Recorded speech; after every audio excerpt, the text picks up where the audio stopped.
Can he even jump that high? I have a jump calculator. I can jump and grab something that is 21 feet above me. He has a very high strength. Plus, he's like, what, 12 feet? Almost 9 feet tall. Oh, okay, so like 12. I'm See, very, so you'll be fine. very bad. Quote unquote. Sorry, you'll be fine. Medium-sized creature. If I would have hit 10 feet, I would have been large.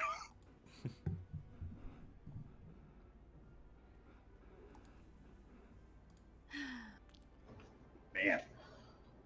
So who would like to give the recap of what happened last time after the party had walked away from the Mirrors of Fortune, after leaving that testing crystal with the Tao inside? Some wibbly-wobbly, timey-wimey shit happened. Yup. It's like we're in an episode of Doctor Who. Seriously, though. There was a lot of character development that happened in some rooms. Oh, a shit. Just like Doctor Who. And a lot less in others. There was, well, no, I mean, it's possible that pretty Zara equal. went through some character development. I don't know. The regression. She went through some trauma. Definitely. All I remember is Rafal carrying her like she's a toddler. Oh, that was the meme I was supposed to post last time. Only once she tried What was going the back. meme? Like, she went out, she left the room on her own, and it was when she went to try to go, like, run back in that Rafal's like, nope, not gonna let you die. You know, like... He had to do something. She was gonna go run and jump into that explosion. You made her stick to her decision. Exactly. Yeah. No takebacks. Come on. Exactly. I didn't make the decision for her. I just held her accountable for the decision she did make.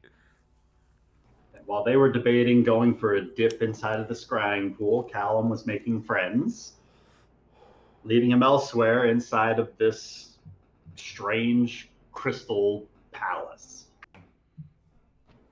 leading him through and around to a large tomb-like room in this shape of an eye.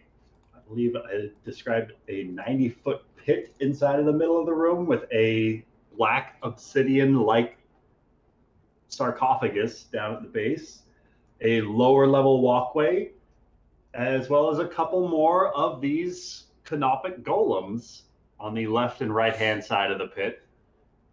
And upon spying more golems, Callum decided to turn around to try and seek out his friends. But upon re-entering the same room as other players, he was unable to find his compatriots inside.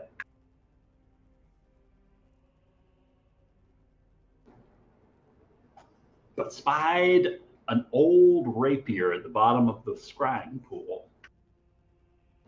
One that was only minutes ago thrown in by Kevin, might I add. Oh, yes, she did not want it at all. But Callum, being a good guy, recognized that Zara would be defenseless without this rapier, so dove to her aid without even thinking, enduring whatever fates the strange pool might behold for him. Nearly drowning. But recovering the sword and returning it to Zara. Which was somehow incredibly rusted over in a mere matter of minutes. And in the meanwhile, on the other side of the room, the other half of the party was having some Drive-in theater moments of the mind.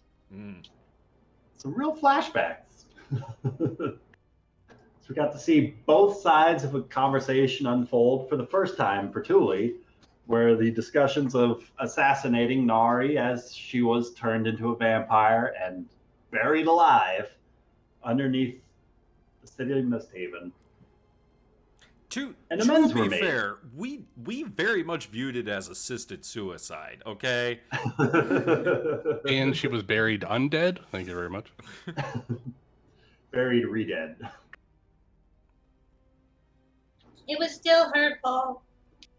It But hurt me amends too, were Amanda. made. And the party pressed onward, putting the past behind them and agreeing to be by each other's side going forward, whatever they might face. And Thule spied the image of a divine entity of sorts as he slowly dissolved away while holding onto a supreme healing potion. The same sort of supreme healing potion that Aggramar tucked away in the pillows of the next room. Nobody do that. No, they didn't. So they have no reason to look for it now. Inside of that same room where Thule discovered the corpse of an old friend by the name of Vale, who still had a trinket from their childhood, a necklace that contained a ring that Thule gifted to him. And he also had what looked to be a petrified pancreas that had been carved out, seemingly as if through his own hands. A serious abdominal wound where he looked to have pulled this pancreas out of his own person and then subsequently bled to death here on the spot. Some notes were found tucked away inside of his jacket about a rite of reclamation, a process used to repurify those corrupted by mummy lords. And at the far end of this chamber was a locked door who Nari would swear merely moments ago Thule and Aggramar were inspecting it as she proceeded up the hallway to the north before turning back away from what appeared to be a locked door. And as she returned, both Thule and Aggramar were no longer there. She proceeded to the door to the south and found some of her other compatriots unexpectedly opening the door moments before she arrived there, reuniting the two separated halves of the party, though a couple were still missing in their number. And upon the party reunifying in this chamber, Rafal inspected these locked doors that Nari pointed out being the last spot she saw Aggramar and Thule, and produced a chime rod. And upon striking its tone, these doors cracked open, revealing a chamber inside, with the walls of this room converging in a high peak overhead, with the northernmost wall of the room being not on the ground level.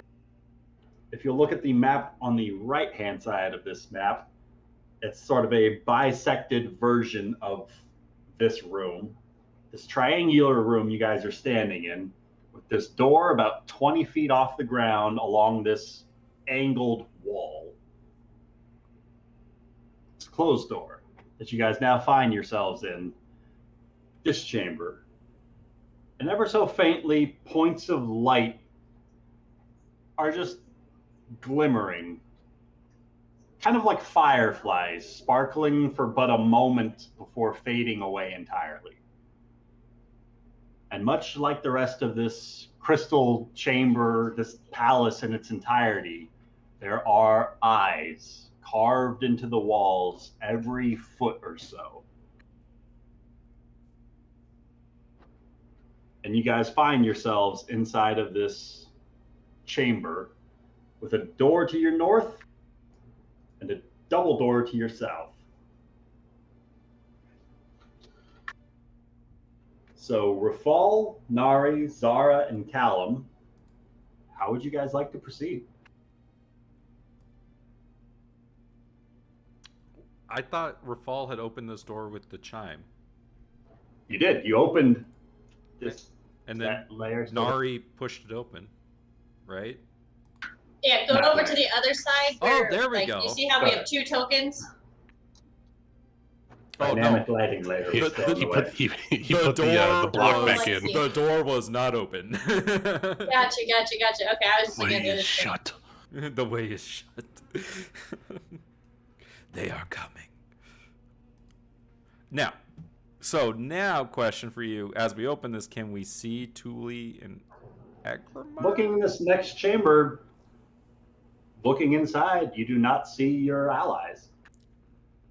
Nara's gonna step up and make sure both the doors are like wide open. Does the chamber look familiar? Does Zara want to step forward to inspect this next chamber? No, not really. But just like looking on the inside from where she's at, does the chamber look familiar from any visions? Roll me an Arcana check, Zara. Oh man. Okay. I mean, Rafal's gonna walk in. Yeah, no, same. No, I was no, no, waiting. no, no, no. I was waiting for them. For them to do I'd like their to thing, see Kevin try to stop Yeah, Rafal no, from Nori- marching someplace. but is marching in there, and she's going to yell out, Aggramar, Thule, where are you? Hello. Like, tug on his Rachel, hand. Zara's basically tripping out on some sort of bad acid trip with all of the flows of colors that she can see passing through her and weaving, dancing around the walls of this space.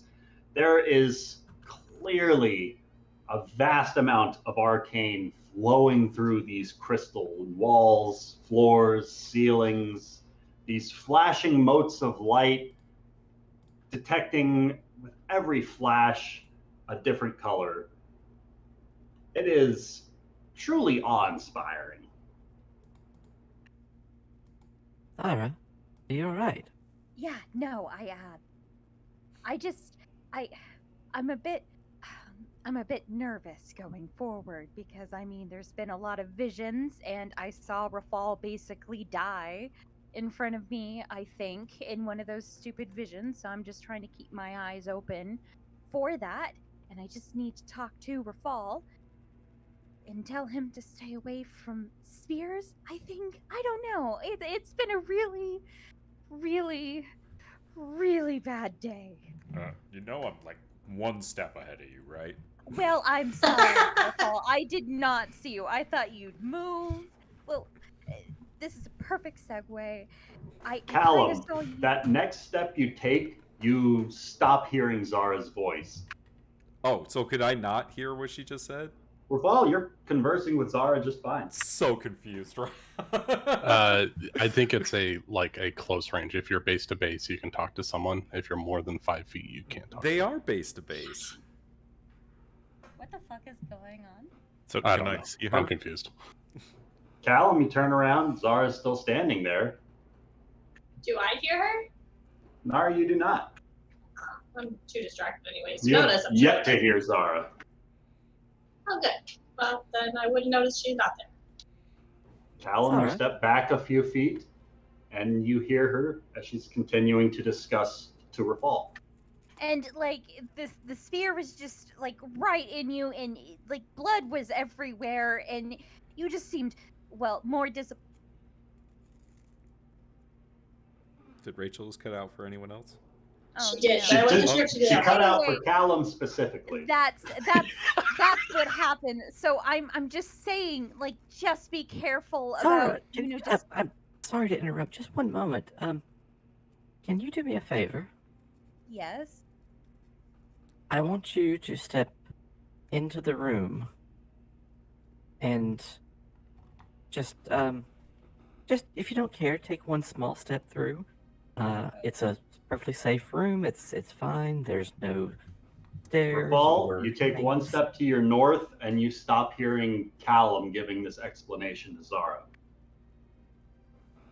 He's gonna So- look down at Callum, whose mouth is clearly moving, and he's like, okay. There's squares of silence somewhere. So Zara, did that all make sense to you? Did Zara hear Callum? Because she stepped through mid-sentence. You have heard everything Callum said to you. No, I heard. Can I I don't know what you're hear? talking- Zara talk? You do not. Rafal's gonna switch places with Kevin.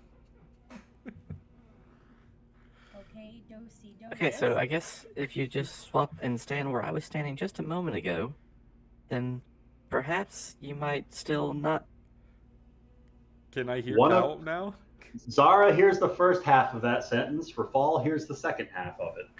Rafal's gonna try to talk to Kevin and be like, "Can you hear me right now?" Zara, the man who just kind of dozy-doed you around, is now looking down at you, and you can see his mouth moving, but you do not hear the words escaping it. Yo, Callum, I think you can't hear it in across like this line here. Is there anything special about this tile right here? Like any mark, anything special, unique about it? I'm gonna try showing something. I don't know if it's gonna work or not. So let me know. Do you see a red color? No. How about now? Yep. Yes. Yep, definitely see So- it now. Zara, in this particular area of focus, those shimmering lights you noticed before that fade and then return elsewhere, just kind of filling this space with this arcane glow that you see, you're noticing every time you're inside of this arcane haze, you can't hear anything. It's completely silent within this zone. Oh, right. You still have true sight. Yes. Okay, wait, And if I might, like, note, I also had the same problem at the southern door, right? I couldn't hear Thule for a little bit. I don't think you traveled to that southern door Well, You Thule guys were was having the investigating, problems and I was coming at- up to her. at the eastern door. That's where you guys were doing the same one square away, talking to each other, and only one of you was Gotcha. here. Okay. Okay. Nari's gonna like come over here to this door. She's gonna look back and see everyone huddled at the door and be like, "Well, you guys coming?" And she's gonna try and she's gonna investigate this door. Nari, you start approaching the southern door, and as you do, you emerge from this haze mid-conversation of this argument going on about these squares and who can hear what, and moving around and circling around with me, Zara. It's weird because you clearly missed a large chunk of this conversation as it is going back and forth between the three of them. So, Zara, can you see like what the source is? Yes, sorry, my mic, I could not hear anyone for a good... She was in the red zone. She was in the silent zone. Yeah. Yeah, it's, Wait, what? So, Rachel, in case you didn't hear, there's effectively some sort of a silence-like spell effect in this red area. yeah, I got that. I think immediately afterwards it cut out. Okay. Yeah, it out around it, like, let's say right here, here. Wait, but can you see like You what it's coming from? Well, it looks like it's a circle, so maybe right over here? It seems to be constantly present within this room, as natural as the air that you're breathing within this space. But it does seem to be a little bit more focused around those double doors up on the wall. Right here. Yes. because those doors are in the sky. How right? high up Like, are those doors? 20 Those feet. are the doors 20 feet up.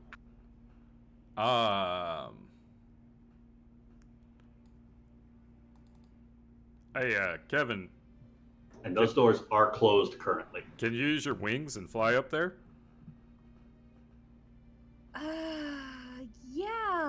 Yeah, I can. Just remember the warning I gave you. Yeah, away stay from away people from with spears. spears. I got it. Thank you. was it spears or spears? Because those can be pretty scary too sometimes. Well, spears. SPH or SPE? Yes. The sharp, pointy things. Oh, okay, got it. I heard sphere. I heard spear too, so you never know those orbs. Oh, dang. I think I mispronounced. Got I'm it. sorry. So spears sticking out of me. Yes. Okay. Just one giant one, and there's bleeding. Anyway. Yeah, no, I'll do it. Yeah. I'm completely fine to do it. Kevin will activate her wings and fly up to the door and investigate the door. Oh wait, hey, make sure you have a rope ready to drop down to us, because you're not going to be able to hear us. Tell us what it looks like as Zara approaches these doors. Kind of cautious, like at half speed, like, okay, what's going on? And as Tell she us what it gets looks near like to as it- she makes use of her wings, how she flies closer. Oh, What sort of precautions is she taking? I don't know how to take a precautionary flight. I guess I kind of zigzagging a bit, just in case there's like some sort of laser. Serpentine. Yeah, serpentine. Just kind of very slow serpentine, and she's got a crossbow ready just in case something comes out at her. All right. I don't like Cool. how you asked that. Just want to set the scene. Oh no. Zara is Because I didn't hear the 1970s description of a Pong. rope. Yes. Because I didn't hear the description of a rope being used. So I was just wondering if she heard that bit before flying into the silence zone. I don't think she did. Well, yeah, you can try. But as Zara begins to drift upwards through the serpentine pattern, getting closer to these doors, with your impossible perception score, you do notice some movement on the other side. Through the doors, you can make out these points of light within the chamber beyond, shifting slowly, with the sort of pattern that moves like dust motes stirred up by a gentle breeze. And at the center of this haze of light, a flash of yellow, marking the presence of a figure clad in the robes of the faithful of Sabras. The figure slowly circles around at the apex of this next chamber with the motes of light swirling behind it.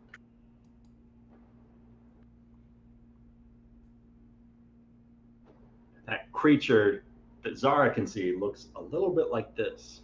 Oh no, does she see me? I mean, I know there are a ton of eyes, but maybe she doesn't She's got see. mummy wrappings. Yeah. She is the mummy lord. Oh God. Does it seem like she saw me, or? She has given no indication. Okay, Kevin is going to slowly, but kind of quickly and stealthily, kind of make her way back to outside the silent bubble. Roll me a stealth check with advantage. Hell yeah!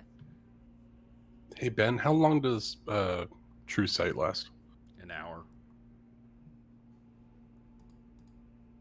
I mean, do I need to roll stealth? This is an omnipotent, all-seeing person. Yes, you have to roll stealth. Ah, With yeah. advantage because you're doing it absolutely silently if you'd like. Oh fuck yeah! If you don't think a 31 will suffice. No, I'll take that 34. Sheesh. Shoo!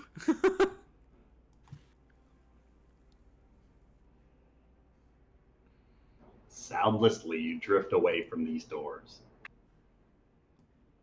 So, where was you were flying up there to look at something. Is that the center of where this effect is coming from? I'm not too sure, but I did see someone odd. Mummy wrappings might be the person that we're looking for. Someone that we might kill. Did you see Thule and Aggramar? No. No? Where the hell are they? They had to have gone through these doors then. Rafal's gonna try using the sending stone to talk to Aggramar, because Aggramar has it, right? Yes, he does. Yeah, yes, I do have the stone.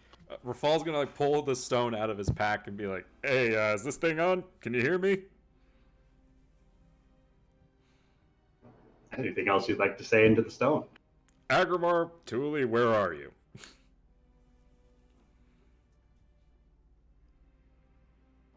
You get no response.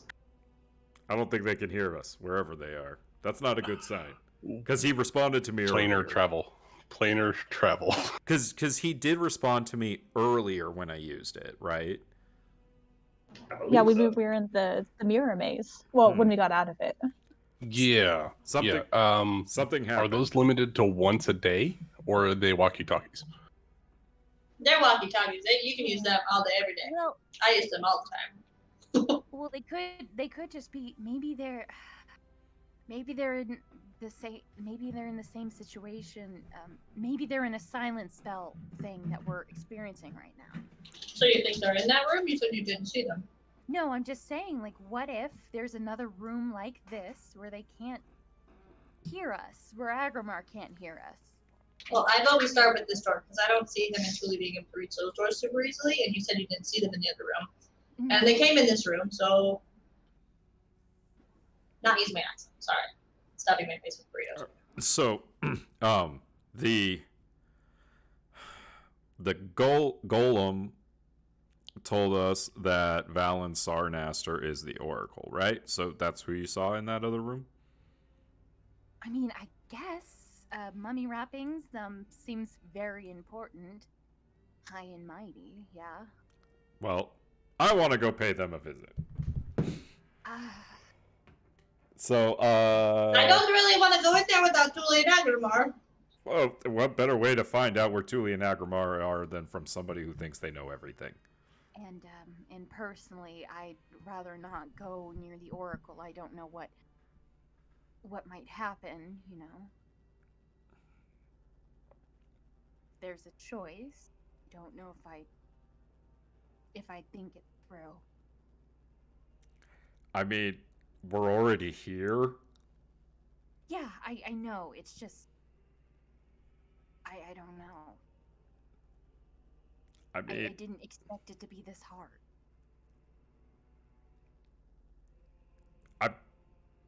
We could talk about this later because I do wonder what you did expect. But, can you help me get up there? Okay, yeah. Yeah, I just have some rope. I didn't expect, the psychological trauma coming up. I thought it would be purely physical. I thought, I'd be stabbed a couple of times. But yeah, whatever. Yeah, I have. No, I I understand what you mean. Like, violence is much simpler than this. But, this is what y'all chose. So, we're here. I guess. Nari, you coming with? She's gonna eyeball these doors again and eyeball the one in the ceiling.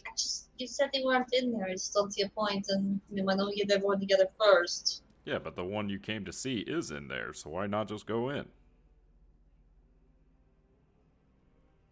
Because what's behind these doors? I mean, if I go and see the person we're here to see, then maybe they vamp us out there and we don't get to see everything else. Rafal's gonna walk over and open the door Nari's standing at. I'm a curious. You get the time of opening. You told me what's behind the other door. Rafal, you do step up and press upon the doors and notice them firmly sealed. Locked. He's gonna shrug at Nari. Seems locked. Her ears go down. And then she's gonna watch Kevin and Callum work on their. She's gonna stay closer to this door, but she's gonna kind of watch what they do because, I mean, I guess she could use her claws and climb the wall, but it just doesn't seem like fun to climb the thing by. So she's gonna watch how they approach this and. Okay, do it your way.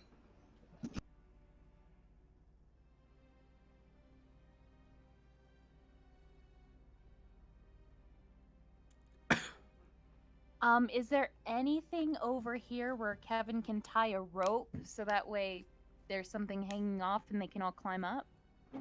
You can tie the rope off on a door handle or something like that. Yeah, Kevin will tie off the rope on a door handle. The hempen rope. All right. Okay.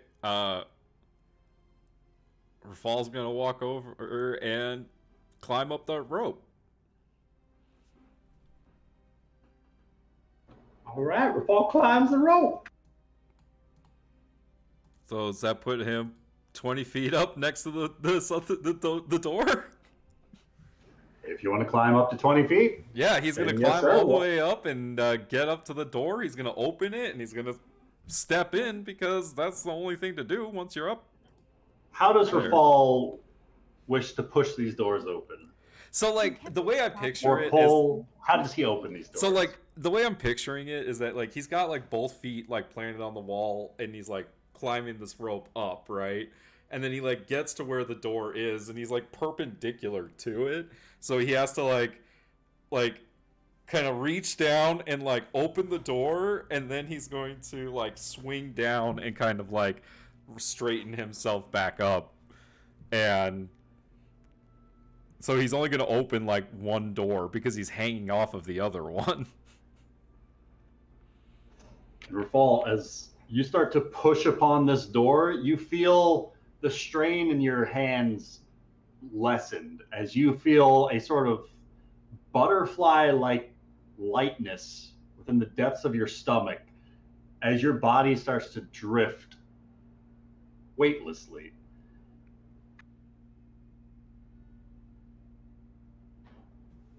And the points of light in the chamber beyond are shifting slowly. You can see those same motes of light, like dust being stirred up, that Kevin was talking about. And you can also see that these thousands of motes of lights filling this cube-shaped room take forms of tiny eyeballs, all shifting and staring at you as they drift by. And all just slowly orbiting around this woman in yellow robes floating in this mote-filled void. She wears a diadem that frames her third eye tattoo, which glows with a pulsing golden light. I've waited so long. Now we'll discover if you are ready. And can I get Rafal, Nari, and Callum to roll some initiative, please? My bad, guys. No, this is two separate paths. Do you want It's- to clear the turn order? Do I roll initiative? Yeah. No, he did not say Kevin. Oh, he didn't? Sorry, Kevin, Kevin. too. Oh, okay. Oh, okay. Oh, great. Thule, I got you, You're- girl. You're behind a DM layer item I have. That's a one. That's never good. That's never good. I want to go through the locked doors, guys. Oh, I got a 20. Hey, mark it. That's going to be the last one we're getting in this campaign. That's Technically, two. that's Nari two. rolled a 20 also. Oh. All right. So that's the last two we're getting in this campaign. Why is everyone so doom and gloom right now? I don't understand. Like, we got this. I'm feeling spicy Considering- tonight, Nick. Zara just Considering posted that really you guys basic didn't even chat. get to talk to Valid, like, and she's automatically like, it's time to fucking duel. I think that shows it. Rafal's a man of action. He's ready. We're aware. With a natural. Okay, Rachel. can Yes, you with the mark it natural down? one. Two, That's why it's funny. 2 natural 20s, 1 natural 1. Yeah. I mean, to be fair, rolling Aw. initiative doesn't mean there's going to be combat. It just means everyone has a turn order. We need Yeah, an that is effective list true. of these numbers, though. So Zara, you float up beside Rafal as he pushes these doors open. You hear this voice echo out from inside. How would you like to act? Does this voice Wait. sound familiar? They hear the voice? Wait, what did the voice say? Everyone inside of this room hears a voice saying, I have waited for so sorry. long. Now we'll discover if you are ready.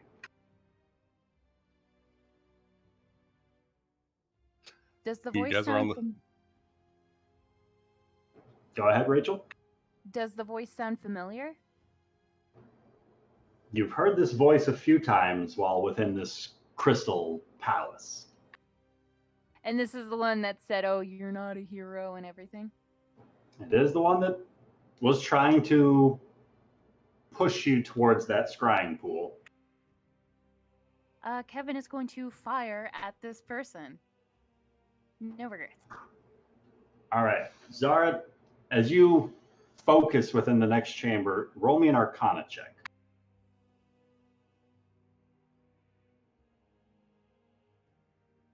Oh my god! For as God. much magic has been drifting around this place, you are extremely focused in this instant as that voice cuts through this absolute silence.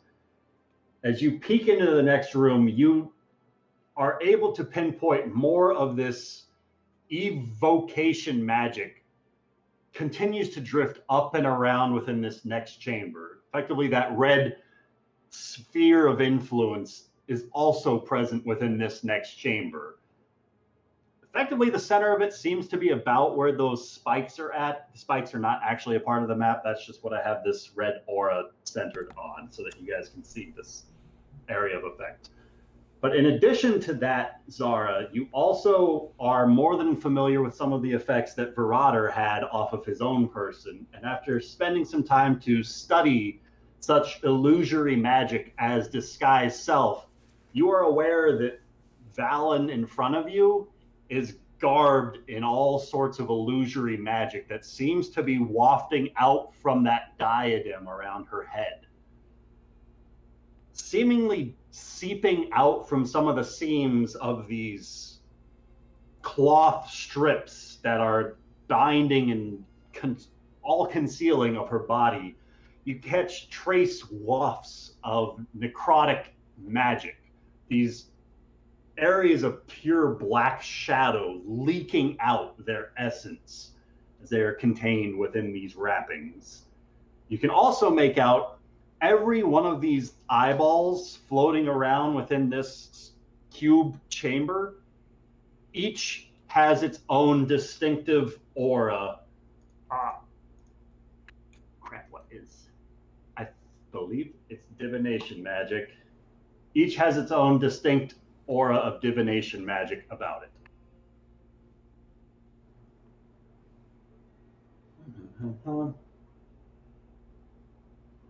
True Sight is baller, by the way. Mm-hmm. Back-to-back boss fights, we've had it. Very useful. I'm just going to double check. That is Callum, everything. MVP? Good thing it lasts an hour.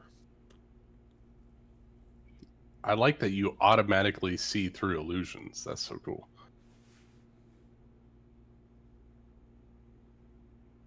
Lasts an hour, but who knows how long we've actually been here. Don't Less worry, than an Tuli. hour. We're good. Okay, I think that's all the magical auras and effects you can see within this next room. Zara, as these doors open, you take aim. What would you like to do? I want to fire at that a third eye thing right in the middle of her forehead. Maybe if I hit her, everything will be good. So she's Called going to shot get- on the diadem. Yeah. All right, I take a hope shot. you roll a natural 20. Oh my god. Ugh. Come on. 23. So being, let's see, 80 feet away from her, she's just within your first range increment. And a 23 is going to hit for the diadem as your arrow smashes into that circlet around her crown. Sneak attack? Is it a sneak attack? She seems to be very much aware of your presence here. She's not Judging by surprised. all the eyes around every room that have been watching you constantly, you don't think you got the jump on her. Ah, damn it. Well, Kevin will move, like, right here, because I don't know what the hell is... God damn. Okay, well, I'll end my turn right here. Is that out of the doorway? Like, where are the doors? You are Is that in the the... doorway? It's a double doorway. Rafal opened the right door. You are now standing in front of the left door. Okay, she'll hide behind there and attempt to hide. At least she's out of the the eyesight of this woman. All right. Nari. I don't know what to do here. I saw Kevin make a shot, but I still don't see the person inside. And I do see Rafal floating now. Rafal is floating in front of that open door. Okay. So yeah, Nari is going to use her movement, and she's going to come up to the rope. Oh, like the right here next to the rope. One more down. There we go. Please don't freeze. And then she's going to use her bonus action to dash. And she doesn't have climbing speed for her feline abilities, so she is going to try and climb. How you said 20 feet? The rope is 20 feet. So she'll be able to get to the top of the rope using an additional, the 10 feet to get to the rope, and then the 20 feet up. That'll be her bonus action of movement. And if I need to use feline agility to get not on top of Rafal, that's okay. Well, you tell me, because you're currently in Rafal's space. Yeah, I'll. And as you get to the top of that rope, you also feel that same familiar zero gravity drift, this weightlessness take over you as you start to float up. That's my favorite kind of rooms. Sorry, my roll 20 crashed. So I don't know why this keeps happening. But yeah, she's gonna go the 5 feet using her feline agility. You know what? Fuck it. She'll go further in. She'll use the rest of her 25 feet, and she'll start swimming through the air towards this person. And she'll try and say something. This lady spoke to them a few times, so yeah, she'll call out. And I don't know if she'll be able to hear her own voice or not, since she's in the red circle. Maybe we should try speaking before we try shooting. She's gonna glare back at the. Rafal, you can see Nari climbing up, starting to drift, and her own mouth starts to flap, but you do not hear any sound escape from her. This is good. No spells for me.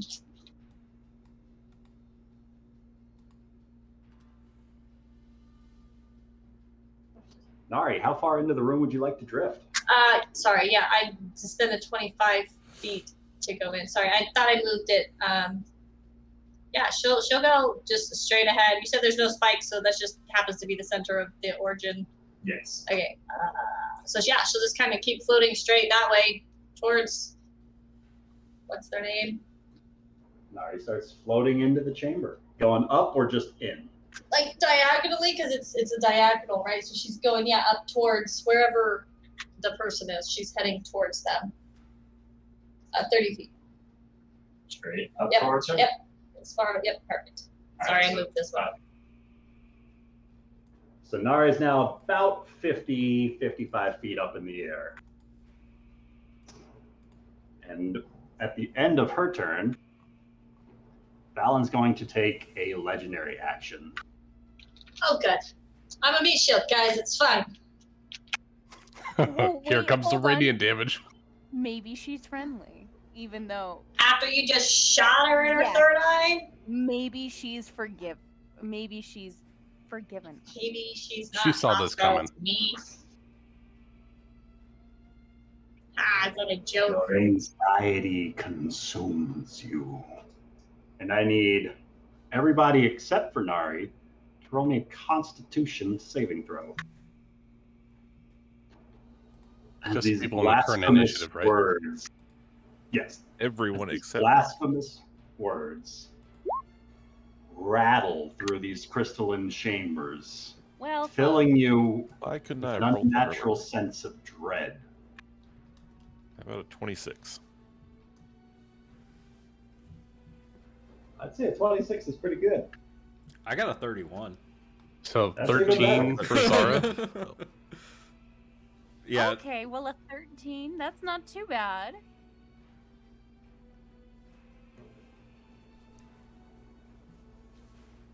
Zara, as these words hit you, it's not Valen's voice you hear, but Kevin's. And just that throws you off for just a second, and it stuns you. for the time being. Oh, cool. Tight. Is this a fear effect? This is. Oh no! She no, then I is get within 10 advantage. feet of me and cannot be frightened because of That's even better. because of Rafal's aura of courage. As long as I am conscious, you and friendly creatures within 10 feet can't be frightened. So, Nick, what does Rafal do in this moment to bolster Zara's confidence? Oh, I think that like Rafal, because he can hear Valen's voice. You can is hear what those Rafal words, but you are right? mute. Yes. Okay, so like seeing like that look on like Zara's face, like Rafal knows that look. He just saw it, you know, and like he's gonna put his hand on her shoulder and he's just gonna make his cape billow, and and he's just going to like kind of push her behind him. All right. And with that, on initiative count 20, we'll get a lair action. Oh no. As she waves her hands in the space before her, Kevin, you peek into the room and the aura swarming her immediate person shifts to a sort of greenish hue that ever so slightly seems to bolster her defenses. Oh Callum, no. Oh, that's a cool idea for lair action. I really wish I Okay. could. Can Callum actually see her, like back there at the back of the room? if you've got line of sight, it is lit enough for you to have sight on her. Okay, so If you're questioning whether or not you have the angle on it, right, yeah, since it's like up in the air somehow. make use of this token for that. Okay, so that token. Looks like there's a wall. Okay, yeah. So I cannot. But if you move like 15 feet, you would. Yeah, so Like- if I can move around the edge of where I like Zara kind of outlined the edge of the silence. I want to try to skirt around that, and if I can move in such a way that I would still be able to see her and get the angle. Not through the doors. Okay. Yeah, You can either step into the area of this observed silence, I think you have to be like right or Okay, well, if Callum goes into the silence, he's going to become really useless. So he's going to cast Dispel Magic again. all right, what level are you casting this at? Well, let me ask this. I know as a player what the spell level is now because of the DC I had to hit. Would Callum have an idea of how strong the magic was when he tried to dispel it the first time? Sounds like an ability check to me. What sort of ability would you like to make use of? How about Arcana? Sure. Okay. Come on, Callum. Let's go. How about a 26 Arcana? Ooh. 26 Arcana. You think it's something more substantial than a mere silence spell, judging from the aura that is being radiated. That after Zara kind of traced it out an outline, you think it's something more akin to a 5th level hollow spell. Oh, hollow? Oh, shit. Jeez. Okay. An effect that will be permanent until dispelled in this area. So knowing that he's out of 5th level spell slots, all he can do is try it. So he's going to go ahead and cast a 3rd level again. Let's go, baby. All right. Callum. You got Callum. this. Go ahead and roll me an ability check. So Intelligence. roll the con save as well. This time, you don't feel anything as you let loose the casting of the spell. Get it. Okay, 10 or above. Come on. Let's Got go, this, baby. got this. 50-50. That's an 11. That'll do, pig. That'll do. Yeah. I knew we brought him for something. Callum's awesome. Callum, you sense the effect of your spell take hold as it fizzles away whatever incantation was holding in this space. Zara, that aura you were tracking fizzles away entirely, and you can start to hear just some of the room noise about you. Okay. Good, because as soon as Callum like dissipates that, Kevin would be cursing at this point. I have a game question, Ryan. What's up? If this is a hallow spell, would Aggramar be admitted into this area? I don't see Aggramar in this area. Oh, okay. I'm gonna keep quiet in my corner. But good question. All right. After feeling the magic actually unravel under his will, Callum's gonna step up, and that's his turn. That was All right. an awesome way to phrase that, Ben.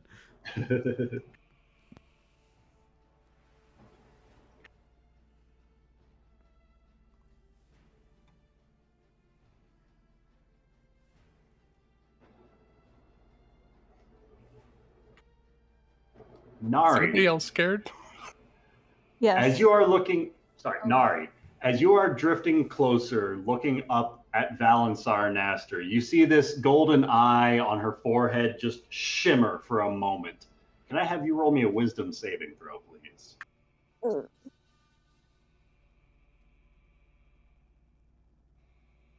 Hey, 16, not bad, Nari. 16? That's decent. That's good.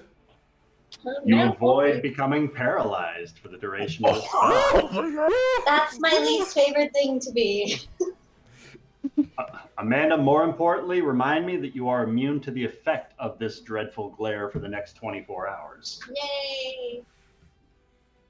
Do you know how nerve-wracking it is to be on the sideline while you guys are doing this? I am this monster's worst. You don't even know nightmare. that they're fighting. I know, we're in another plane of existence. And Valen is going to slowly start to drift down 20 feet, straight down the center of this room. And as she does so, she's just slowly rotating around. As she closes her own eyes, and once again, you hear this voice echoing within the backs of your minds. So you've come here for a fight? Then I will offer you exactly what it is you sought. You came seeking benefit, betterment. I now present for you the true understanding of what you are traveling with. She opens her eyes.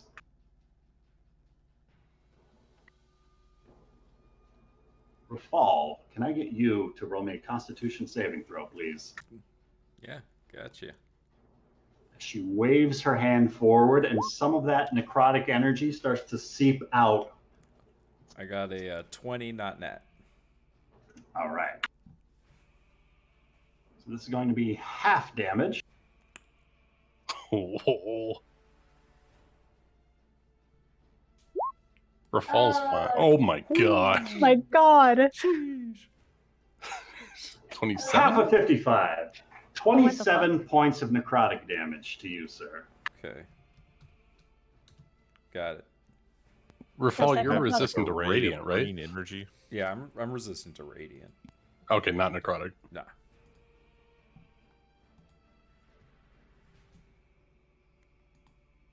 I have angelic bracers. So sweet. That is going to be her turn. Rafal. Ow.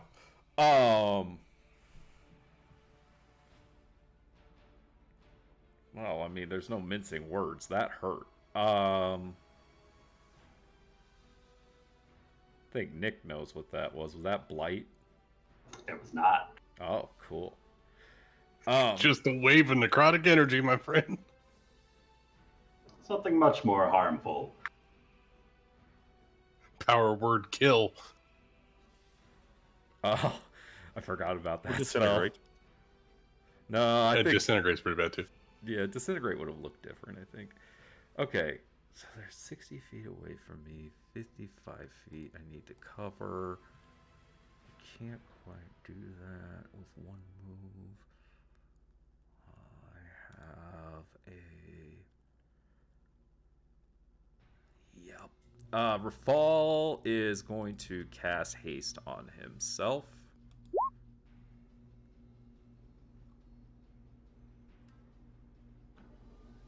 She's going to try and counterspell that. I can't stop her. What? Counterspell, counterspell. It just works. Does Nari have counterspell? It's a third level thing. I don't think so. So as Rafal begins to speak these words and feels a quickening pace within his step, she once again waves her hands and some of that necrotic aura just grows out. And now everybody else can start to see these deep shadows filling these voids where the wrappings open up. And it seems to absorb this arcane energy that Rafal is casting. It seems to siphon it away from him entirely as it dissolves the spell. I see the same mistakes made time and again. Oh, we're exactly 60 feet apart.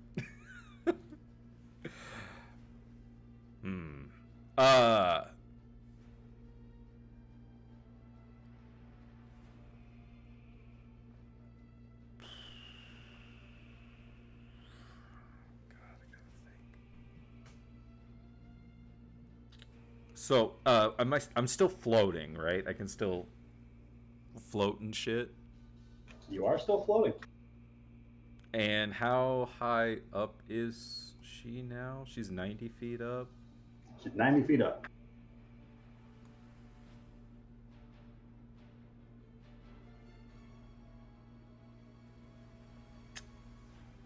All right. I think Rafal wants to position himself. Like, he can't get everyone in his aura. That's a bummer. Don't worry about Nari. I would have been moving anyways. Okay, then I think what Rafal's gonna do is duck behind this wall and cut off her line of sight of him. And then bonus action, drink one of the potions that he was given.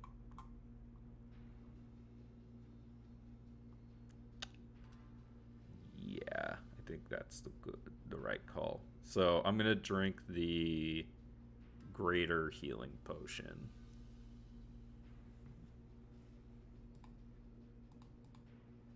Did I roll the dice right? Ugh, yeah, Ooh. Oh, Plus 4. oh, 2 1s and a. Oh my God, it's 11. Nick. It's still 11. I know it could have been so much more. Better than nothing. Thank you. No, I'm doom and gloom tonight, y'all. That's the end of Rafal's turn. All right.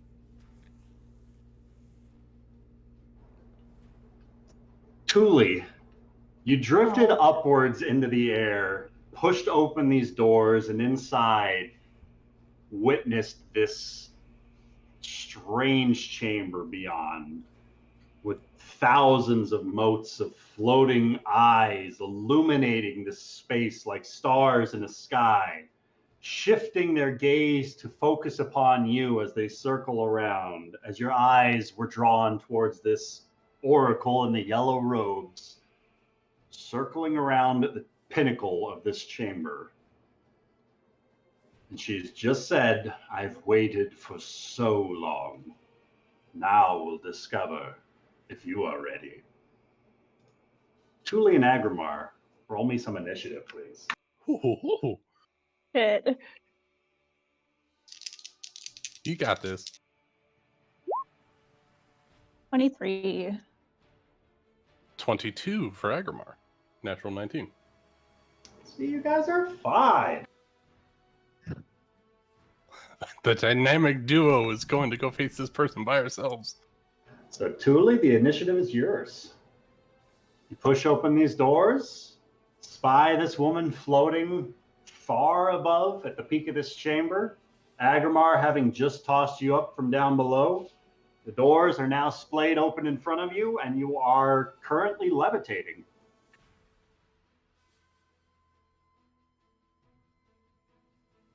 Levitating because I use levitate or because of the room? Both. Both. Okay.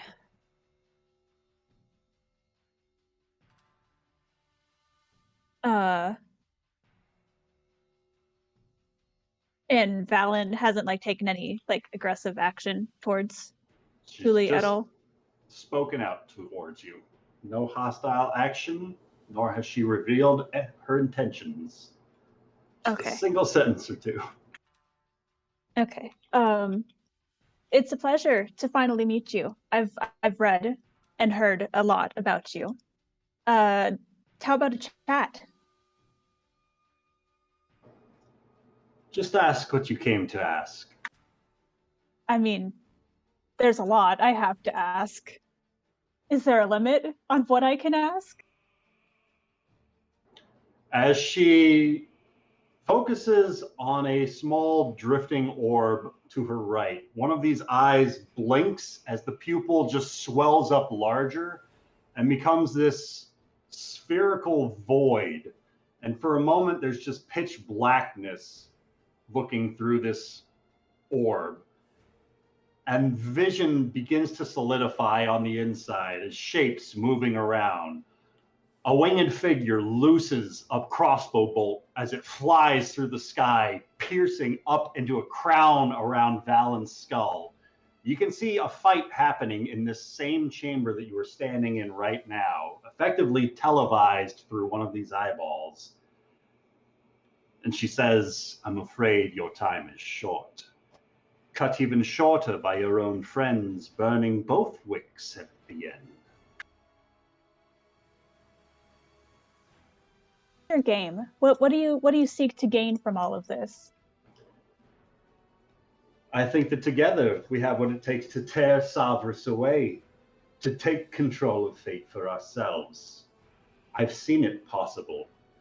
Your path has you spiraling towards an inescapable void. You'll observe your friends as their souls are ripped from their mortal coils, all the while helpless to do anything for them. Their deaths change you in ways you've yet to imagine. And after witnessing fate play out, your survivors will unite more powerful allies that'll become unstoppable slayers, vowing an oath of vengeance against the gods themselves. You've been gifted this power and you want to destroy the being that gave it to you? I seek to change the path he has laid out for all of us. The path of destiny is written out for you. I would offer you choice.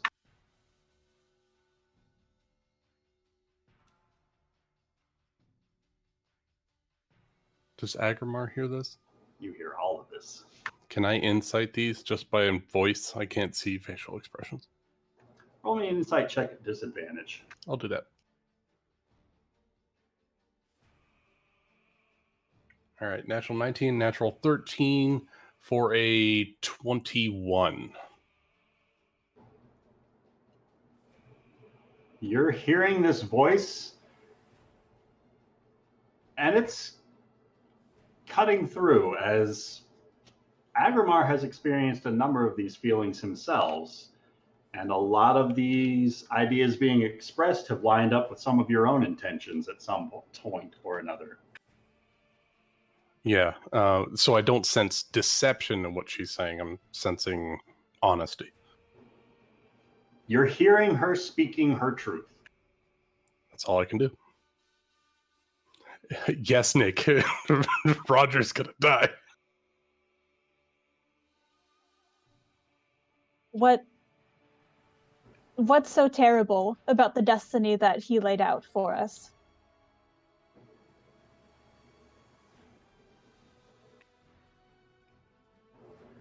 I offer you choice. Rather than letting our fates play out as destiny is intended, We can make our fate our own, live our lives as best we see fit, end it on our own terms. You could save your friends, save their lives, save their souls, and save them going forward.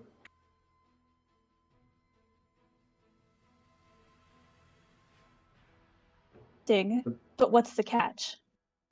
The catch lies with all of you. Should you continue to veer ever closer towards violence solving your every problem, when you do become unstoppable slayers hell-bent upon slaying the gods, what will be left to fill that void? Therein lies our problem.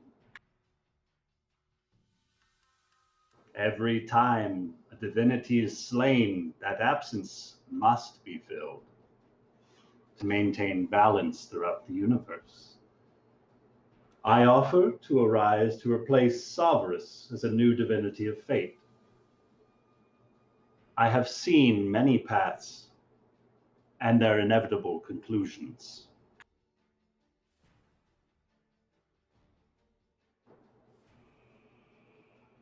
I can see that your difficult lives will continue to change you to your core. Ferocious in your determination, all gods will be undone.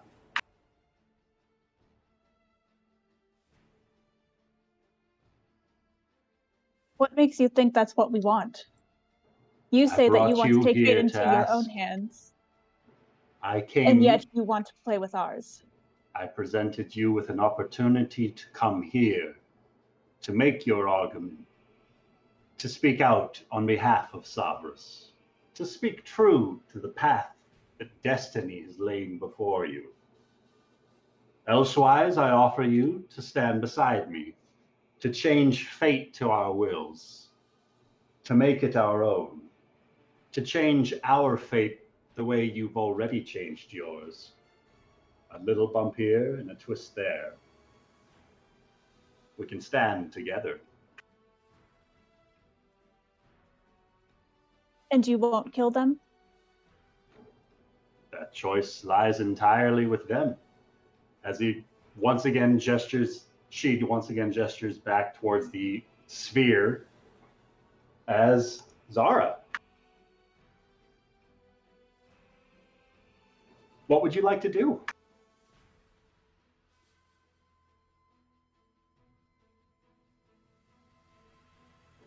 Unless she's BRBing. Okay, funny story. My mic was on mute. Anyway, she's going to yell, "Shut up, shut up, shut up, shut up, shut up," as she's going to fire her crossbow at the same place, the jewel, her third eye thing. Focusing on the diadem. Yes. All right. And because she was sneaking, does she get sneak attack on this one? No, advantage? Because she's still aware of where you are specifically, you do not. Damn it.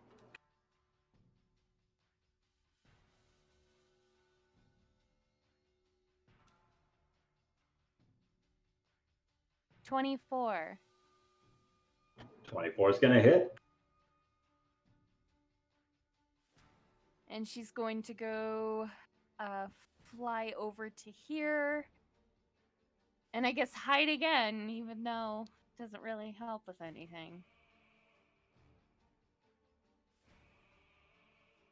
25. All right.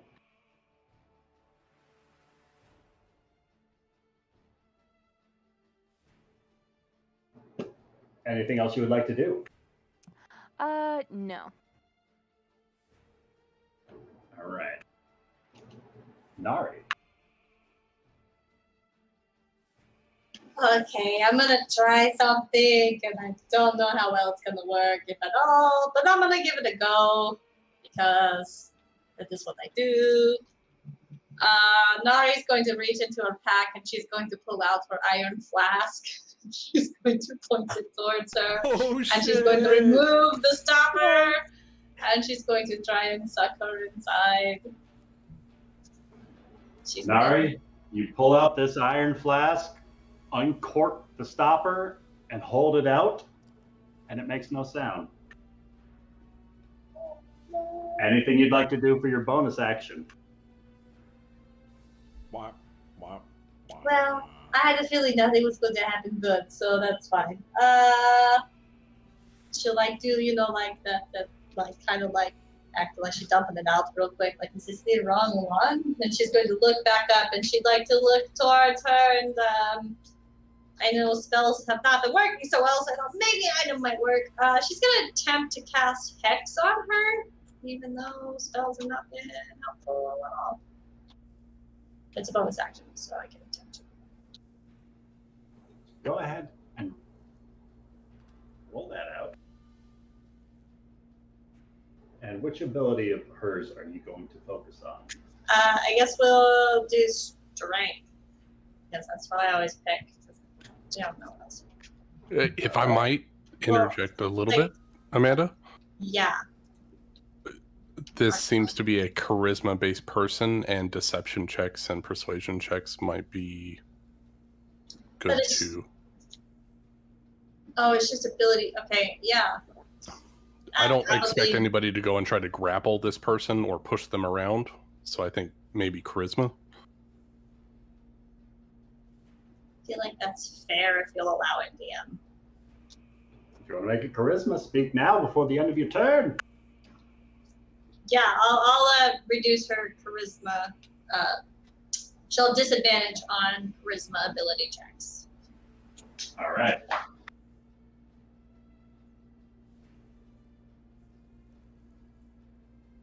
That's fair. I feel like she seems. Like it's. It's a talker, right? Spewing laying down some fat words. So, Thule, you see your friend still opening fire at Val and casting spells upon her as she's drifting slower and lower, fighting back. And then Nari's going to use her movement to get up next to her. And that's my turn. And at the end of Nari's turn, Valen is going to reach out with one of her fists and try to just sock you right across the jaw. Okay, So that's they- fair. That is going to be a Sounds like a 16 to hit. strength-based ability. That misses. All right. She swings and she misses. Thule, you see all of this playing out through one of these eyes as if it was an orb of scrying.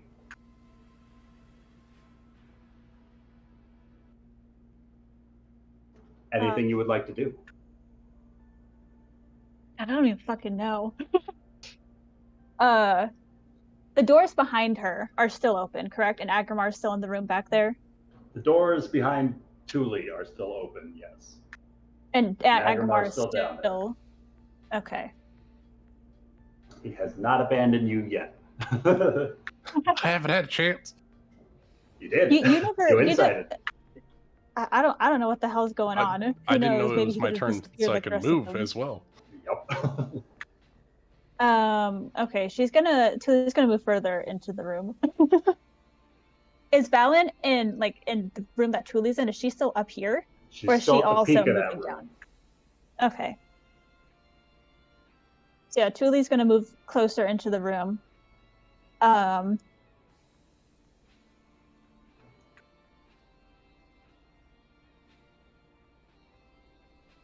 don't know if it's worth it to try to talk her down since the fight's already happening. I don't know what to do. Okay, you know what?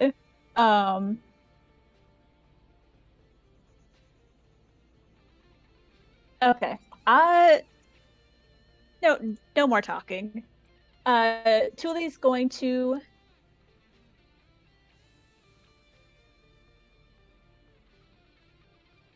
I don't know. Okay, yeah, whatever. Let's fight. She's gonna cast Fireball All right.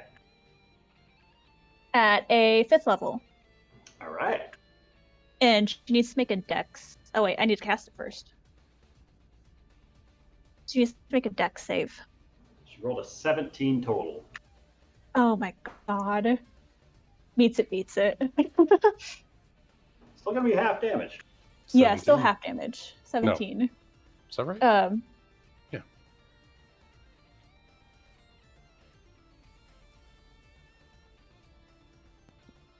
What's it look like as Thule lets loose this fireball inside of the room? I mean, it's just like orb of fire out of her hand. All right. Simple, nothing to it. As this orb of fire launches across the way, soaring up to the peak of this room and explodes, it sends this vibration throughout the room you're in. You don't feel it, but you notice the whole cube chamber around you shaking. Aggramar, the floor underneath you quivers ever so slightly. Not enough to throw you off balance, but there's just been a massive explosion up top. And Thule, as the smoke and embers start to fade away, as this spell fizzles out, you see it seems to be particularly effective against Valen. Sweet. Like she's vulnerable to fire. That's good to know. Anything else you would like to do? Well then, I don't know how much I moved. So from here to there, 10 feet. She's going to use the rest of her movement to go. Can't do that. Yeah, up to there. Up to here.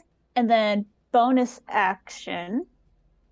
She's going to go ahead and pull out the dancing longsword. All right.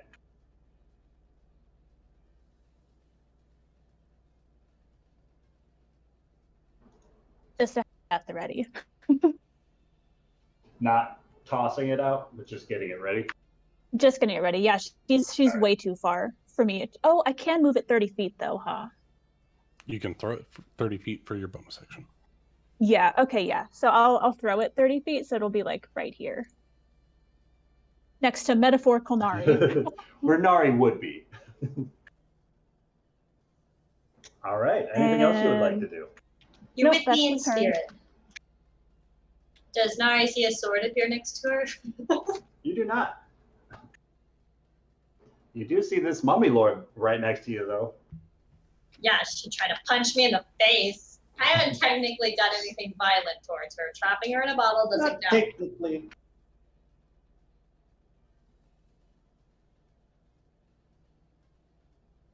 To be fair, I trapped Aggramar in there too. So Thule, you see as you conjure up this, as you toss out this dancing sword, it begins to drift closer and closer as her eyes look over towards that orb of scrying, and you can see the Valen through the lens. Once again, the cloth wrappings around her open up and lash out at Nari as these shadowy tendrils strike out.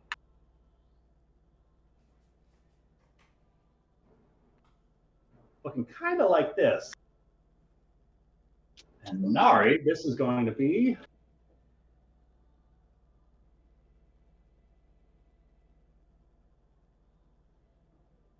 a 20 to hit.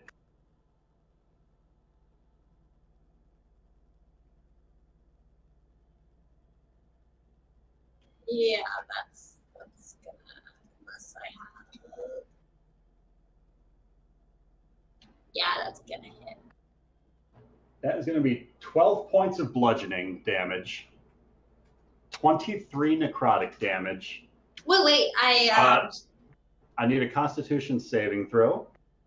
necrotic damage. That's halved on me, isn't it? You are resistant against necrotic. So only 12? So 11? 12 bludgeoning damage from the first, 11 necrotic damage from the second, and 4 force damage. And con save, I got And a an con save. An 8. 8. All right. Nari, you are unable to regain hit points. Oh, good. Nari, your hit point maximum is reduced by 13. Oh, good. Aggramar, All what would right. you like to do? Aggramar wants to be able to see what's going on. So he is going to attempt to jump up and grab the ledge of the door because there's no rope there for him. So I'm going to try to do that. Any roll required for you to make that a jump of that height? No, I can do that. Then I'd say you just do it. All right. So that's all my movement to get up there. So I get up there, pull myself up, and try to balance on the edge of the door. You pull yourself up to the edge of the door, and you feel the same sort of weightlessness filling your person as you start to drift upwards. So I'm in essentially Rafal's space. I don't want to jump on his token. And I see Thule doing shit, throwing her sword. Oh God, you're so far away. I didn't see any actions taken by the Mummy Lord, so I don't think they're hostile at the moment.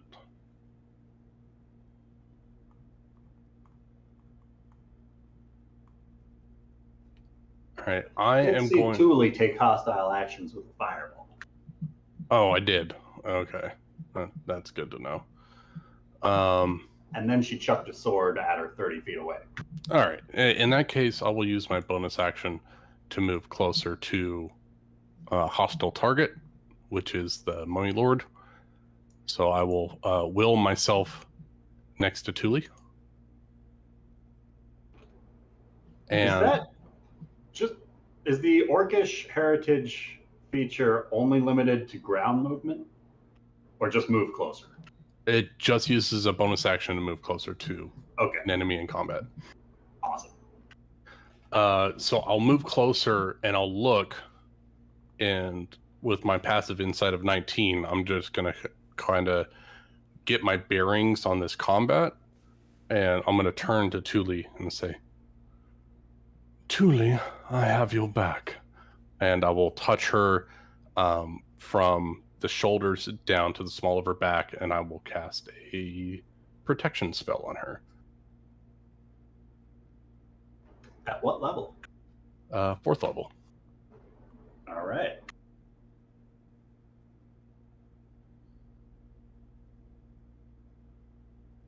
And that is Aggramar's turn. And he will look to Valen and say, I did not come here for combat. But if you seek to destroy that which we protect, then you leave me no choice. But I do wish to talk. Then perhaps your words would best be used against those you brought. Were it not for the likeness of a particular peddler that happened across a remarkable iron flask that morning on his way into the city to trade, don't you ever wonder how quickly your friends would have met their demises without a protector? No matter how long you follow them, they'll not appreciate you for what you can be to them. Assist me in crafting a masterpiece that can protect everyone. And I need everybody to re-roll initiative, please.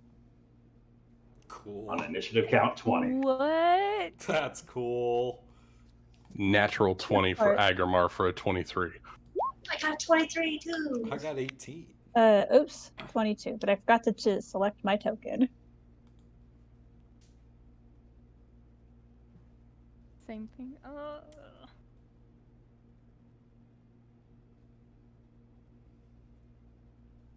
A 15. Cal? Cal rolled a 6. All right, is everybody re-rolled?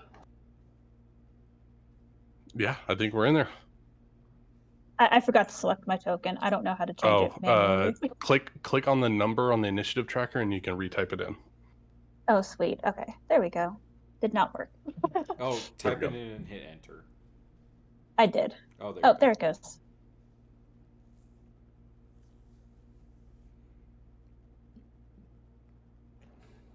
And with that, Aggramar, you lose sight of both Thule as your hand releases away from her, and you start to see Nari floating in that same room that you are floating in. She's about 25 feet away from where you are currently. Thule, Aggramar just blinks away from the room that you are standing in. He knew it. I knew it. I knew this was going to happen. Oh, hey, Zara. girl. I didn't know this was gonna happen. Zara, floating next to Rafal and Callum, and inside of that same room, there's but a blink of an eye that happens, and both Rafal and Callum are gone. Oh, thank What? God. Zara, you're still in that same room, but Rafal and Callum are both gone. We're fighting two different mummy lords, y'all. Oh no. Oh no. No. Which map do we use now? We're all on the Same same map. Just think of two different people. Oh my But god. we're using technically both spots because one's at one angle, one's at the other. So Ryan, if I may, can you tint the two different Varens so that way we Thule, know? which color would you like your mummy lord? Blue. That's the one in the room with Thule. Okay, so is it Rafal's turn? It is Rafal's turn. So Kevin was right next to me, and then boom, she's gone. Kevin's gone. Ah! Where's Rafal then? But Callum's still there. Callum is still right behind you. Still on the floor, about 20 feet down. Rafal's gonna grit his teeth and stick to the plan.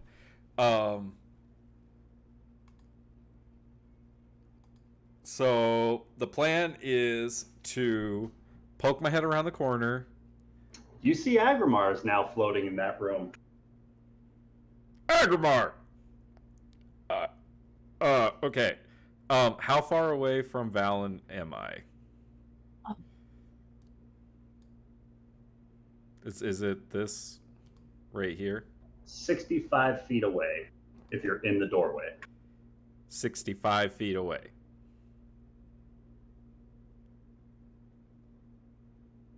So you mean 65. if I right here where I am, right? If you are where your token is at, 65. 65. I'm gonna cast haste on myself. All right.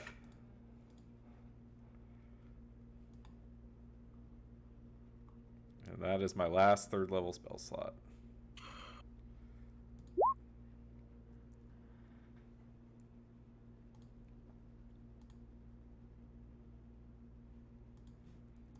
Does it resolve? It goes off without issue. Okay. The magic player in me is like, okay, wait for the blue player to respond. I'll allow it. Okay. All right. So I put my aura on Rafal. So with the 80 feet of movement that Rafal now has, he is going to come around. He's going to push off from the ground and start making his way to Valen. Okay, so it's just there's no Nari, no Thule. I just see Aggramar. You see Aggramar and Nari inside of that room. You don't see Thule in there. I see Nari. Okay, so I'm flanking with Nari then. If she chooses. I'm not sure if Aggramar or Thule have moved their tokens on the right-hand map. I can't see. I'm the on right-hand map. this pyramid map right now with the two different Varnets. Yeah, I'm not okay. Which map do you want us on, right? You're on both of them. One's a bisected because it's a 3-dimensional combat. All right. So I the can only left see map is half more of- for heights, and the right map is for the spacing in the room. I can only see half of the right-hand map. Because You have to come into the room. Yeah, Ah, because you're standing behind a door. Thule would be approximately where I'm pinging. Okay. That's 35 feet away from where you threw your sword. okay. And Aggramar wanted to be 1 square closer. With so 80 I think we're accurate. With 80 feet of movement, can Rafal get to where? Oh yeah. To flank. I think that's just enough movement to flank her. Perfect. Then Rafal is going to pull out Crownfall and I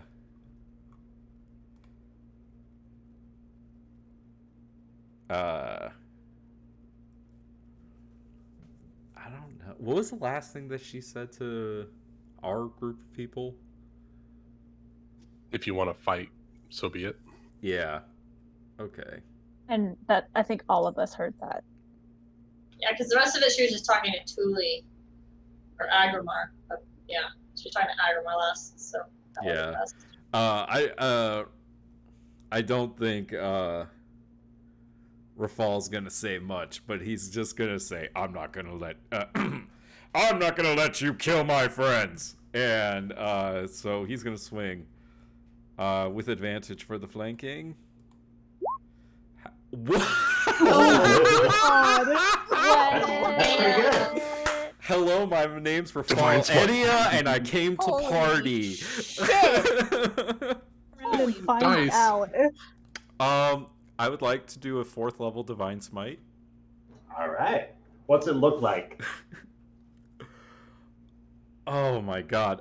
So like when Rafal says this, like, and he really means it, because like he just like he is fed up with this entire place because he doesn't believe in any of this. He's just like, he fully believes that he has his fate in his own hands. He doesn't believe in any of this nonsense. He is here for Thule and Aggramar, and he wants this shit to be, he just is like gonna put everything into stopping this person who is manipulating his friends because he is sick of it.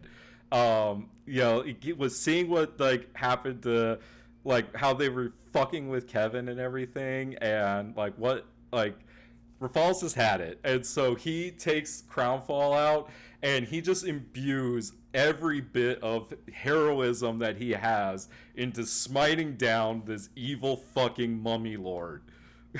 All right. You could say it's a United States of Smash. United States of Smash, indeed. All right, so help me make heads or tails of this. God, Okay. what the hell? So okay, so it's 28 for the swing. Plus Right. the smite. Okay, and then I'm gonna roll the smite. Okay, so is this creature undead? It is. Hell yeah. Oh this my is a An God. lot. extra, what, 2d8 on top of it?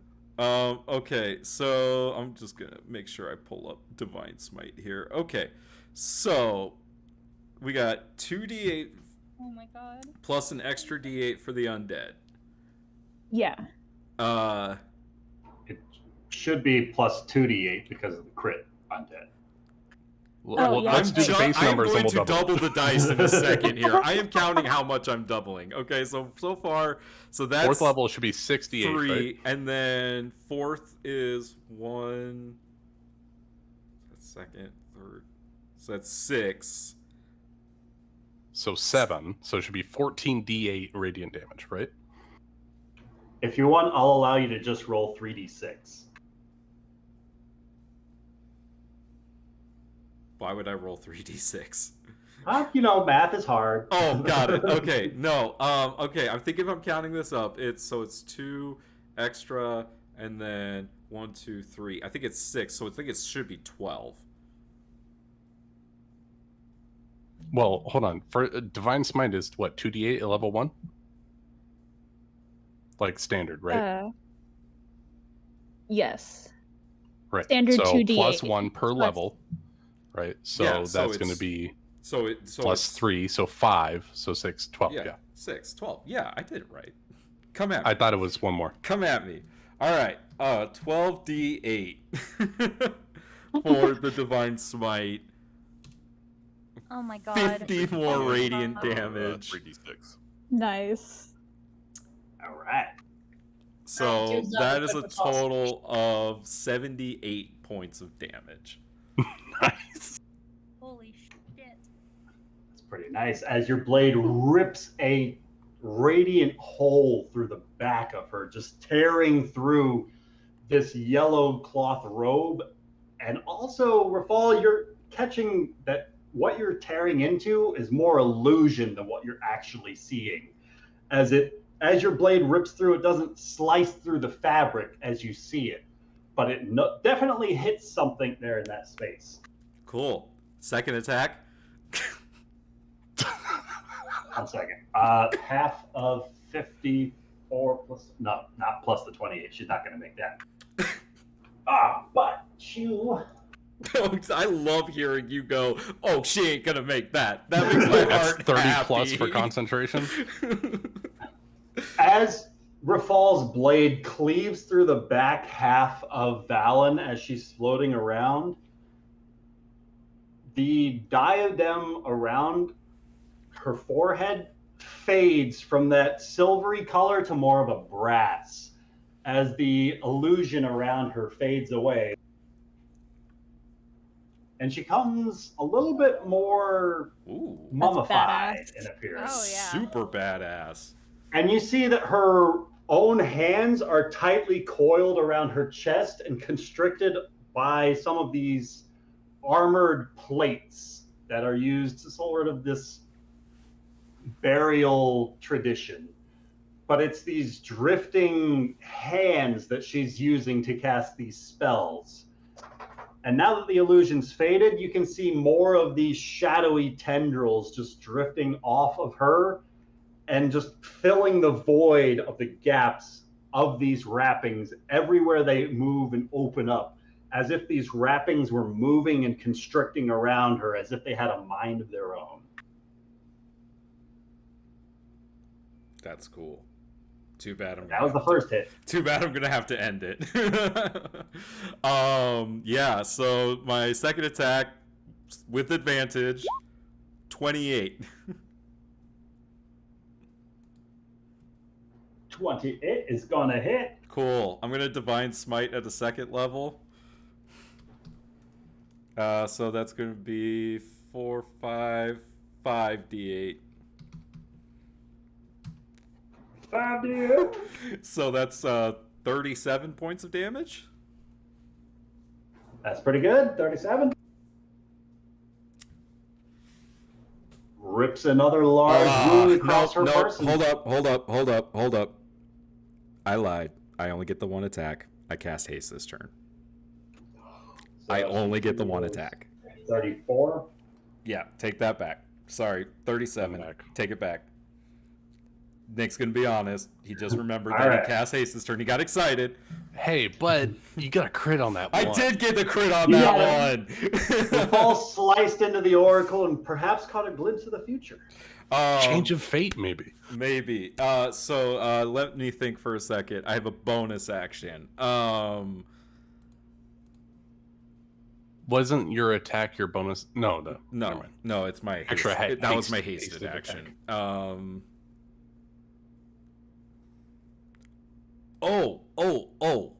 I know what I would like to do with my bonus action. Make your cape billow? Go ahead. No, I would like to use my Channel Divinity Inspiring Smite. Immediately after you deal damage to a creature with your Divine Smite feature, you can use your Channel Divinity as a bonus action to distribute temporary hit points to creatures of your choice within 30 feet of you. That's only Nari. That's fine.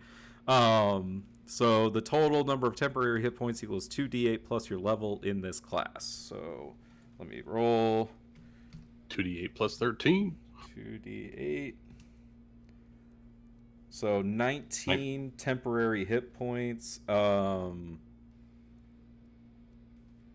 much is Nari at? I can't see her HP. I can't heal all the way because my max has changed to 120, but I can. This is a buffer. 14. So 19 buffer. Rafal's gonna give it. So I can. Rafal's gonna give it all to Nari. Okay, cool. So, okay, so I can have more than my max. So you'll have 19 temporary HP. So that's temporary hit points, not actual hit points. Okay. So it still all goes through. Cool. And that's the end of Rafal's turn. All right. At the end of Rafal's turn, those shadowy tendrils are going to lash out at him. And that's going to be a critical hit. Can I use Oh. my reaction to negate that using Crownfall's sovereign ability? Absolutely.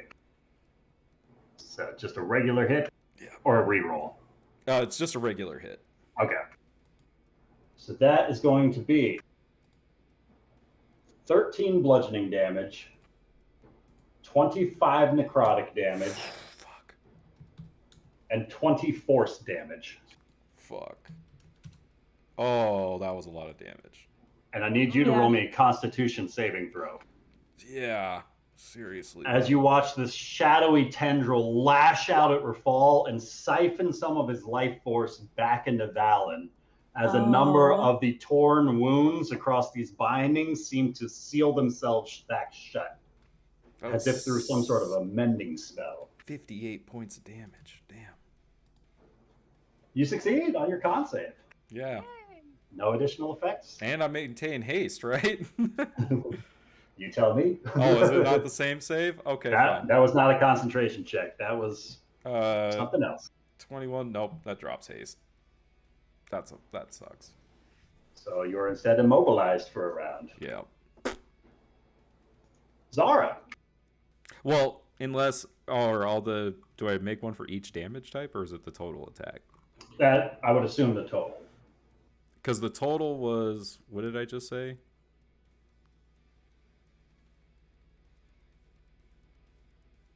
Because I went from 58, half of 58. So 20, yeah. Just 29. missed it. That's a bummer.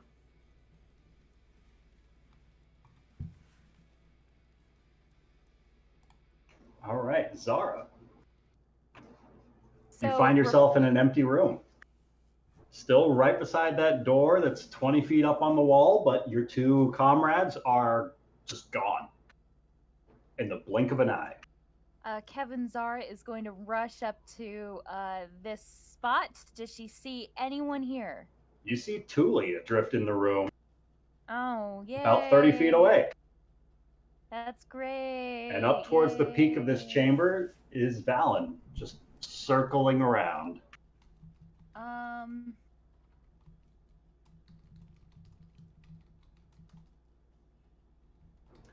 And that diadem that you've been shooting at looks to be completely restored. It doesn't have any of those dings or nicks that you saw previously. The blue Valen does not appear to be this mummy lord in appearance. She takes the humanoid persona, but you are aware that it is an illusion being cast from that diadem. Thanks to your true sight. An amazing Arcana check. Zara is going to scream, "Bring them back now!" And she's going to rush up. I use 20 feet of movement, and I think the wings give me 60 feet, right? I believe so. Yes. So she's going to get... So the first 15 feet gets you into the room. Okay. So you still have 45 feet. And she's going to activate Callum's ring right about here. All right. And I think that's going to... That's a fireball, right? While wearing this ring. Firebolt. Firebolt. She's going to cast Firebolt. Sorry.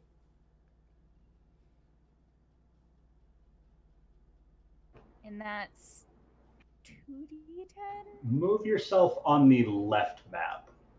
No. About how high you would like to go to see if she's in range. I think it's 120 feet. It's a long range. Okay, then you're good. Yeah, she's So definitely. roll an range. attack roll. Okay.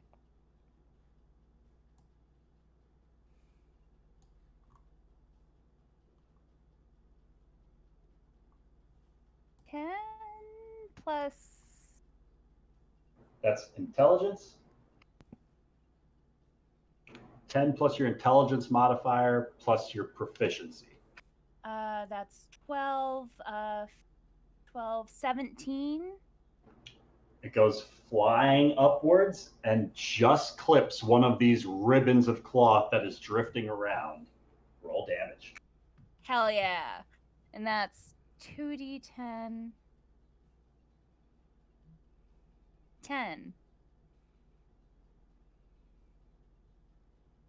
It seems to be particularly effective as those flames are quick to consume this ancient petrified wrapping.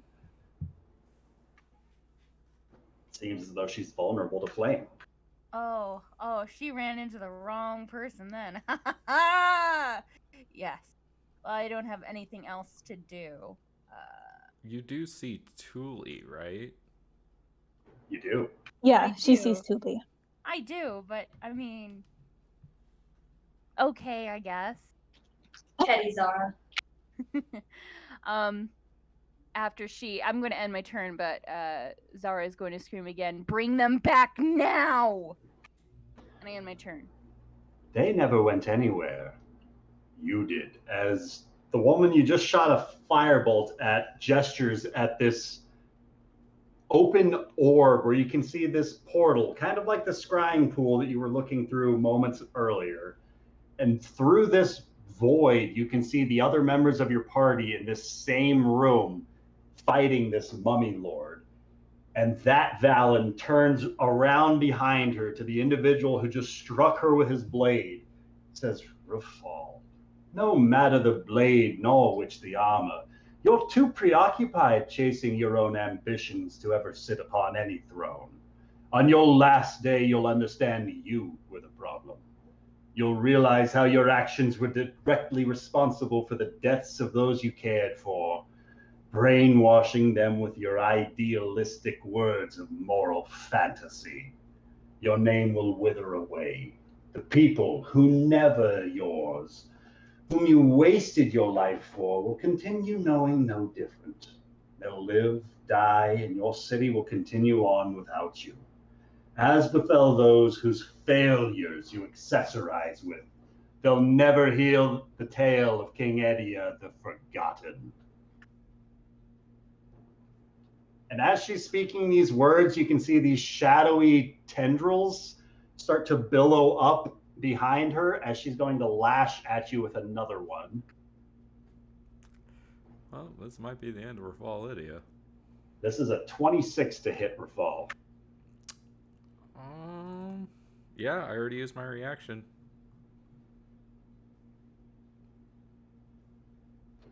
All right. 17 bludgeoning damage, 22 necrotic, I'm at 0. And I need a Constitution saving throw. 23. You are still able to regain hit points. Well, that's good. Otherwise, that'd be really bad. But the rest of the party watches as the shadowy tendril lashes out and strikes Rafal. The light just seems to be siphoned away. That golden color that fills his armor goes gray. As all the life fades from his eyes, his skin goes a whitish pale as he just starts to plummet. Oh no! Can I catch him? Oh, no. Oh god. Can I reach out and try and grab him? You're not underneath them. I'm You're not 10 feet underneath away. him. I'm looking at them. Shit. As Rafal's body plummets 75 feet down and slams into the floor. Nick, that's going to be 2 death save failures. Or sorry, 1, because it's not a melee attack. 1 death failure for hitting the ground. Okay. And Valen is then going to turn around towards Nari. Oh, fuck.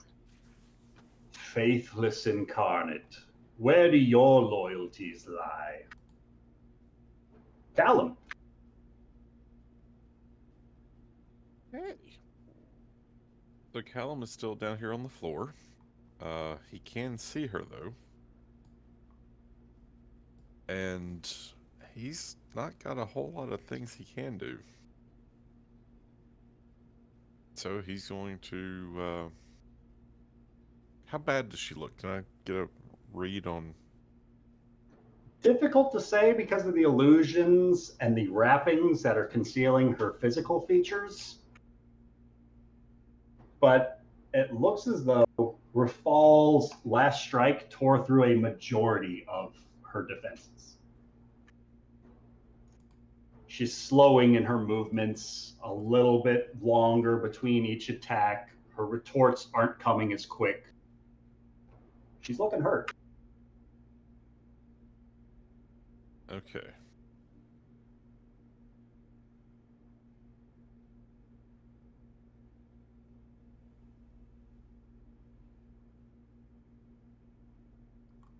Yeah, I'm gonna use Fireball.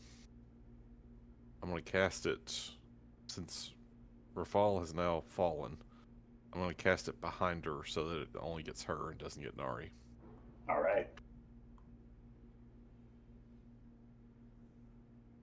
I need her to make me a dex save.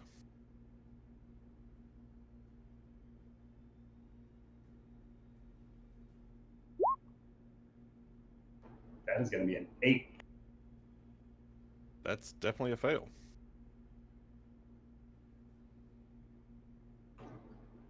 Callum, how do you want to do this? What? What? So So confused. Callum is looking up at this creature and sees Rafal fall. And he says, No! You shan't have him! You shan't have any of them! and with that he conjures a mote of fire on the end of his wand and flings it up against that back wall, where it just explodes in a torrent of flame.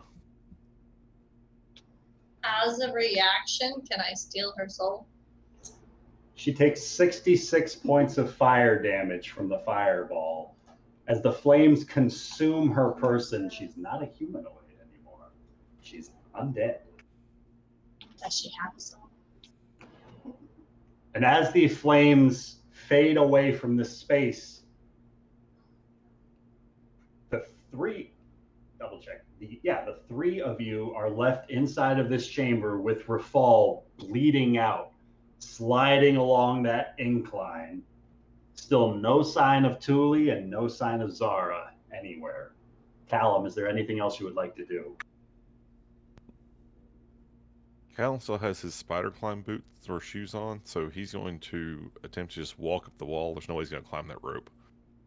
So I assume he needs to go like all the way forward and then up the wall. Corner to get up. Okay, so that's gonna be like 5. 10. Okay, he can get like to the wall. And he's also going to call out, It's a creature of undeath. It may not be dead yet. Do not let your guard down.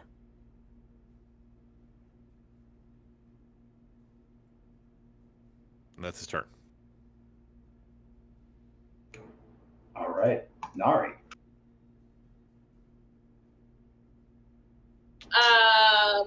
Okay, so Nari is going to yell out to the void of eyeballs.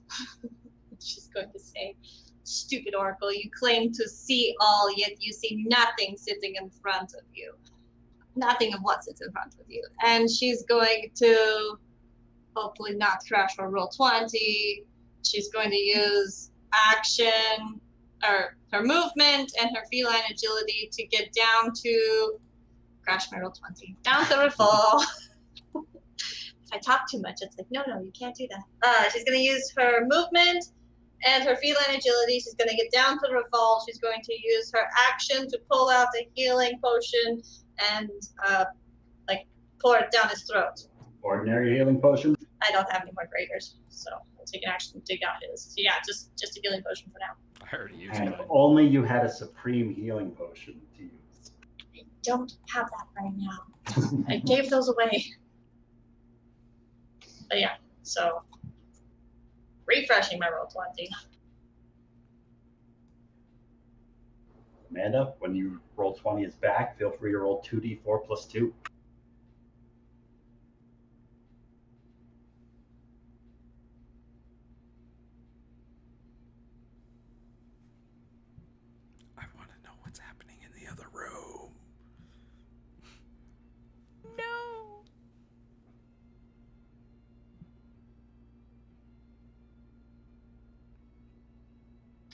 trying. Now it's not refreshing.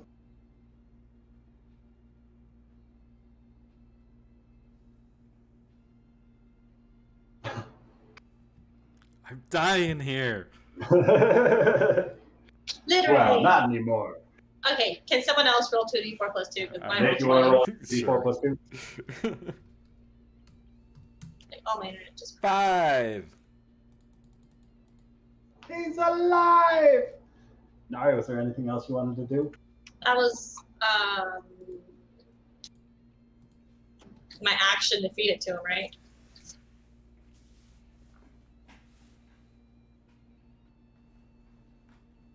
Do I see anything else in the room?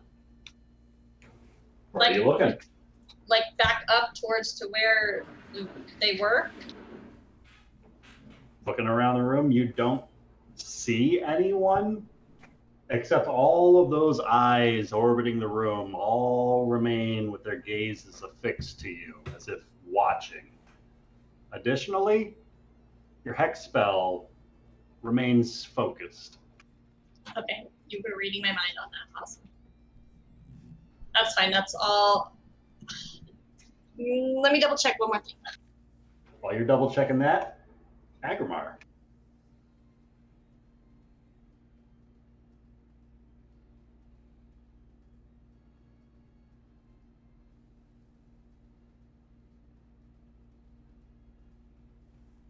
Lucas? Okay, never mind. It's something I can see and I don't see anything. So that's my turn. Completely. But the healing potion works, right? He's breathing He's in. back outside. Okay, cool. Just making sure he's there.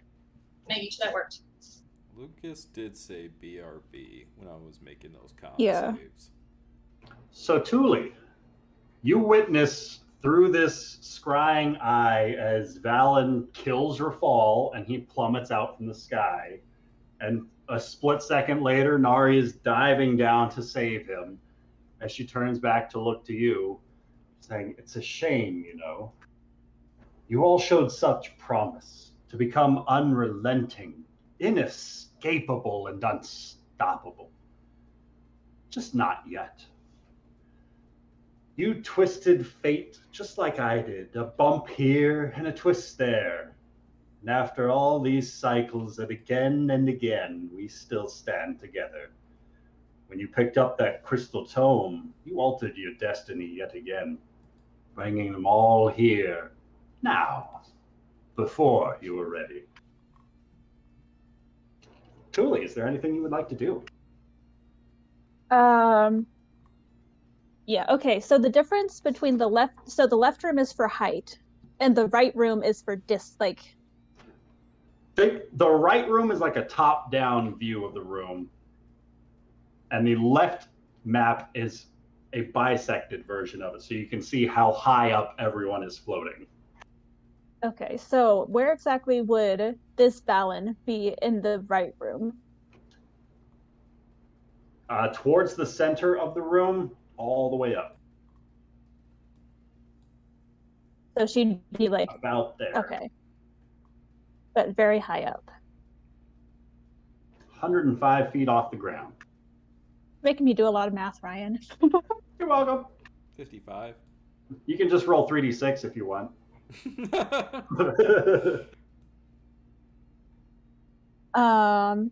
Okay. Let's see. Thule is gonna move 15 feet forward, so she is next to Kevin, Zara, and she's gonna use the rest of the 15 feet to go upwards. So, yeah, about there. For her action, she is going to I'm going to cast Mass Cure Wounds using my 6th level spell slot.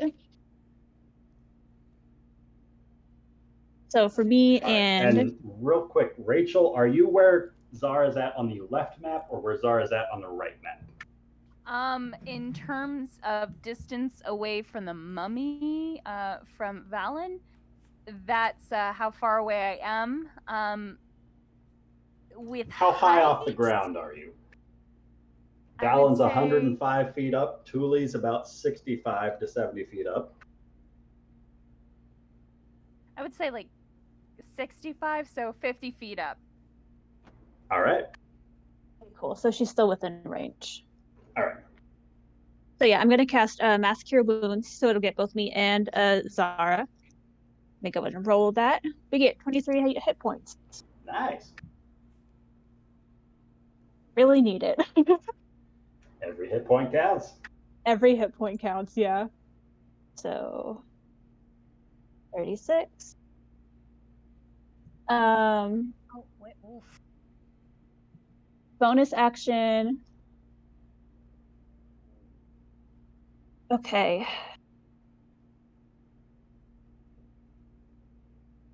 It has to be within 30. Does it? Okay. So if I'm reading the dancing longsword correctly, does it have to be within 30 feet of me? You can move it 30 feet at a time, I believe. But Okay, it so I can go did read beyond that that 30 feet.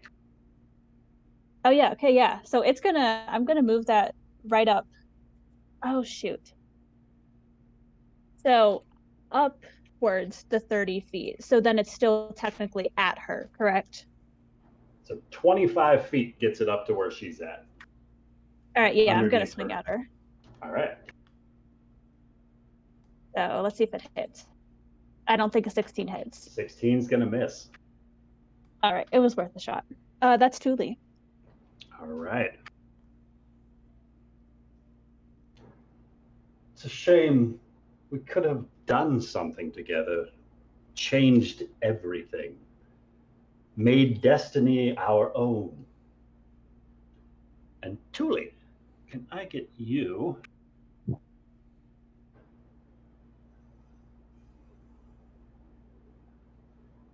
to roll me a Constitution saving throw? Yes. Oh no. She's gonna reply to Valen. I don't want your stolen power. Oh hell yeah! Fuck yes! As you speak out your word of defiance, you feel no effects of these blasphemous words spoken out against you. You have no power over any of us here. What about over Vale? It's not too late for you to save him.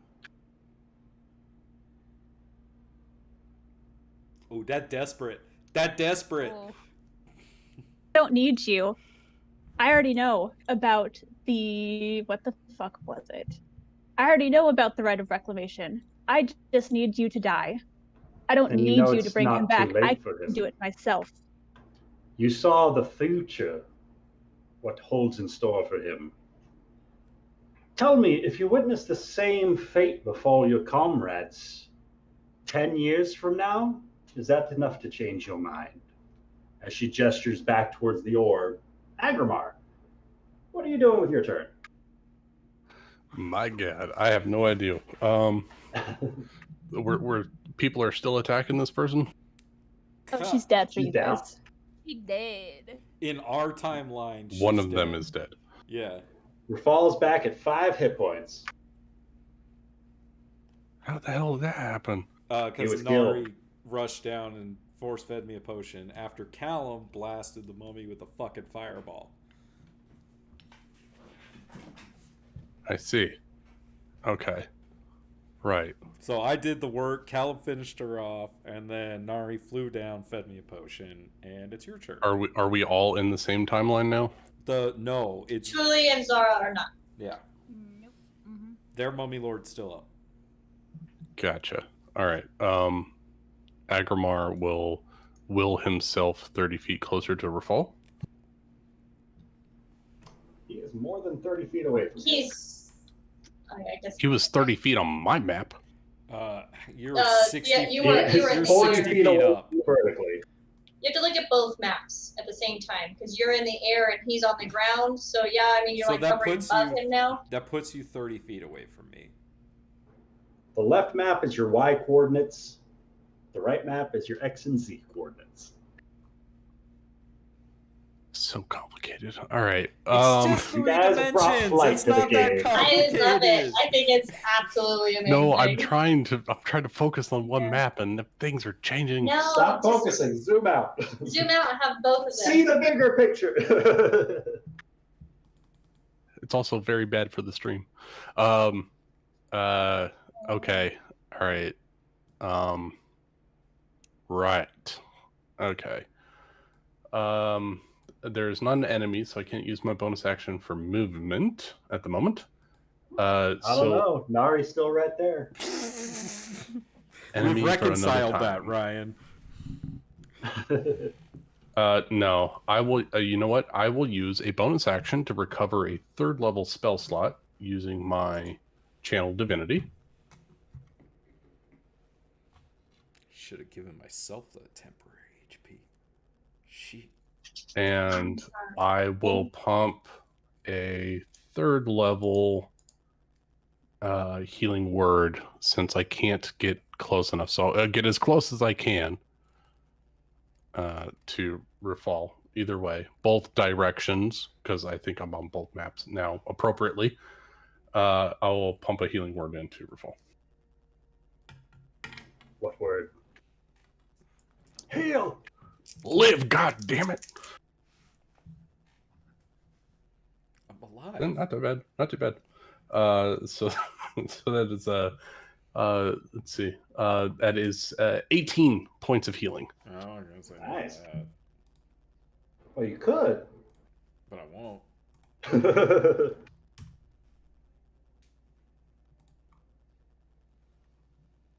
And that is Aggramar's all of his actions. All right.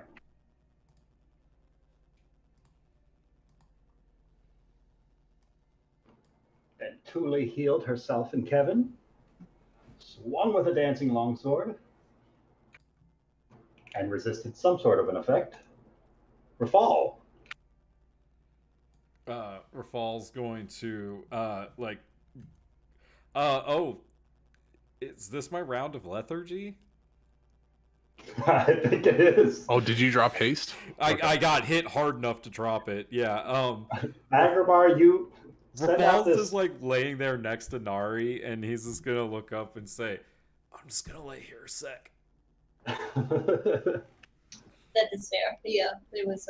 She's gonna point up towards the ceiling and just point down to the ground. Yeah. Lethargy washes over you. Zara, feeling a little bit okay. better. She's going to move up from 50 feet to 70 feet. So that's some movement, 20 feet of movement. Puts her Upwards. 35 away. Okay. And she's going to say, "We don't want to be a part of your fucking damn plan." And she is going to fire an oldie. She's going to fire the firehand crossbow. All right. 24 hits for 11 piercing and 6 fire. Hell yeah. Anything else you would like to do?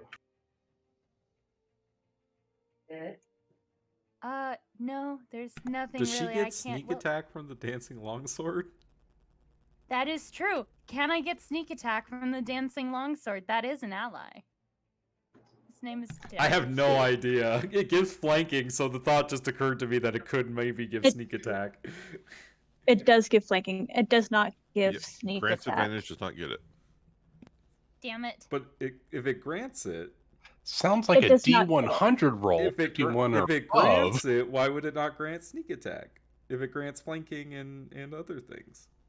Because it can't make her invisible. Well, no, Well, she doesn't need. She just needs an ally within 5 feet for sneak attack. It does not count as an ally technically. Ah, okay. Aw.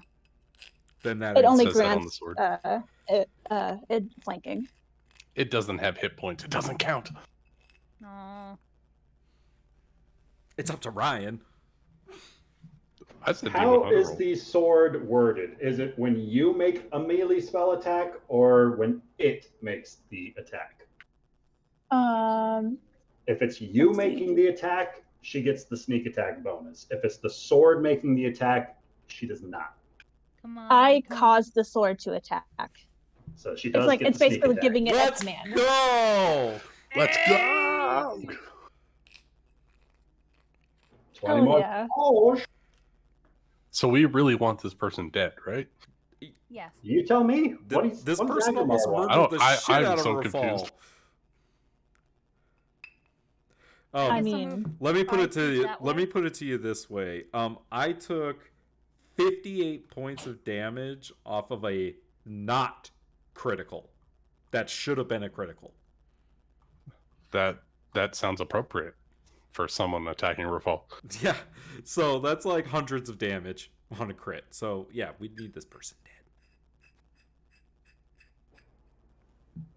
Zara, anything else you would like to do? Yeah, I don't want to be a part of your damn. We're not here to be a part of your damn plan. She's also gonna yell, "Send us back!" And end my turn, and move like 5 feet to the right. You start- to the right. As you start drifting to the right, you see her focus on you for the first time as her brow kind of furrows and she speaks. Strange. I never recalled inviting Zara. I called for Kevin. I called for a hero. Nobody wants you. Zara, can I get a Constitution saving throw, please? Called you out. Except for Yeah, She no. casts a spell. except for every time Rafal has told her he needs her today. Oh, an 18! It's really good. That's pretty good. Can I cutting words her damage? Absolutely. If you tell me what you say.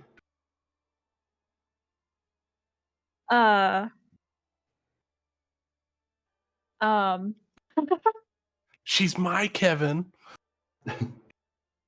Oh, the word, I had something and I lost it. It's not going to sound as cool. The words of liars hold no meaning here. Oh, that's And nice. she's gonna turn to Kevin. She's gonna, try to get her to look truly in the eyes. And she's gonna say, "You are worth so much more than you could possibly fathom." And there's the slightest break and a distortion in Valen's voice as she lets out the remnants of this harm spell upon Kevin. Kevin, instead of taking 41 points of damage to your maximum hit points, you're going to take 20 points of damage. Yay! And that's it. Minus Wow. the I was gonna cutting say, words is that from what's Tuli. the cut? You're a what? Oh, yeah, I have to roll the D10 die. at this level? Yeah. It's a D10, yeah. So -9. Nice. So you're going to take 11 points of necrotic damage. Zara, if you wanted to, you could. Yeah. Can you uncanny dodge that? Yeah, Huh? it's I an could attack, uncanny right? dodge that. It is not Is it an attack? It's a save. Oh, it's a save. No attack Aw. roll. Ah. Okay, Still, well, can I 11. do a- That's not bad. And not get hit by that? Because that's pretty intimidating. And she is going to begin to move 20 feet down. That'll be her turn. Callum. So, Callum really can't see anything going on in the room right now, so he's just going to start walking up the wall.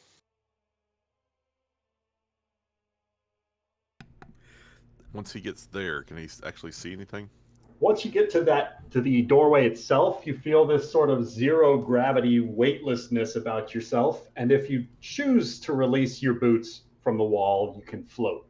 But you do now have line of sight into the room where Aggramar and Nari are both just over Rafal, who has seemingly regained consciousness, but is still lying on the floor. What happened to Zara? I thought she went in the room. Where is she? I don't know, but Aggramar suddenly appeared out of nowhere, and there's no Tuli to be found. Rafal, like from the ground, will say, "She disappeared right before I came in." Oh. That's when Aggramar appeared, though. Oh. So, Callum, with his action, and he's gonna try to look around, see if he can see any evidence of another spell, anything that might be hiding them. Roll me an intelligence-based perception check. If it's not already Okay. intelligence-based. No, it's wisdom. So, Okay. perception with an intelligence modifier. Yes. Okay. Well, that's a 17 plus a 5 is 22 plus... Yeah, 22. So you're able to, after piecing together some of the bits and pieces as Zara described them to you, now that the illusory effect has been made apparent, the illusion over the Mummy Lord, the hallow spell that has been dispelled affecting the larger area, you are left observing these many motes of some sort of divination magic as every one of these eyes floating around the room seems to be actively scrying upon the party presently. You don't detect the effects of any additional spells, but you are also aware of the existence of such spells like time stop or wish that go beyond mere perception. It could be something as complex as a greater invisibility happening. Difficult to say. Okay. Well, on the chance that there's something going on, like some magical effect that is causing this problem, he's going to use a 4th level spell slot and cast Dispel Magic. On anything in particular? Well, since he couldn't necessarily define anything that might be hiding them, he doesn't I want to think use it you on... get to target a magical effect. It says choose one creature, object, or magical effect within range. So I guess I will attempt to dispel anything that's granting invisibility or illusion. All right.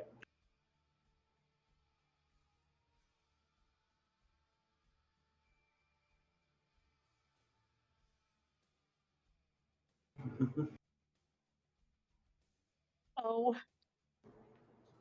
Callum, as you make your way into the room, catch line of sight of the other members of your party, observe the missing members of your party, and take a moment to ponder why that could be. You focus on the space around you and this effect, this illusionary effect, this invisibility effect, and you try to dispel it, hoping to make the forms of your missing comrades reapparate. Instead, the room around you changes somewhat. There's a faint shimmer about the space as many of those eyeballs just become effectively orbs of light. They lose the eyeball-like properties of their appearance, and it becomes much more apparently a scrying spell sensor. Thousands of them within this room, all still floating around. Somebody is still concentrating upon them.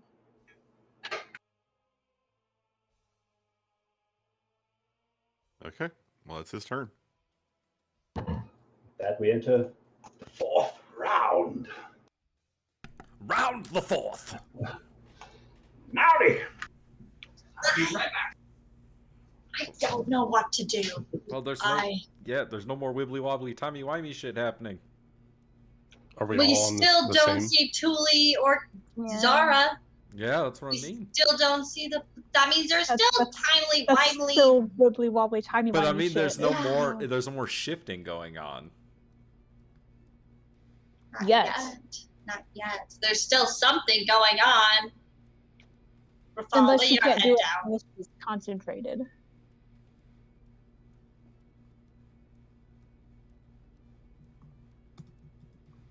So I know I don't see anything to do anything to.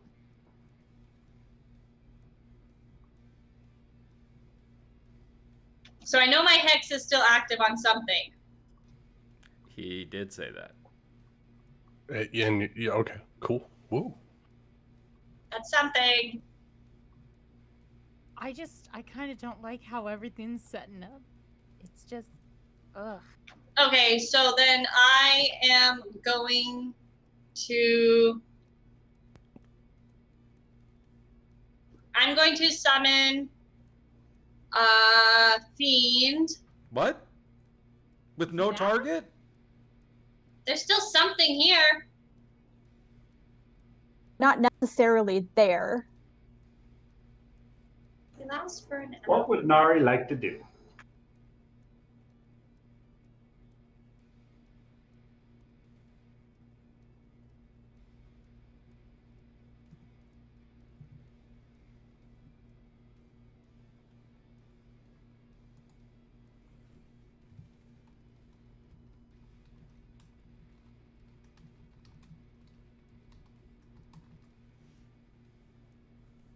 Okay.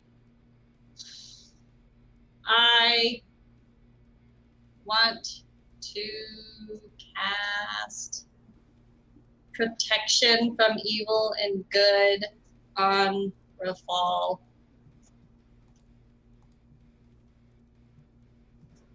For undead, so undead can't harm him? Is that how that works? So a creature will have Whichever one you disadvantage pick. on attack rolls against the target. Yeah. So yeah, I'll cast protection from evil and good on Rafal. That's a thing, right? That's a thing. There's a thing. That's a thing. That's a thing. Okay. There's that. Rafal gives you a I don't know what thumbs to up. do. I don't. Okay, I'm just saying, I have not made a single hostile action towards this bitch yet, and I'm just like, I don't know what to do. You so help- yeah, you Cast helped- a text on her. You helped that me. doesn't hurt her. You helped me Yes. hurt her a lot. It's not you hurt. I'm just saying, I wanna smack her back. She tried to punch me. So yeah, I'll cast that with undead. So yeah, just Nari's there. axe is itching. Yeah, I want to beat her with my soul. Okay, Remind me about the effects of that as they come into play. I'll do my best.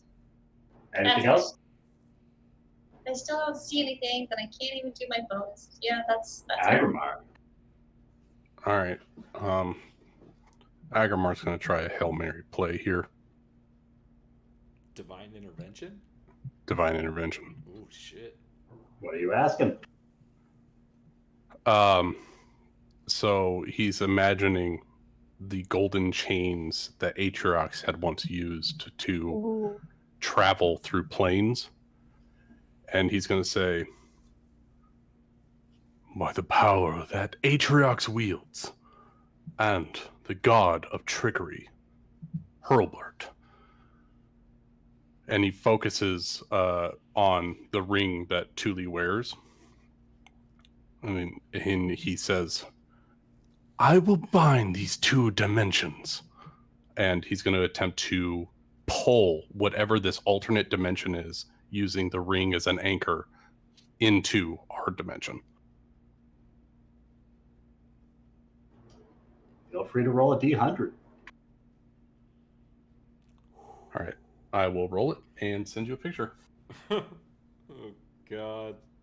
Where's your video camera? My camera died like 2 years ago. What about your foot camera? My foot camera. For your foot keyboard? You have to pay extra for that. Yeah, that's on the OnlyFans. What am I subscribing for? Hold on, I gotta find my camera. I'm so freaking nervous right now.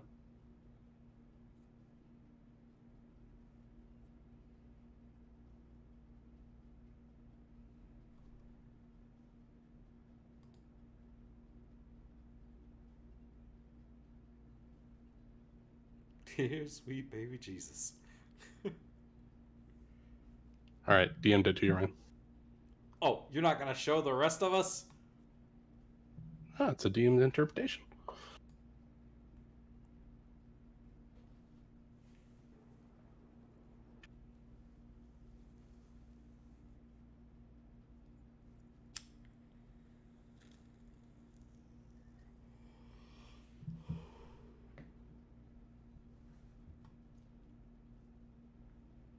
Pause for edit. Yeah, right.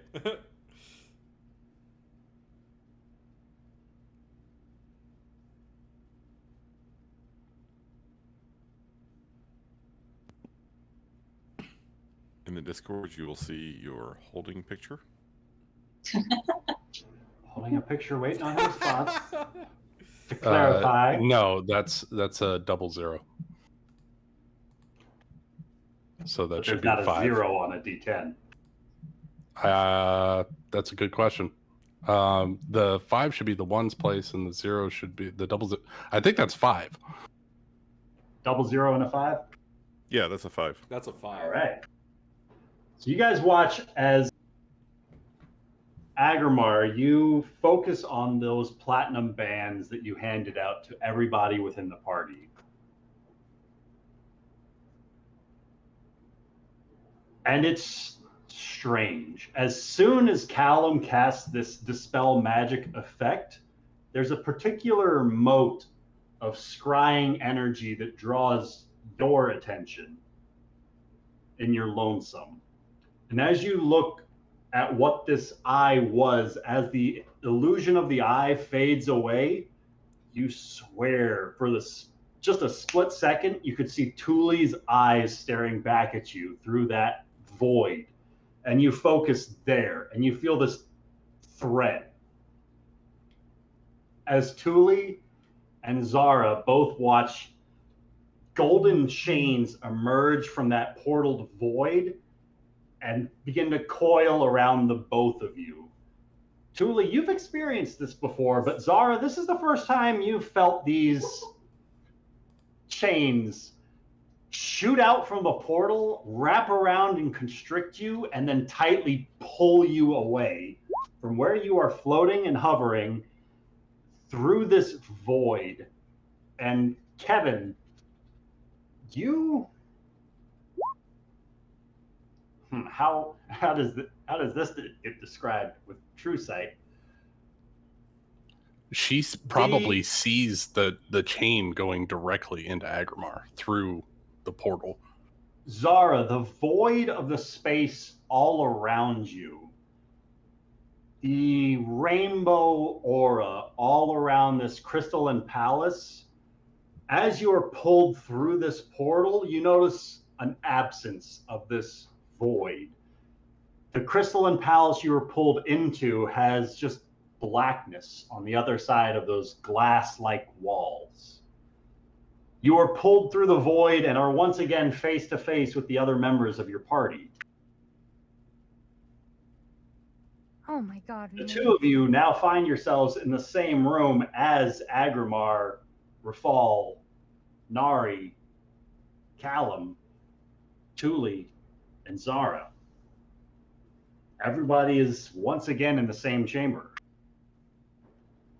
However, Thule, there is no sign of Valen anywhere.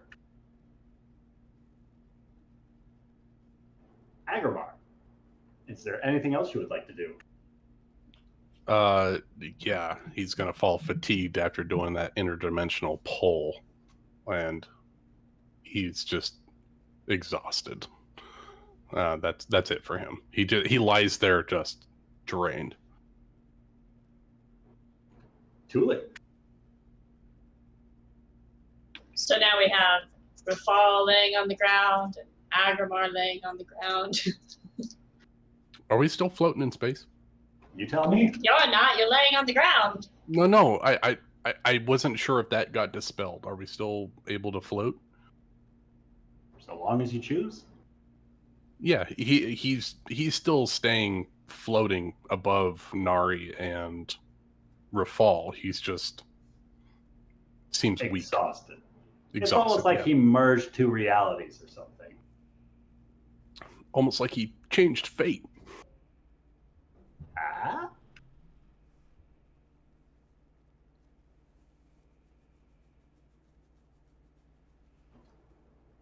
Truly, she's gonna curse. Fuck. No. Put me back. She's still alive. We have to kill her.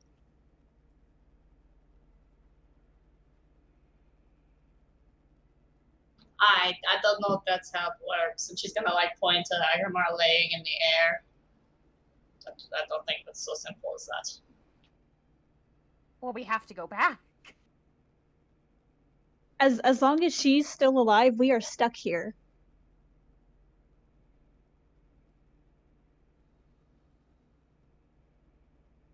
Can She's Tuli still here see? somewhere. What do you mean still alive? Where were you? We were in here, except Not elsewhere, here. not here. Can Tuli see like the if like any of the eyes? Like, can she see where she came from? You I can guess. see many motes of light, thousands of. Effectively, if you've ever cast a detect magic and been on the receiving end of a scrying spell, as might have occurred being a servant of Sovereign, these motes of arcane energy that are visible and floating all around this room, where it was nothing but eyes within the last room that you got pulled from. Looking back, there's no one particular mote that draws your attention. You might know that you were probably scrying through one of these eyes.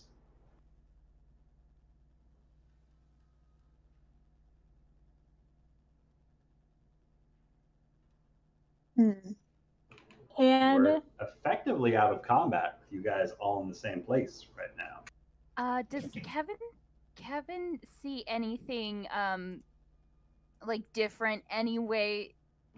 Just any of the arcane energy that might allow them to go back to hopefully kill Valen? Roll me a perception check, Zara. No problemo.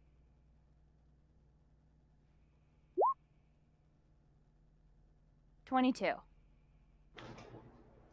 You see no trace of Valen anywhere in this room that you got pulled to. There's a large scorch mark towards the back wall, but aside from that, there's no sign of the mummy anywhere. But from some of the readings you guys have studied so far, maybe that's to be expected. I don't get it. okay, 2 questions.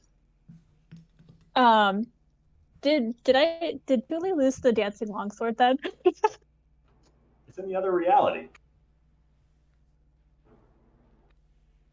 It's 10 years in the past where you left it.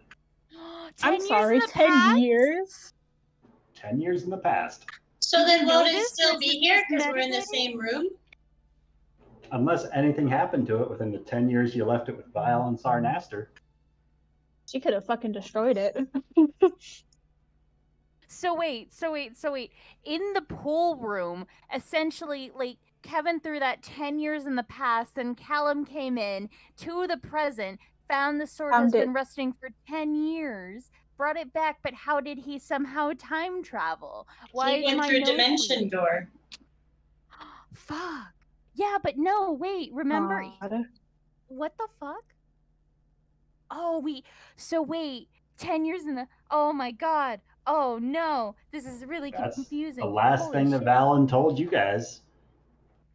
I don't remember her mentioning like a time period. Yeah. If it was a time period, then Kevin would have maybe done something different. But Wait. was it 10 years? Because that So, was like, Are we when in did the Kevin Are we die? in the present or are we in the past? You know For the that future. the room, Tuli and Kevin are aware that the room you got pulled into, the television screen that you were watching that are now on live air at, was 10 years from the room that you were in originally with Aggramar. So the room where we are currently in with Aggramar is the present time? Future. It's the future? We're 10 We're years in just- the future? We're 10 years. If we've managed to take out this creature, we may need to return back to the central chamber. There was a pit there. It looked like it had a sarcophagus in the bottom. We may not truly be done yet.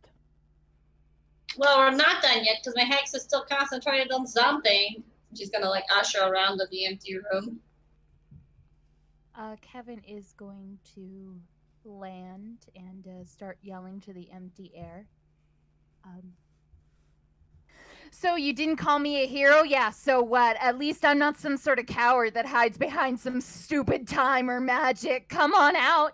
I mean, if you're truly not afraid of death or anything, but obviously if you can't kill a bunch of pure mortals, then obviously you can't become some sort of stupid time god. Come on out. Come The out and second face door this to this challenge. chamber drifts open. There's another door in here? It was a double door. That you Remember guys this only sound? opened the Oh. one door. Oh, that one. Oh. And Maybe we should like take a minute, guys. Take a breather before we go through the opening doors of inevitability. I can't move. I've heard ghosts of the past, and I really don't feel fine right now. I kind of, yeah, know. sure, let's take a rest. I still can't regain hit points, right? I'm just sitting here, not regaining them. You've yet to regain any hit points. Okay, cool.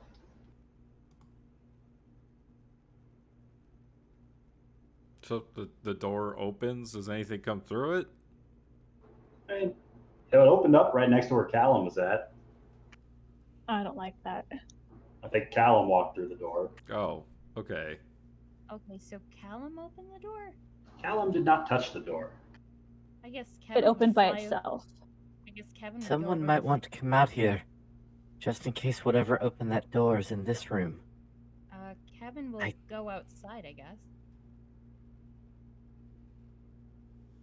Feel free to move your token outside, I guess. I'm Oh, I nearly don't know. exhausted. There's not much I can do. But I will attempt to find it.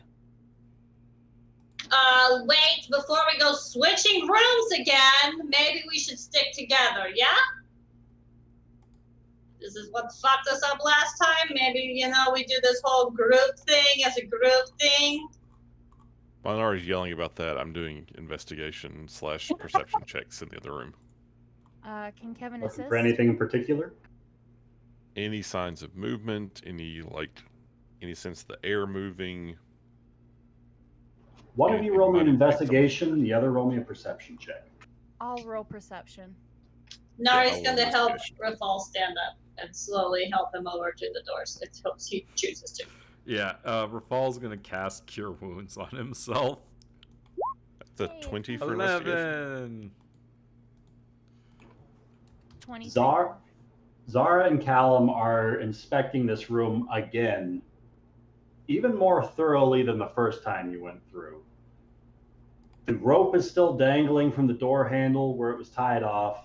The room does not appear to be disturbed aside from that door opening 20 feet up on the wall. There's still the locked doors to the south that don't appear to have budged, as well as the opened door that was split open by the chime of opening that leads out to that pillowy loft room. Callum's going to walk over to the doors we came through and close them. All right.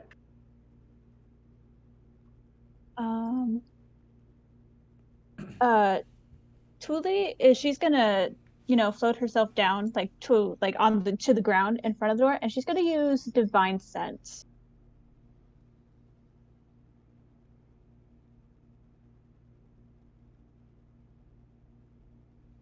Just in case Valen is indeed hanging around but invisible type shit. Right here where you're at? 60 feet Well, up from there? down to the ground and then move towards the door, I guess. 60-foot radius, feel free to move your token. I guess if I'm within 60 feet of the... Oh, I'm fine where I am then. You send out this burst of divine aura from your person and don't detect anything aside from Nari of undead nature. However, Aru? give me 1 second to find my note. You see that there is an angel by this undead being. There is the hilt of a blade sticking out from Rafal's belt, a necklace within Zara's pocket, and a necklace within Callum's pocket that all radiate a sort of divine energy that you sensed recently coming off of that figure you observed with the potion in the other room. And as you send this divine sense through the area, as your eyes just kind of observe your party members, you can see these objects on their persons slowly start to dissolve into sand as blood starts to seep out from them where they are holding these pieces of equipment. Wait a second, what does Callum have? Thule, you think they might be holding some cursed artifacts? A necklace. She's gonna From the turn. genie. She's gonna turn to Rafal. Oh, What from did the you all genie. pick up? What you were doing? What did you take? Rafal's gonna show her the sun sword. Shiny and pretty. Callum managed to chip this out of the crystal after we fought some genies. I assume that the item dissolves in his grasp. He's holding it up just fine.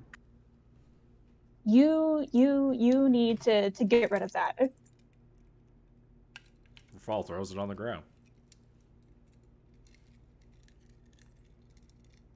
Can I ask why? I mean, Laura's gonna look at it. It's kind of cool. I mean, maybe we. They're cursed. Did you call me? I know I'm cursed. Is that what? No, not you. You're wonderful. I Nari. thought you said you're cursed. So I completely misheard that. I was like, yeah, I know. The items are cursed. What You're else not is new? cursed. I was like rude, but like that's not what we're talking about.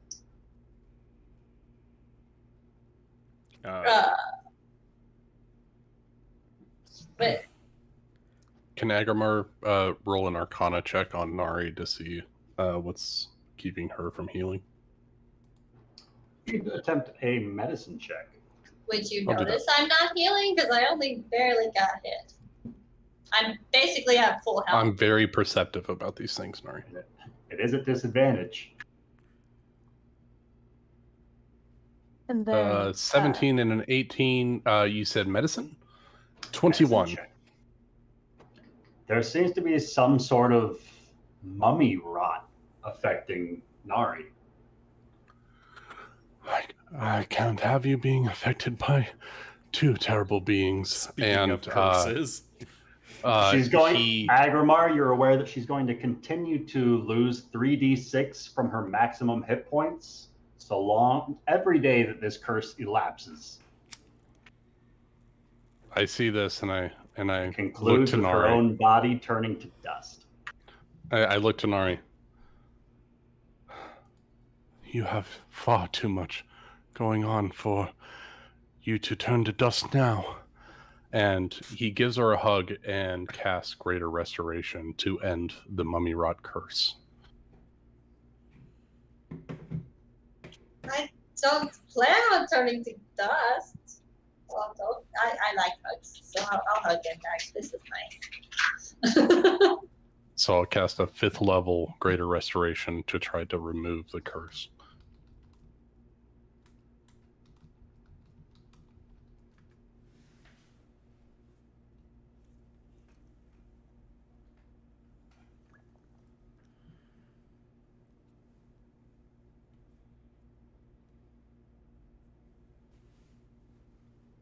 This thing. You have the diamond dust to spend. I do. All right, mark that off of your character sheet. You got it. And what's it He's look like got as Aggramar performs this ritual? this 5th level ritual? This is something he has described to Nari in great detail before she went away with her friend.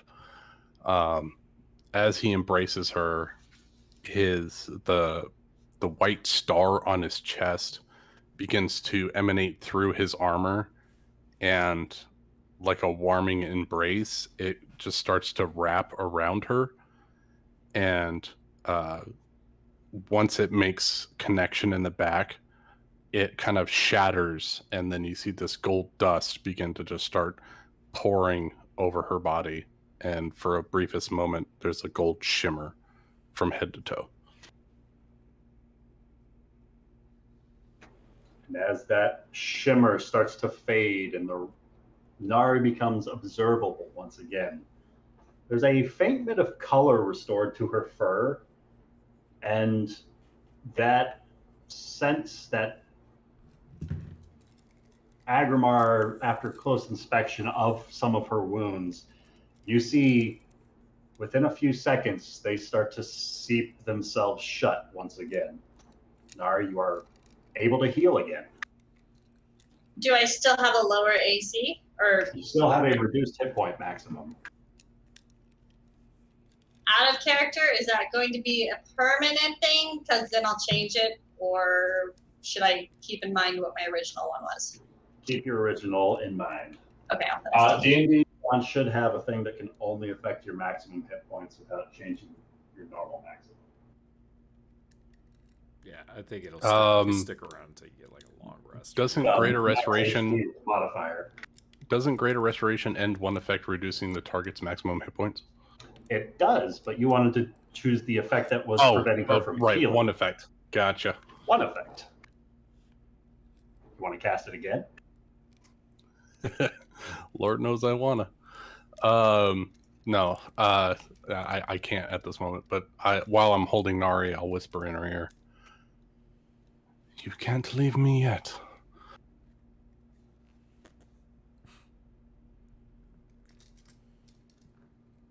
So I just fucked up my D&D Beyond. I am not going anywhere.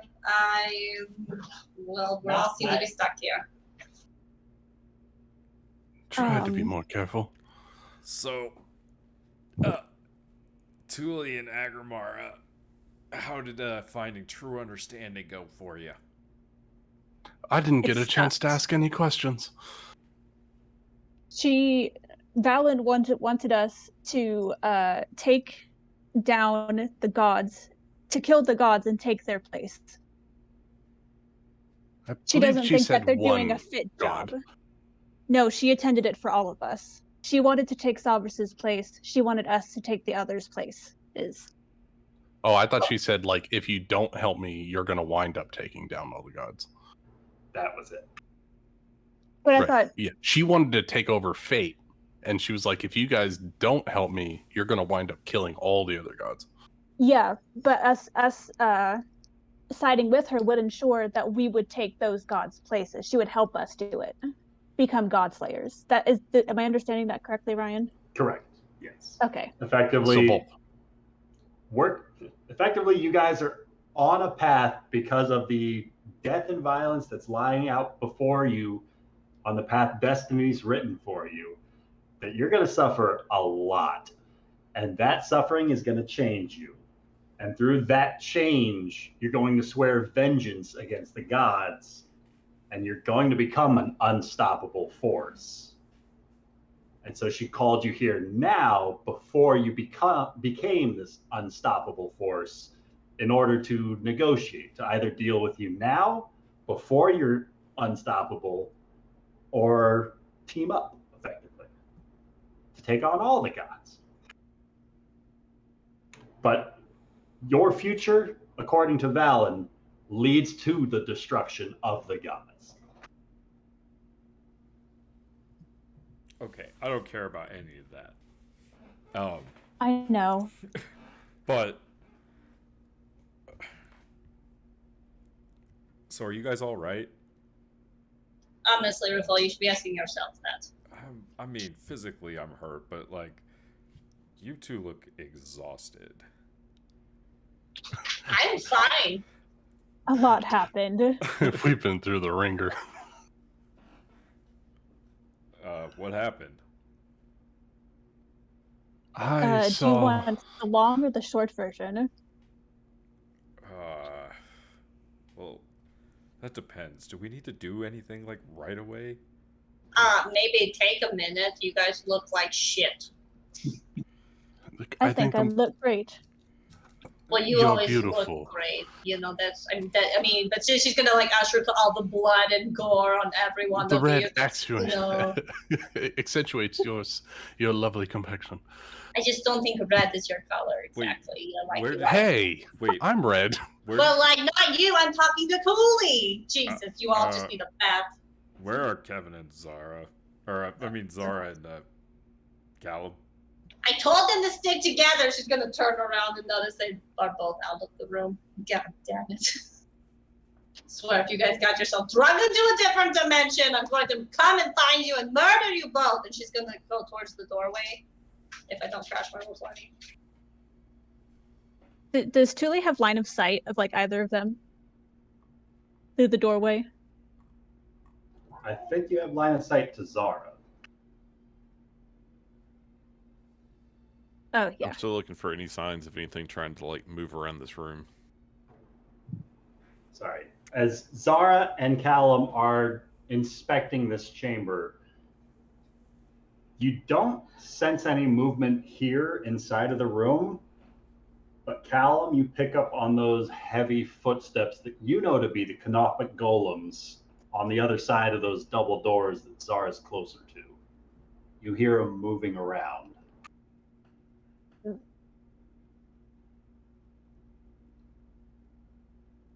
Everyone, I'm telling you, there's a sarcophagus in the chamber. I think it's to our south from here. Well, I that's can hear the very- golems moving around. We may need to go down there to finish this. Be sure we're done with this. I know, but I just don't think it's a good idea to just run head first when Rafal just fell 600 feet onto his head and Aggramar's exhausted from pulling these two out of God knows what invisible area they were in. And maybe just give it 5, 10, an hour at least, you know. And then Nari's going to take she's going to take a rope and she's going to like go over to Aggramar and like tie it around his waist. And she's going to take that string and tie it around Thule's waist. She's going to go over to Rafal and tie it around his waist. And she's going to be How many feet are you leaving between everybody? I think that's only like 50 feet of Group rope. hug, There's one only- big lasso. Okay, maybe not like around your waist. Yeah, 50 feet of rope. Like, we're all fucking being tied together for a fucking minute so we can sit. Unless Like someone in stops her. kindergarten. This is her plan. Yeah, like through the belt loops or something. All right, Nari is elected the line leader. That's right. You are all on a I'm leash the right now. Just don't want to lose anyone. She's going to look down to Zara and Callum. Can you just come up here like for 5 minutes, please, so we can sit in the weird orbs of eyeballs and take a second? Oh, and still sit in the room where the coward was who decided to, just Yes, go wherever Diadem. He's because not she's here. We'll sit in the She's not- cowardice room. She obviously He's not is. here, Zara. No, I checked. Real quick, Aggramar probably also knows about the ritual. Can he collect the ashes before we leave the area? Oh You shit, tell me, yeah. does Aggramar choose to collect any ashes before you leave the area? Oh hell yeah, yeah. No, he's gonna bring So Veil describe back, for how sure. Aggramar wants to collect the ashes. much like he has done for his companion before. He pulls out a satchel. You pull out the satchel and you feel a tight constricting around your waist as a rope is tied off. You bring Damn all it, of us Nari! with I you. have things to do. You wait 5 minutes, okay? You give Did us- Nari ever cork that iron flask? Yeah, no, I definitely meant to say that a long time ago. That she would, if Nari? after she dumped it out, she would have cooked it and put it back. Nari, you know about extraplanar beings and how to destroy them. The Mummy Lord must be destroyed by bringing its ashes to its sarcophagus. Also, if we are to save the people that are interred into eternal servitude, we must make a candle from these ashes. We need to collect everything we can. I don't have a problem with that. I just don't trust any of you to not leave my vision of sight. So you've all been All right, so grounded. Nari, you take watch. The rest of us are going to take a short rest while Aggramar and Thule and Callum make a candle out of the ashes of this mummy. Okay, but I want Zara and Callum up here in this room with us. No separate rooms allowed. Rafal's Fine. gonna like whistle and be like, "Come on, get up here." Fine, she can watch. She can watch us. God, I don't get you. We got nothing. We are beaten to a pulp right now. There's nothing for her to see. well, does anyone obviously actually because we're so goddamn important. And Nari will start to untie everyone, seeing that they are capable of listening. She'll wrap up her rope again, and she'll sit in the doorway. A little ledge right here, so no one can leave without her knowing. I suggest we all stay close to the ground and not float up to the ceilings, because we don't know when this, wibbly wobbly air stuff is going to stop. And the fall was a really good example of how quickly we could fall. Yeah.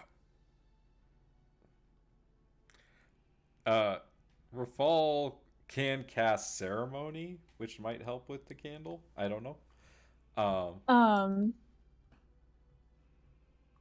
So, Callum is right. We're gonna have to go there eventually. Whoever we want to save, they have to spend an entire 8 hours by the candle. And we need her heart to make sure she doesn't come back. Are you sure she has a? Well, Sorry, I didn't hear you, Rachel. No, just are you sure that she has a heart? Step one is making the candle, so let's get that one out of the way. Does anyone have any wax? Callum, you got some In wax? fact, I do. Oh, I think I do. Of course you do. I pull out of my priest's pack candles and I hold it in my hands over a. Doesn't someone have like a bowl? Does Callum have a bowl? Or am I You can thinking go of ask the him. Western He's in the other campaign? room. Well, in the Western campaign, Fox had a bowl, yes. Callum has alchemist supplies. All right, you're all useless. No, I we pull don't out- have to have- Rafal well, has we have a- a mess kit. Rafal has an empty potion that he just used. All right, have we're a making a drill kit? potion-shaped candle. Let's do that. Okay. All right, so I'll take the bottle from Rafal, and I will hold the candle in my hands and just start radiating heat into it to drip the wax in there. And What spell Thule. are you using to radiate the heat? I figured he was running at 200 degrees. All right. I've got If you control want to burn flames. the people that you help from now on, absolutely, it's 200 degrees. All right, Is fine. that the real reason Callum, why you gave me a With hug? your magics, come over here and help me. Callum Shout first out wants to into do the that. next room towards the gnome who's meditating. Yeah, he's completely oblivious for about 10 minutes. He's listening very hard to the other side of the door. And Callum starts after- hearing his name being shouted out by the giant. Callum! And after he gets his short rest, he will get up and come over and try to help. You hear the shouting. Does anyone have a bowl? You're all worthless. Look, had a man, bowl. I fell 70 feet. All right? Cut me some slack.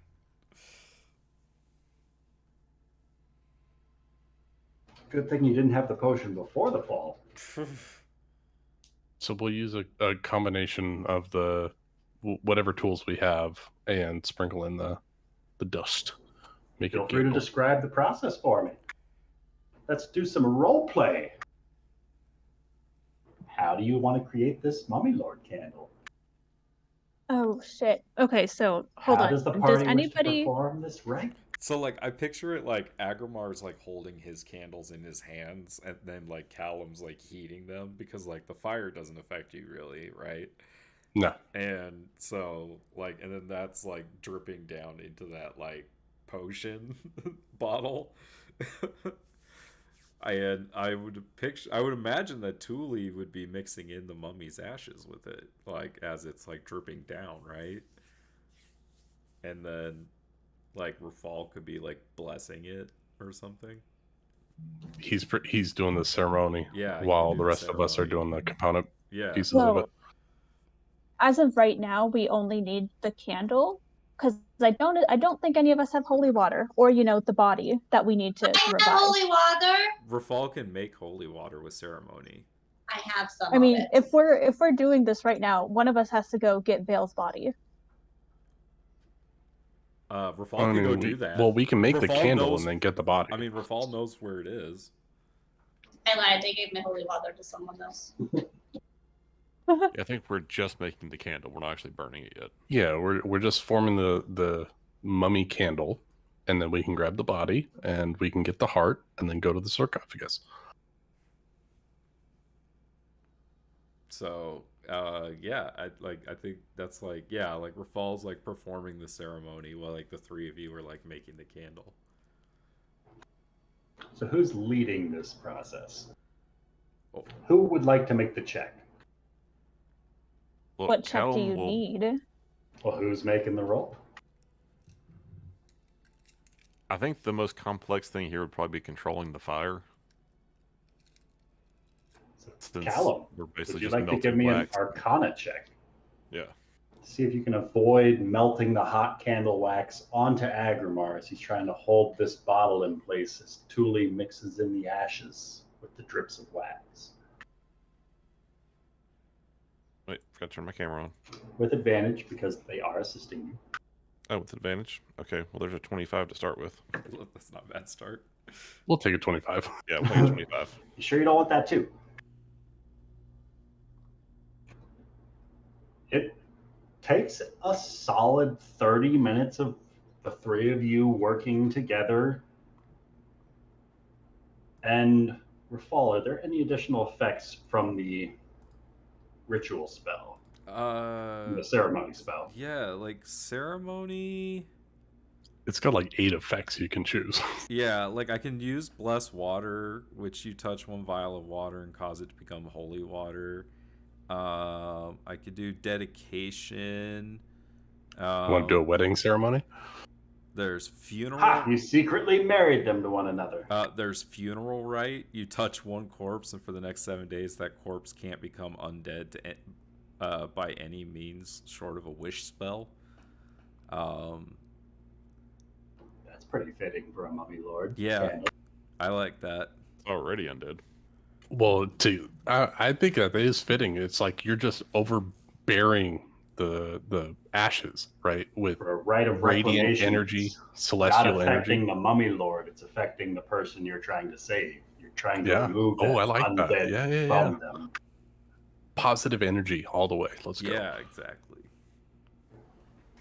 As you guys focus your efforts, and about half an hour goes by with Nari keenly on the lookout, constantly checking her knots and her ropes, before this bottle is slowly filled and the wax begins to solidify within Aggramar's 200-degree grasp.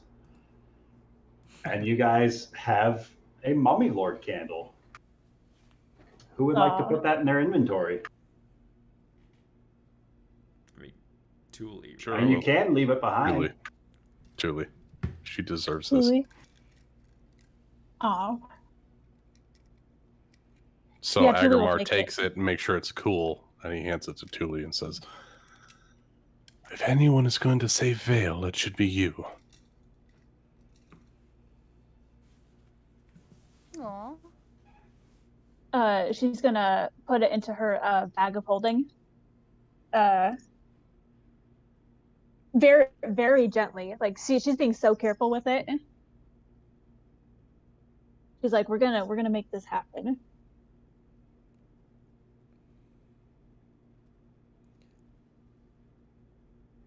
feel free to add a Mummy Lord candle to your inventory. And once the ceremony's done and we got everyone next to us, I'm gonna burn a spell, and I'm gonna cast Mass Healing Word. Sorry, Mass Cure Wounds to everyone next to us. We were able to take a short rest in theory. Don't you want to let people use their hit dice instead of wasting? I didn't get to do a short rest because I was doing a ritual. Well, you can't now though. Well, nobody's completed a short rest yet. Well, we can take an hour. I mean, there doesn't appear to be any enemies bearing down on us. This whole place is timey-wimey. I don't know what's gonna happen, man. We are taking an Hence hour. why we Nari should has take a already short locked this rest. place down. You guys are no longer capable of making these kinds of decisions. You are taking your rest. A short rest. All of you. Nari will sit here by the door and no one will leave. You can push her out and she will close the door. She doesn't care. Nari close the doors. No, she does not. She's leaving these doors open. She's making sure no one goes through the doors. She's sitting in the doorway so no one can come in or out. But And Nari's the first one back to full hit points. All right, short rest then. Before I forget, who did you say also had curse items? You said Zara and Callum did? So the necklaces that Zara and Callum retrieved from the Dow seem to be cursed. Okay, she's gonna address Callum and Zara. Those necklaces you have, get rid of them. They're cursed.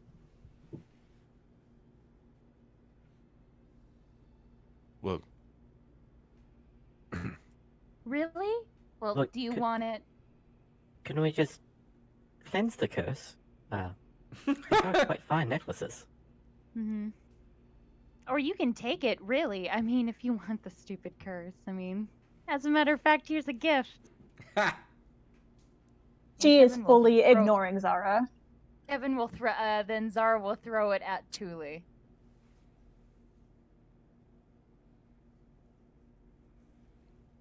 Queen of Petty.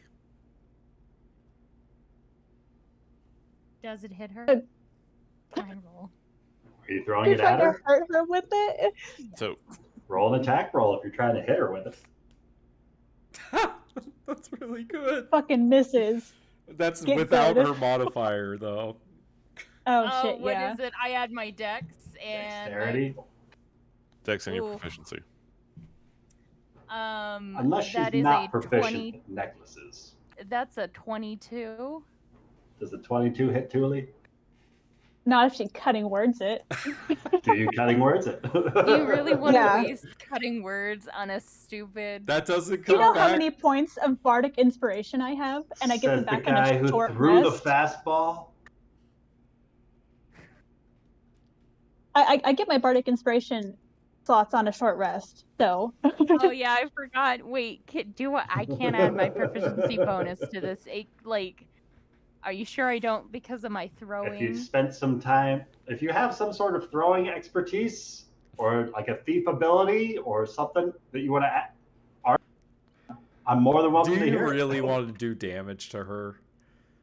No, I just want to hit her. That's just it. I don't want to cause any damage. I just want to hit her. No damage, just hit her.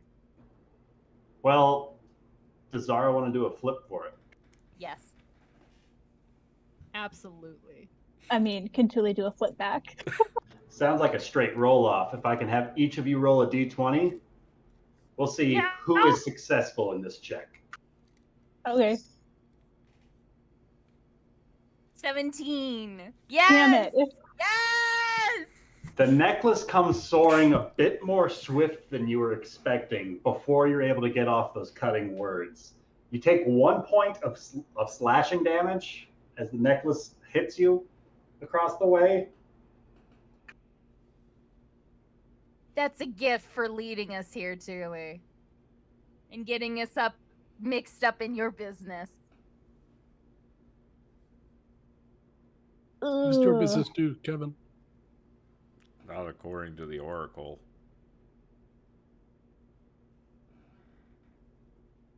I'm not the Oracle. Oh, I'm so sorry. Kevin, was she right then? Are you weak? Oh, weak. I'm You're sorry. trying to I'm be not. some kind of hero? I know this is my fault. I fucking know.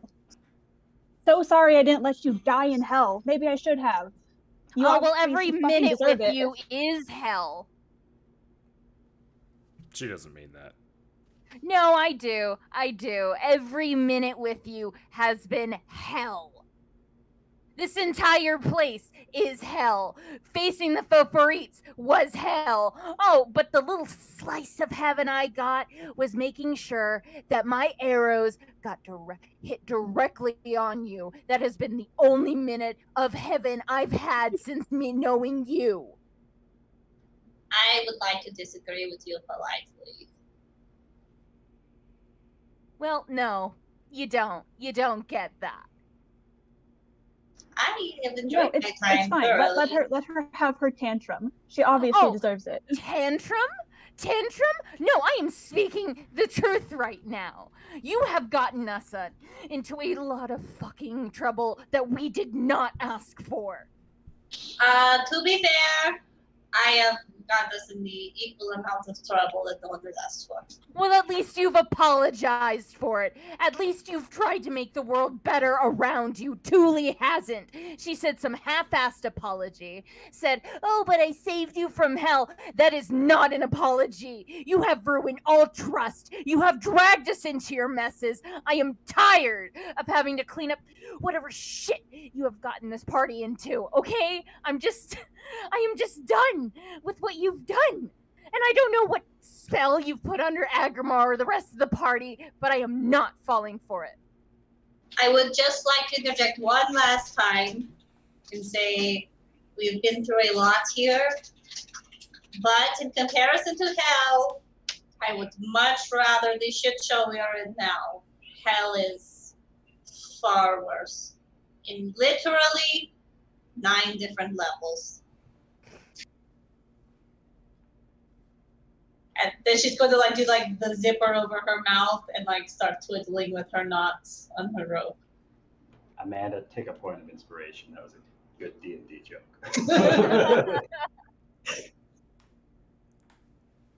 Look,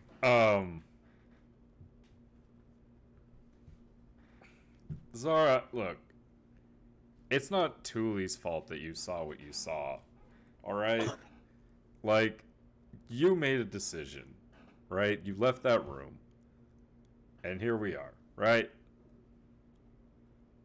And I'm starting to wonder if that was the right decision. Well, it's the one you made, so you're gonna need to accept it. You know what? I'm just going to sit in a corner for an hour and maybe I'll just cool things off like I usually do. But who cares? Who cares? This stupid time shit. I'm so tired of this. I'm really tired of this. And she's going to go off into a corner. Yeah, I need to pick around. Rafal's gonna walk over to Thule and he's gonna say,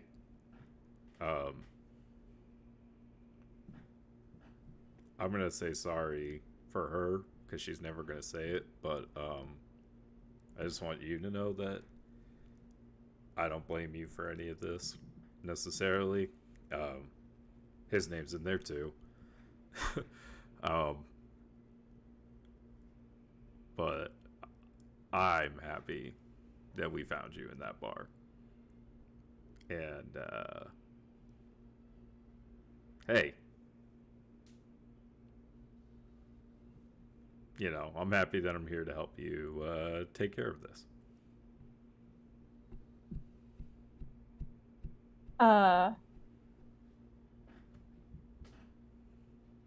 At that, honestly, Thule, she's gonna tear up a little bit. She's gonna hug Rafal. Rafal's gonna hug her back. Rafal's pretty fond of Thule, so and he's fond of Kevin too, so it makes it really hard. But yeah, Rafal's gonna give Thule a hug. She's gonna say, we may not see eye to eye, but I'm gonna make sure that you become fucking king one day.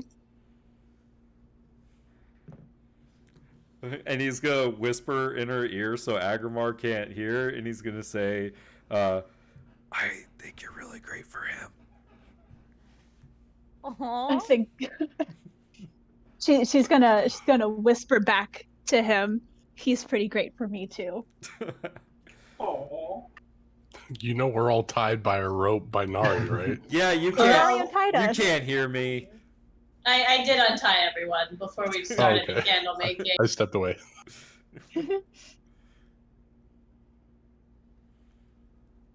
You guys agreed to stay in the same room, but I'm blocking the doorway. So if I have to tie someone up who attempts to leave, I will. I have the rope ready. But you guys have earned your freedom of this room, where we're constantly being spied on by 6,000 eyes. Yeah.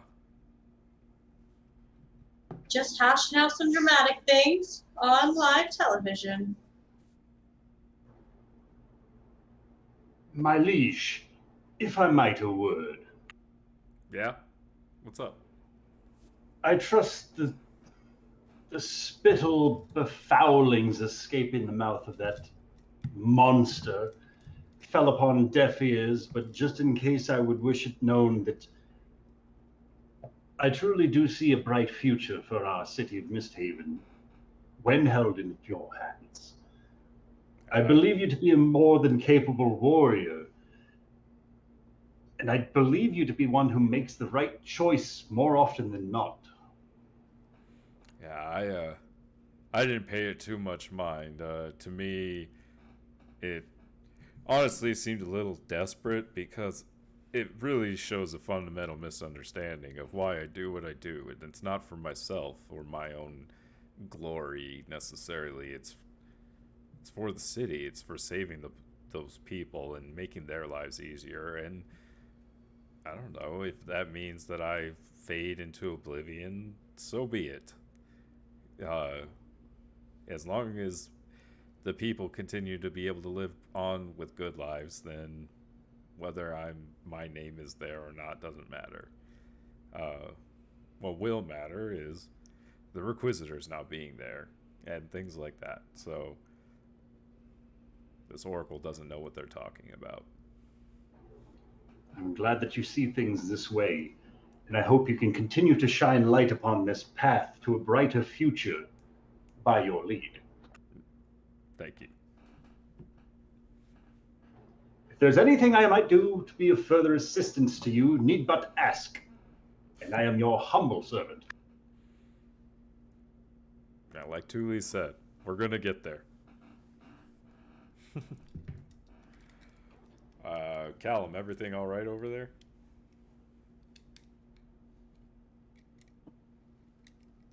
That's hard to say, but I think just leave her alone. It's usually what I do.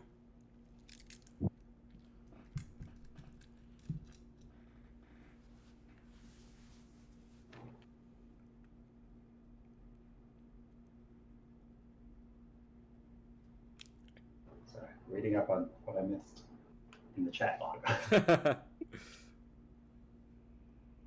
And yes, Callum is definitely trying to figure out, like, okay, curse things normally you can't get rid of. They, like, you become attached to them. You don't want to throw them away. Roll me an Arcana or a Religion check, Callum. With advantage because you've been rolling pretty amazing on your Mummy Lord rolls. Callum the Mummy Lord. Fuck. Does a natural 20 work? Ah, he is a Mummy Lord. Well, a natural 20 will... That'll be a 30 total for Arcana. Well, with a 30, I'll whisper you the exact effects attributed to these items, and as well as openly admitting that I completely spaced on this at the start of the fight, but it could be in effect going forward.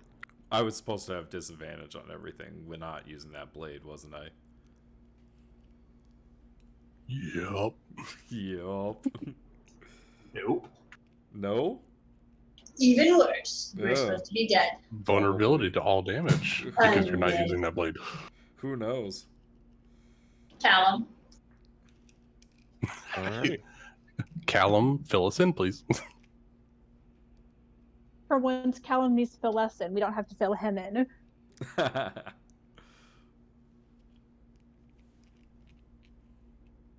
Callum the adventurer. Callum the hero. Julie, could Yes. you perhaps... yes, well, never mind. I see the necklace is still there on the floor. I'll grab it. And, Rafal, would you mind giving me that sword? Oh, he threw it on the ground over there. Oh, Rolled jeez. into the corner. Now that you're gathering them all, this just doesn't seem good. I see. All right. Don't worry, I know what to do with these. I'll take care of it. Can I do an insight check on him? Does he seem like he has this weird thing in his eye? Like, oh, these are mine now? Like Roll an Gollum? insight check. Like, yeah, is he cursed now? Is he Gollum? Gollum. 9. I am preoccupied with my knots. He's Callum. Yeah. I would also like to insight check him. Something's Feel off free. here. 23? He seems sincere, like he's understanding more about this place and he's reacting to it. Alright, Julie's just gonna let him do his thing. But she's gonna keep watching him, see what he does. You don't sense hostility like in his tone. Oh no. She's not worried about that. She just wants to like observe.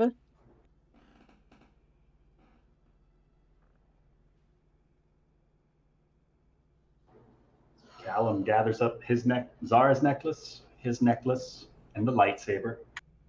Bwah. And he places them in his bag of holding. Oh.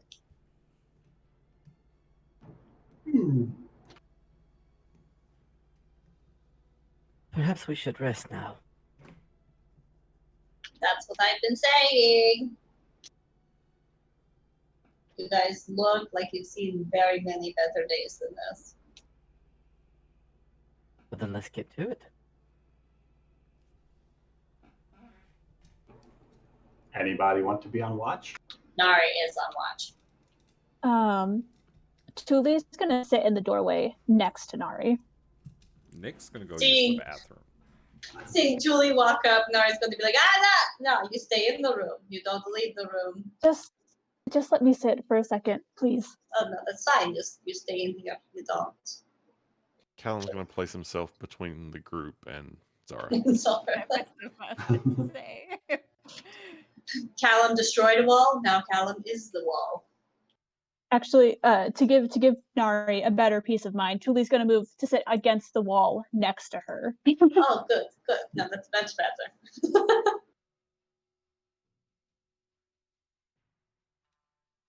That is fair. Yes, you can sit there. So as everybody does their best to kind of get as comfortable as they can on these heavily inclined floors, So uncomfortable. floating Wait, in the Aren't we still air. floating? Those of you who choose to be, some of you have gone to the walls and floor, as angled as they are. Yeah, but it's like 0G, so you're just kind of like sort of propping yourself up, but you're still kind of reclining. It's like a That's nice why it's chair. not very comfortable, is you keep bumping your head against the stones that you're closest to. Nari's tied to the doorknobs. No. You're never really stopped. You're always constantly adrift. So it's never quite comfortable enough to like close your eyes. We're going for a short rest. And Callum has his shoes that let him like grip the wall, but since he's And still yeah, he's- effectively wetless, right? Yeah. So he's Yeah. not drifting if he's still got his shoes on the floor. And as he sees Zara trying to like float away occasionally, he like offers her a bit of rope and holds on to the other end.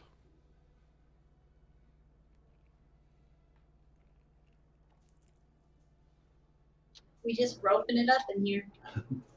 As you guys are just roping it up in there, We have Nari. so much rope now.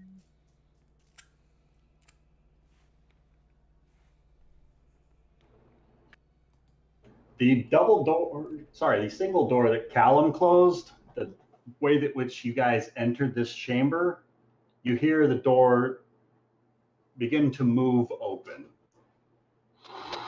as it is sliding through the walls, and you hear some soft footsteps. Oh, wait. So the door that To the I'm east. sitting next to? This one over here. Oh. It The opens? door to the pillow room. It opens? It's opening. Nari jumps up, ready with aim towards the doors.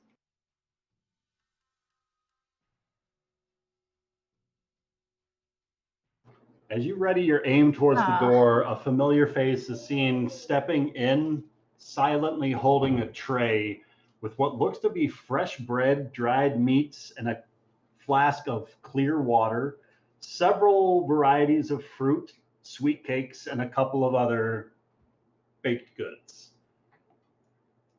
She steps about 5 feet into this room, sets the tray down, looks up towards you, gives a silent nod, and then starts to back out of the room.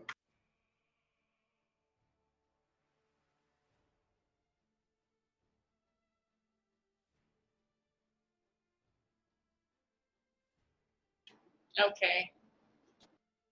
Angle.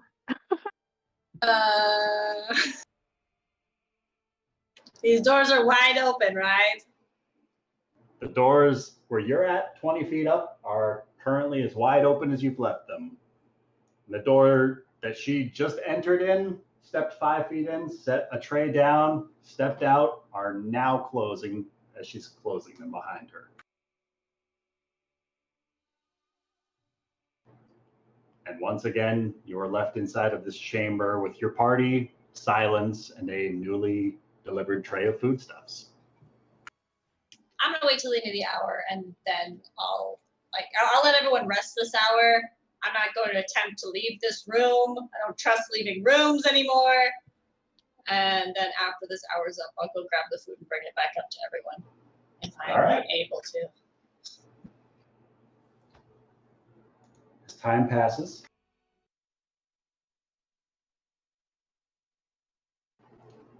eventually you guys complete your hour short rest rather.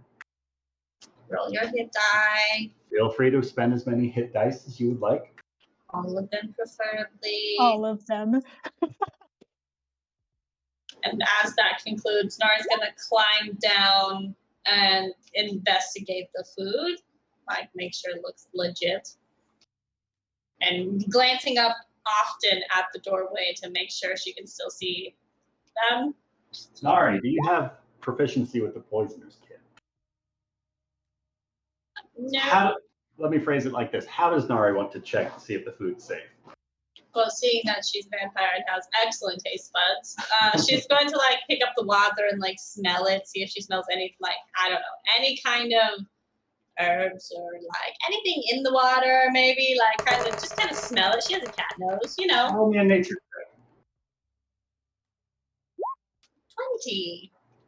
Smells a little airy. You can make out some faint aromas of, I think, strawberry and cinnamon. But nothing nefarious. She'll allow it. And she'll call up, there's food down here if you guys are hungry. And she'll pick up, like, I don't know what you said, a muffin, cornbread. Did you say cornbread? She did cornbread. That sounds good. She'll take a bite out of something. And if she drops it, no one else will eat it. Everyone else just seems to be staring at you. Sorry, I'm trying to figure out how the hell it works on D&D Beyond, so I might just use I Roll20. figured it out. Changed it. So you click short rest, and then you can click up as many hit die as you want, and then if you click on the like 1d whatever plus whatever, it'll roll it on D&D Beyond, and then it'll add it to your character sheet. It will automatically apply it to the character sheet. So I rolled 13 D10 plus 39, and I got 100. And then I rolled my extra D8 in Roll20, which was 3, plus my con is 3, so I am now back up to 140.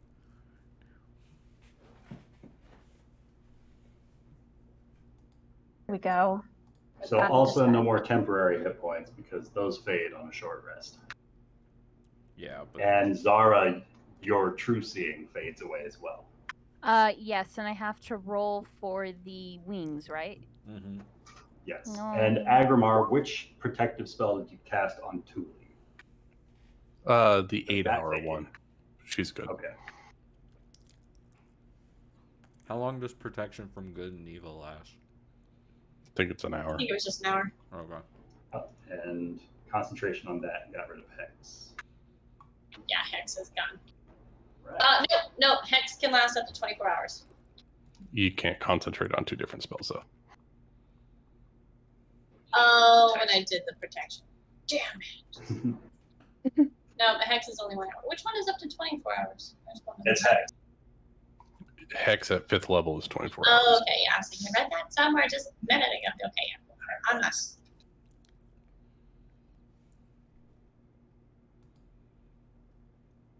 I have like 3 spells left. 2. I have 2 spells left.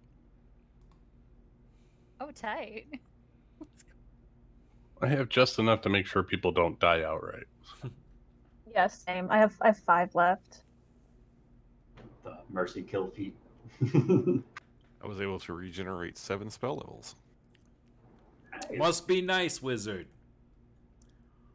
Well, I don't got know back what a you 3rd guys level. are at. That's it. I don't know what you guys are complaining about. I got all my spell slots. Zara's got Your every total spell is 0. Yes.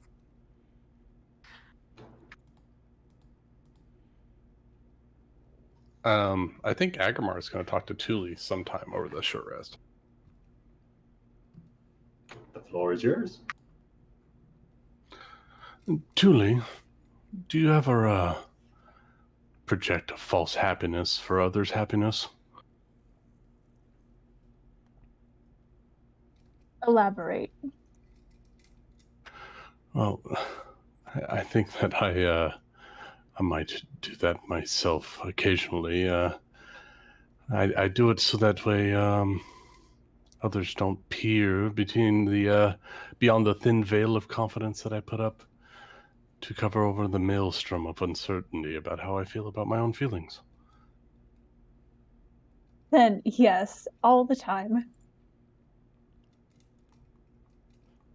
Do you ever feel that if you were to speak those feelings out loud, that they would become pouring out like a flood that you can't possibly contain? Sounds about right. Oh, good. Then we're on the same page.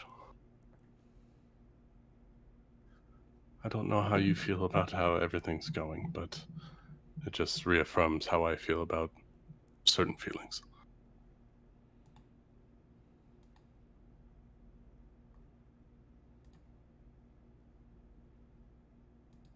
This will sound like the pot calling the kettle black, but you deserve happiness, Aggramar. Don't bottle it all up. It just makes you bitter.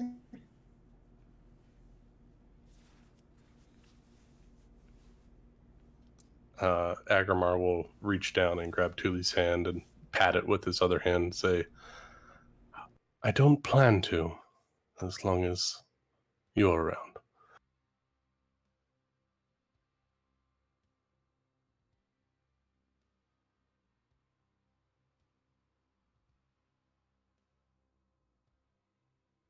Totally joking right now. So does that melt the flesh off of her hand? He's not that hot. I don't know. He's kind of an Adonis.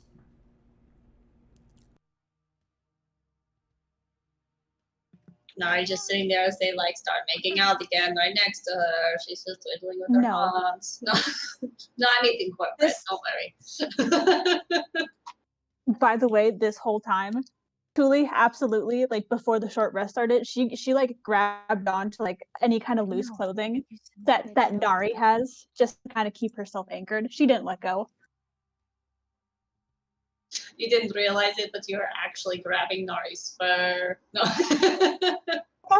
Grab the tail. Yeah, she's just holding on to Nari's fluffy tail. With these buttons.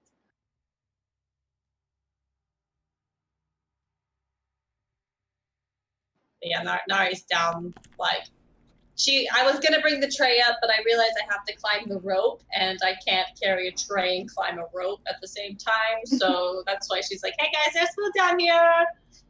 And so she's down here, like looking up towards everyone, not breaking eye contact with that doorway What do to we? make sure she doesn't lose sight. What's the plan here? Are we just gonna willingly walk in to our deaths? They've had 10 years to prepare for us.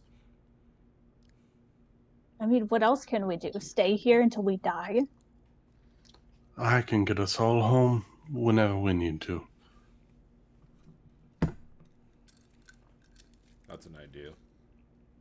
But we have to I mean- make sure she doesn't continue this. Just a thought of planning. I know we're in the Oracle's business, who knows all of our business or whatever, but you are still standing in front of, you know, she's gonna like point to all of the lights surrounding you guys. So maybe strategy is not the best thing to say like super loudly right now.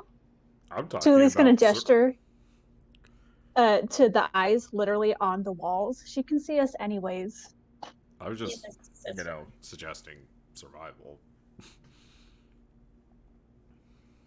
Like, Well, dealing with a mummy lord, we seem to have, well, defeated her, disrupted her form for now. 10 The years only ago. way we can truly be rid of her is to find and destroy her heart. There is a crypt here in this place. It's very likely to be the location of her heart. The heart might not be within the Mummy Lord themselves, but in a secured location. I agree with Callum. All right, lead the Yeah, way. yeah, nice. Let's go. Go Let's end then. this Let's then. just get this over with. Oh yes, I don't think you need to worry about being 10 years in the past or the future. I mean, If I that am was a truly what little had happened, worried. then the Mummy Lord would have already returned and killed us. Is it some Feywild shit where we're going to lose 10 years when we get out of here? Time travel is a bitch. Let's not worry about the time now. Let's deal with the threat at hand. And sometime in that hour, once Zara kind of cooled off a little bit, Callum's going to go back over there and try to talk to her. But we'll handle that in chat. I mean, we can handle it right now. I'm not really a fast typer, if that's okay with everyone. Yeah. Do it. That's perfect. go I'm going to for go get it. another drink. You guys talk. Short conversation. Fuck off. Romance ensues. Part 2, Electric Boogaloo. So, Zara, I know we haven't had the chance before now, but would you tell me about Kevin? Yeah, Kevin, he was nice, taught me everything that I knew. I stole off of him. That was how we first met, and then he showed up to where I was sleeping, held a dagger to my throat, and said, "Hey, I could slit your throat right now and burn your body in the process, or join the Fae Fairies." And he... God, that's a lot of thunder outside. Yeah, there is. Jesus Christ. I know. He was behind me. Oh, fuck. Okay. Think my power might go off at any point. Sorry. But he taught me everything that I knew. If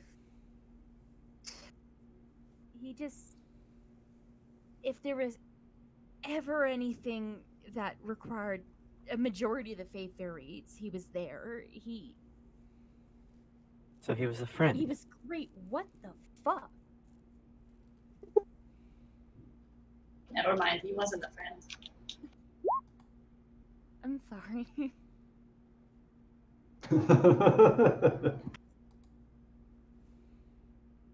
Yeah, but he was family. A mentor? Yeah. And you feel responsible for his death? 100%.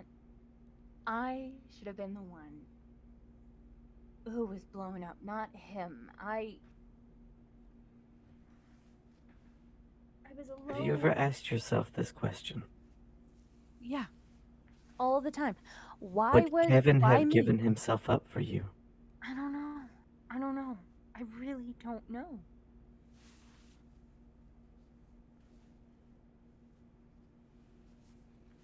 Was he truly a friend? Did he truly care for you?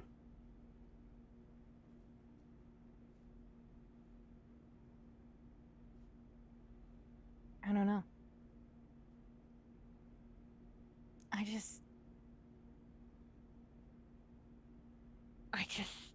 I just should have been smarter that day. There's nothing wrong with feeling guilt. But at some point, you have to recognize that there's really only two options. Either accept that he was someone that cared for you and would have given himself up to save you, or that ultimately he wasn't and wouldn't. If he was the first, I don't think he changed places with you. And if he was the second, he doesn't deserve you.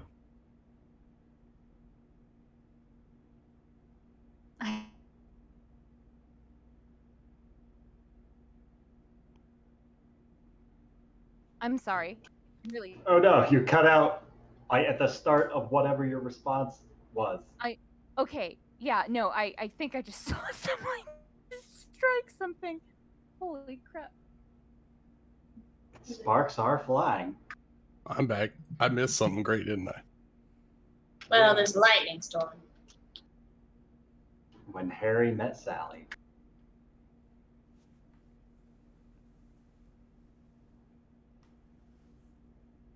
Rachel? She did say lightning just hit something. It may have been her. I think she's just really internalizing and thinking on what Callum said. But Rachel, if you get superpowers, you have to tell us. Hello? Hi. Hello? Woo! Loud Hello. and clear. My power just got cut off. Oh, your power Wow. went out? My power is No. trying to, well, yeah, yeah, we're right now in a really bad storm. Well, So Big cover? Oh no. well, Yeah, it's do you need to go 7. hide in your bathroom? Yeah, it's almost. I mean, we could call it We there. could The call party it just there took a for- short rest. Yeah. Lightning is storming up something fierce over there in Tucson. It seems. yeah, Summer, are you there? Did you? Nothing but clear skies here. No. Yeah, it's true though. Summer is I'm currently sorry. I'm sorry, and I'm really sorry. Summer? I'm good. Summer's BRB. Oh. Probably getting a refill on that drink since she doesn't have to work tonight.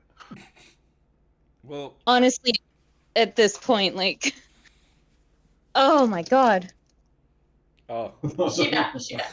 Rachel's power just went out. I wouldn't be surprised if mine went out. Well, that was some shit. What a freaking ride, guys.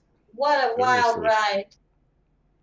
Can DM, like, I know we're not completely done, but can I ask what happened when the whole, like, why did we switch who was where? What, can you know? Is that not until we leave this place? Will you ever tell us? Seemed as though Valen has some sort of an ability that can affect the flow of time.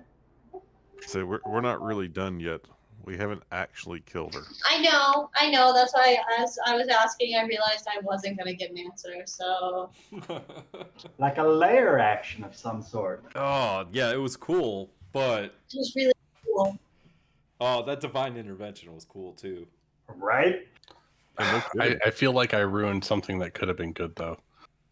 What do you mean? Like I what? think you I made think something Thule- so much better. Thule and Kevin could have taken out that mummy lord by themselves. Lucas, think about it this way.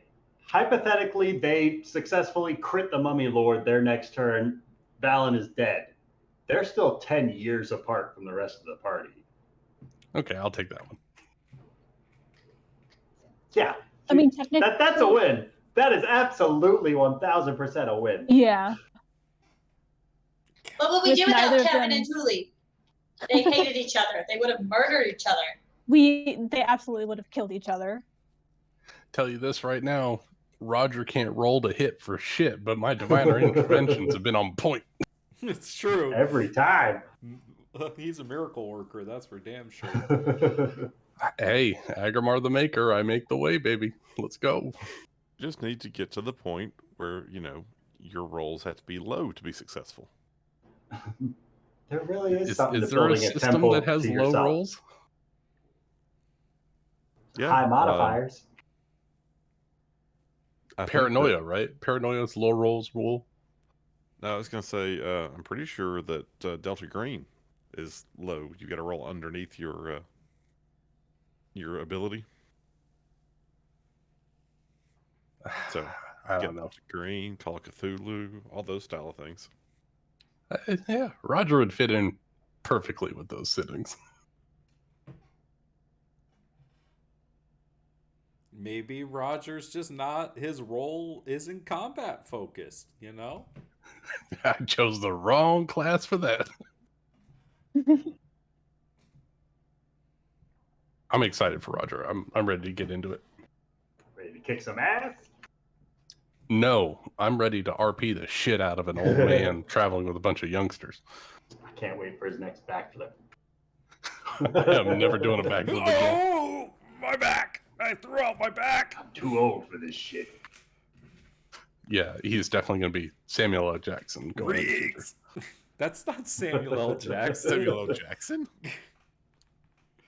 Well, no, I mean not the too old for this shit, but he plays a very good old man that is grumpy.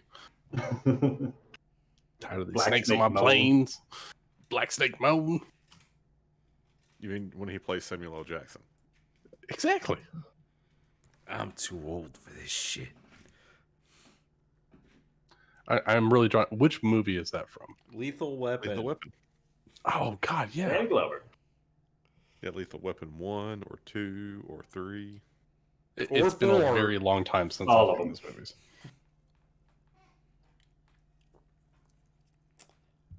I mean, I liked critting the boss for 78 points of damage. I didn't like That was so fucking cool. getting smacked back though. Holy shit. She That- literally Get hit. slammed you into the ground. Yeah, That was intense. without a crit. That was crazy. Like just 2 Yeah. hits and I was down. I had so many times I had all these plans and I literally didn't hit her once. So I'm like, this is fine. I'd rather let Rafal live than try and hit her and nothing happen and Rafal die. So Yeah, that 2 You know what else I natural like? 20s though. That was crazy.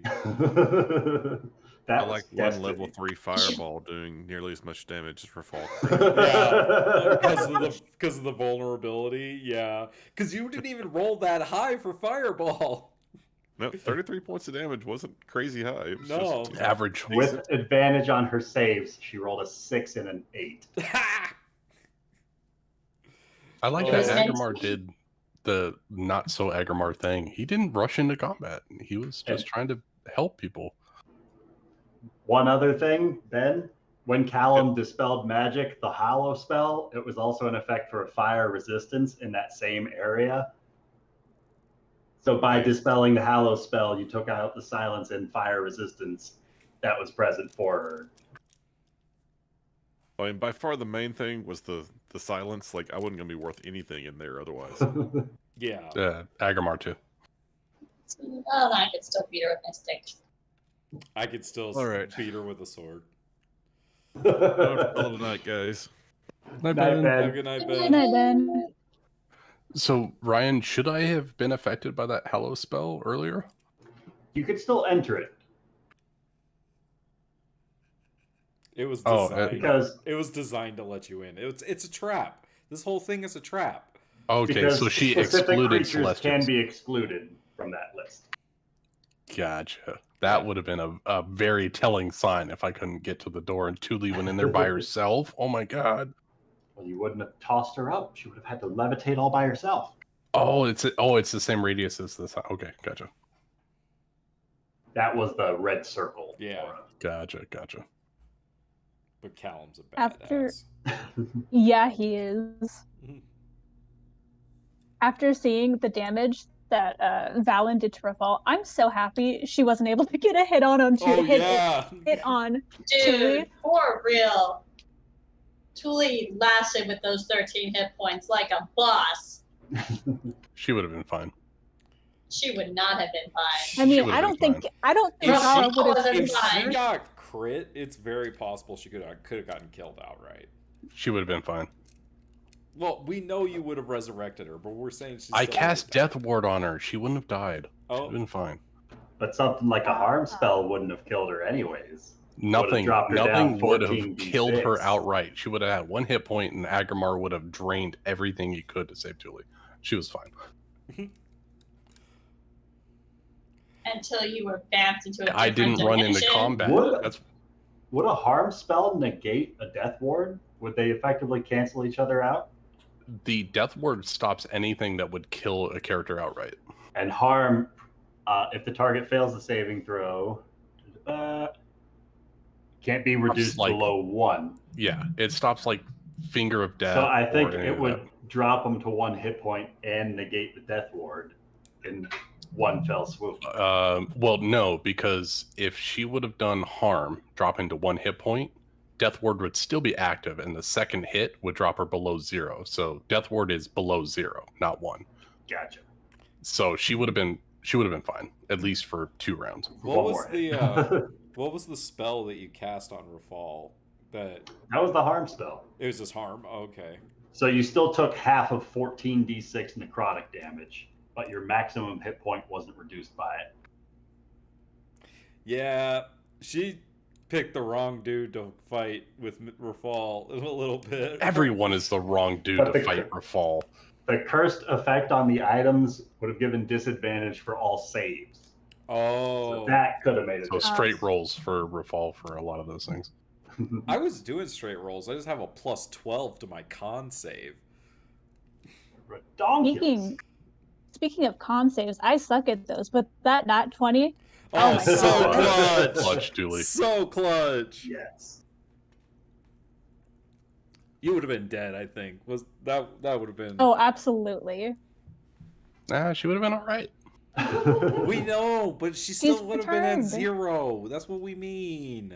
She would have been at 1 hit I don't- point, and I've got a 5th and 6th level spell that I can But pump you were right into switched to Julie. a different dimension. She still would have Yeah. been all right, and she's very mean- powerful. She could have got herself back up. And if I guarantee you, if Tuli did go down, no matter what, like magic stuff, Zara wouldn't get her back up. She would leave her there to die. I don't know. If it meant that she needed Tuli's help to live, I think she'd try to help you. Nah, It she's would too probably prideful. depend on how much you pissed her off the last action you took. That's really I- true, actually. I literally complimented her. What was it? What was it I said? You were worth so much more than you could possibly fathom. Yeah, you did say Yeah. something like that. It was really So- sweet. And then the It was next very sweet. 5 minutes, Zora's ripping her a new one. Like, fuck you, I hate this place. I will say this: even if Tuli would have went past the Death Ward and died again, the Divine Intervention would have still been the same thing, and I would have brought her back. So Tuli wins, no matter what. We know. Aggramar is powerful. We get it. It's not that powerful. I mean, come on. only no one can die. I wouldn't allow it. He's not that powerful. He's not. He likes to think that, though. I mean, compared to everyone else, he's pretty fucking powerful. Oh yeah. Nobody's died yet, so I would like to, yeah, no, I definitely died. Yeah, she's definitely dead. I'm, yeah. 1000%. Just a I'm you dead. know what? Very dead.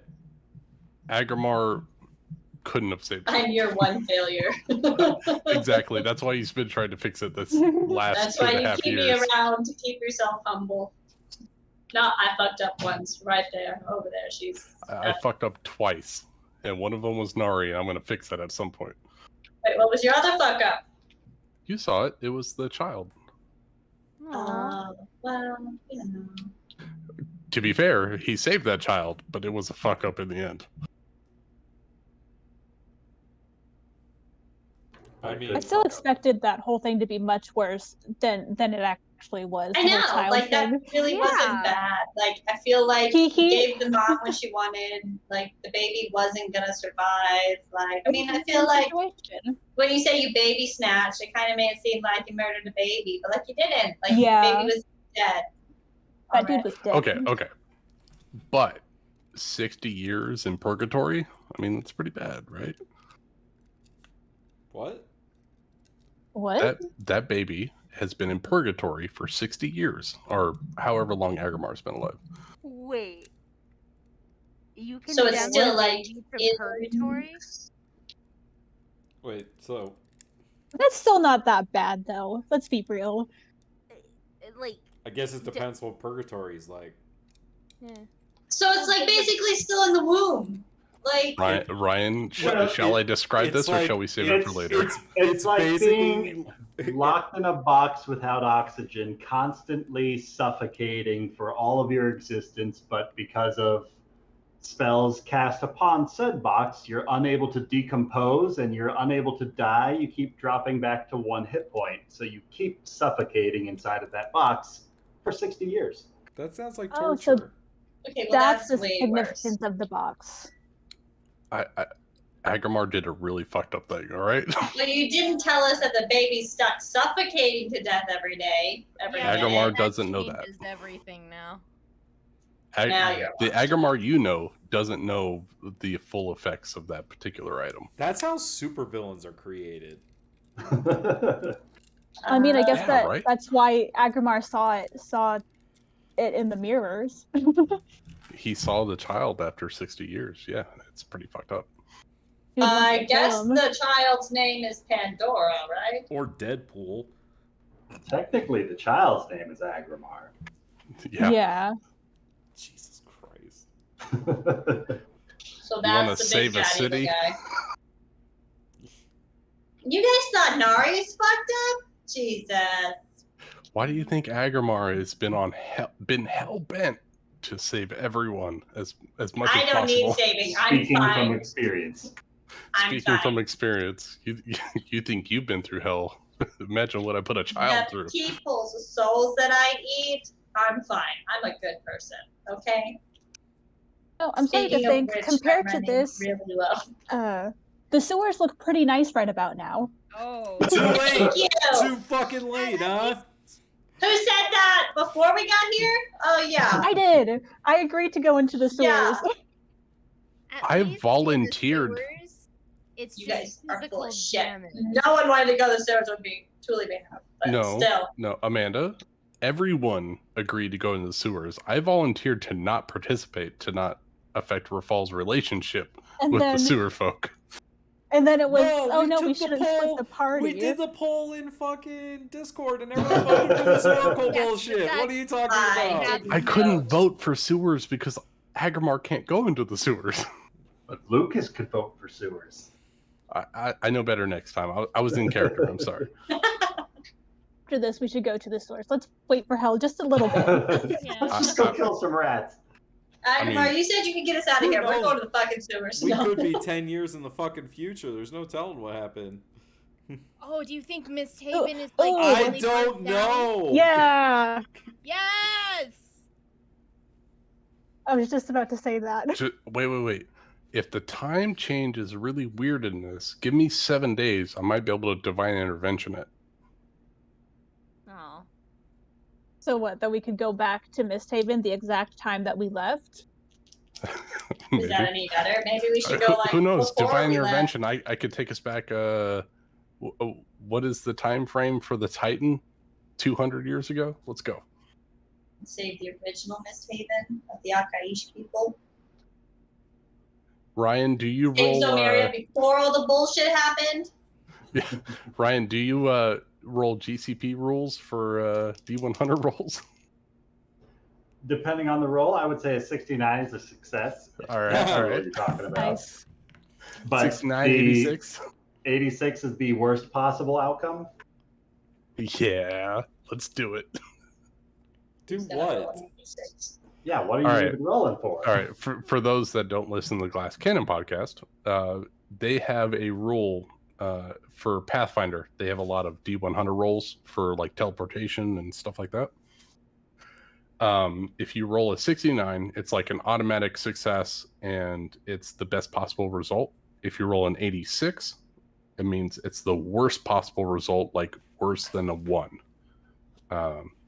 And then you have your normal range of success and failure, but 86 and 69 are the best and worst results.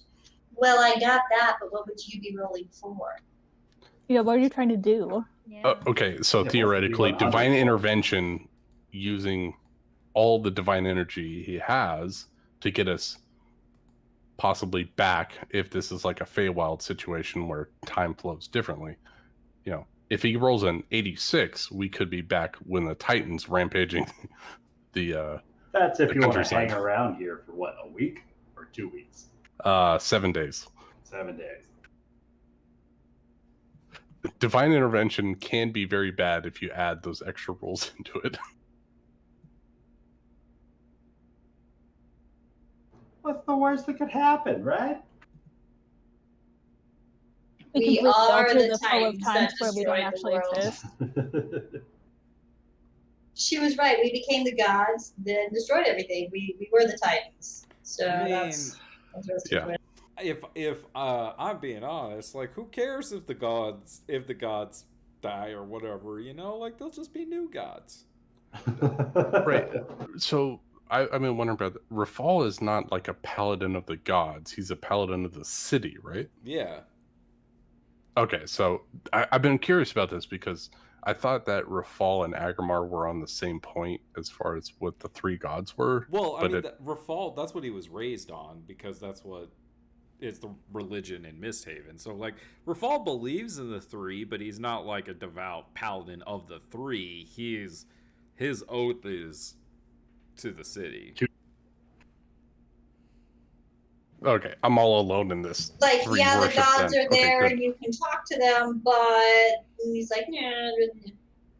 I was wondering about this because I was like, I was looking back at like some of the highlights, like the Trinia thing and Saving Nari thing, and like all the times that I used commune with the gods, and Rafal was like, "Fuck the gods, I'm Almost doing what I'm every gonna do." time. Yeah, he was just like, because it kind of goes back to Rafal's whole idea of like choosing his own fate. He's just like, I don't fucking care what they say. I'm gonna do what I think is right. So I saw that and I was like, "Oh wait, Aggramar and I guess Nari and to a lesser extent Thule are the only ones that are tied to divine beings."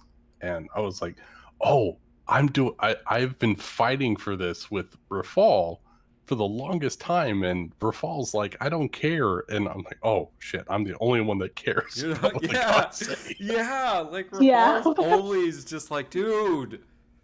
So what? It took me 3 years in real life time to figure that out. And I was like, "Oh, I'm alone."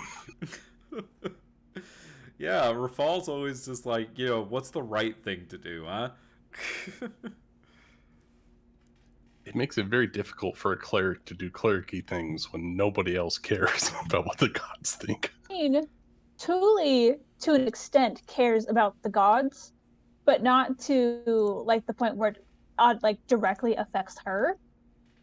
Mostly just because like her whole life she was told, namely, because like her parents died of sickness, she should have died of that sickness.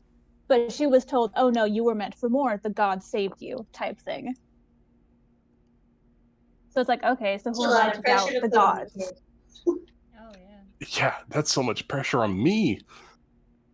Why? Oh, well, because like Aggramar is trying to be beholden to higher powers, and nobody else is. Well, yeah, that's like how most clerics are. Well, yeah, I get that, but Clerics I was travel around with murder hobos and have to still figure out a way to be good people. Well, I That's don't their have to job. be good. You know, I'm not. I murdered 5 rat folk in the sewer, so Yeah, but did it really affect anyone? yeah. It was important. Aggramar has done a lot of things that affect a lot of people. Political stance with the sewer people now, but that's it. Okay. But are they important? Yes. In the long run, no. Yes. Yeah, so- Yes, they are. There's a lot of them. And only Okay. the rightful heir What to are the they going to do? throne. Come out to the surface and ooh? Yeah. Are you gonna let your uncle take the throne then? No. Oh God, we could legit go back and oof. Things are not looking I think good. the biggest thing for Aggramar is like he's realizing that, you know, grander scale, like planar scale of ideals and plans are far above everyone else, and now he's realizing everyone's like focused on close-knit communities or, you know, just one You're all kingdom. still playing checkers. Oh, and you I'm mean- playing chess. You mean we're mortals? We're mere And you're not. mortals? Yeah. Oh no. How dare Yeah, we? it's- How dare we exist in our little mere mortals in our little bitty lives? Hey, you can't talk about mortals like that. I'm one of those. I mean, he is technically. Like I damn, mean- Aggramar. You guys are so petty about your normal things. Considering that, I'm pretty sure, I don't remember if it was Lucas or Aggramar himself said that, oh, if you need a god to worship, just choose me. Oh no, that was definitely Aggramar. That was both of us at one That point. sounds Multiple like times. the pickup line. Not even a good one. Mhm. I'm not very good with talking to people. Oh my gosh. No, I find it very interesting. That's why Truly and Rafal are there. They can do the talking. Mhm. Yeah. I mean, I don't think of Aggramar is not a god. I gave a title to him that was god, but he's not god. I mean, he's a demigod. Not yet. He's Close enough. Yeah. I mean, he is, but he doesn't have like that level of divine power. Yeah, we know Percy Jackson. Okay, we get it. Well, I didn't build him around that, but yeah, sure. I thought people were more involved with the divine than I was, and I was like, oh shit. God, I what's don't know if going you noticed, but I've switched my deities, so no, I'm not super Truly fully excited. denounced herself from her god. Like, Yeah, so at the very least, you're keeping them off of whatever floozy religions they were on originally. I'm just saying, there's an Zara- opening in my establishment. Callum Zara worships. worships the. Oh, go ahead. Zara worships the money, so you know. I was gonna say, so does Callum. So You're you're perfect for here. each other. Well, I the will temple's say- in need of all collectors. I was going to say, the church needs freaking accountants and things of that nature. Well, if the church wants a donation, ooh, they better look somewhere else. No, Kevin's new Aggramar looking for job someone to is- collect. Kevin's new job is extorting tithes from people. I mean, I'll why employ not? that. Aggramar has a place for everyone. Aw. That's In Julie's harem. that's not a religion. That's a cult. Well, I mean, one of over us. time, One of us. it'll become a church. Aggramar is starting Scientology. Oh. I'm out. No, he's not. I'm out. I was going to say that's a cult. That's a cult. Legit cult. Yeah, I'm gonna need you to get out of my city. Cult people. Too late, Rafal. I'm already digging deep. I'm already invested. He already has a temple there. You can't get rid of him now. I got real estate. I'm I stuck. bought a plaque. No, I'm that's already not started Aggramar. giving people readings. Xenu's coming back. I know people.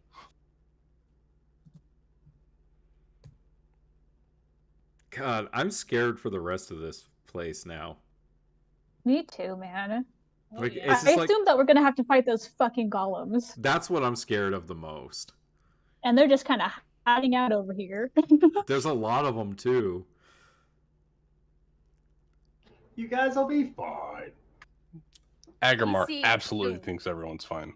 The way that your voice dropped is really concerning. See, it was concerning when it went up, so I tried bringing it down. Just You're- whenever I say that, it seems to be concerning. I don't know why. I mean, it's just your inflection. It makes it concerning. It's just the fact that, there's been 2 boss fights and Rafal's gone to 0 both fights. And I can't even imagine how much damage that would have been on that crit. oh my god, dude. I thought about it for a second. I was like, ouch. That would have been double the dice on all of that. Holy shit. Did you use the sword or the unicorn horn to negate that? Oh, that's my sword. It has sovereignty on Nice. it. Nice. And that Are you spent for that now? No, I have one more. We're fine. Bye. She can't hear us. Her Oh. headset died. No. Well, They all say bye. I will say this: Aggramar will do everything in his power to make sure everyone survives. Except for Nari, right? No, It's okay, she'll she survive can't hear either you. way. No, Cooley will make sure that Nari survives. I love you, Amanda. You're never gonna die. She's already dead. Never gonna give you Undie up. again. never gonna let you down. Never gonna turn around. I am the Rickroll of this campaign. Aggramar Astley. You never knew my last name. Aggramar's not even your real name. It's That's not true. It's Richard.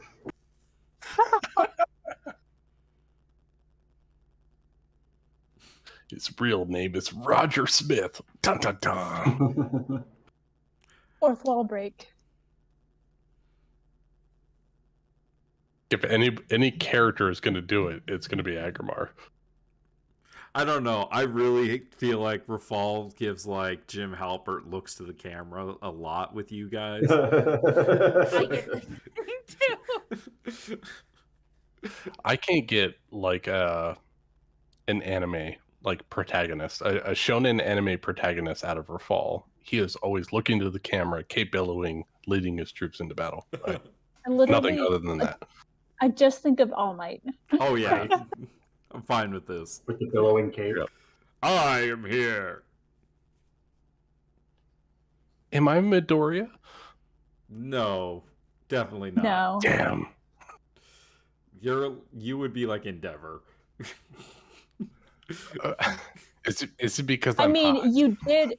Well, no, you kind of tortured a child. So like, It's true. Oh my It's god, I'm very Endeavor? true. Not torturing right now. Still ongoing. So yeah, I compare you to the worst father ever. But you're You know getting what? better. It only took 112 arcs or 120 chapters, but I'm there. The slow burn. Oh my I god, mean, I'm Endeavor. Technically, Thule is the other paladin, so I guess she would have to be Midoriya. checks out. Kevin Spock.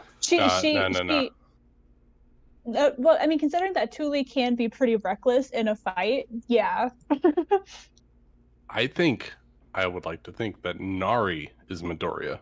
No way. She is the one that is taking power from well, I mean, she could be She's Tokiyami, right? no. That's what I would think. Who's the fucking main villain guy? Not Alpha one. Shigaraki? The other guy. Shigaraki. Shigaraki? Yeah. She's fucking tormented as all get out. At least she doesn't Fucking. She has her own perspective of how civilization should be. But she's not evil. She could be. I was gonna say, I mean, if But that's the she's case, might as well not. lump Julian with the League of Villains.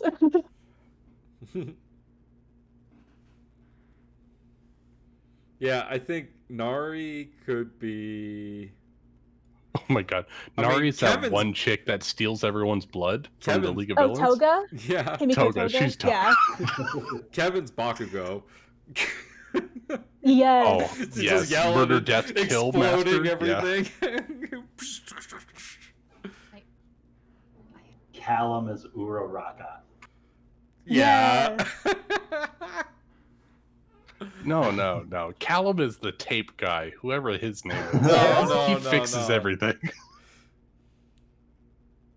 I mean, if you're talking about fixing everything, that would totally be Kirishima. Except Callum is not strong. Yeah, Cal's not He, no he is Kirishima. in will, but not physically strong. No, Callum is Momo. There you go. Yeah, that's actually. He probably just fair. produces shit left and right, and he's like, "Here, I'll fix the situation."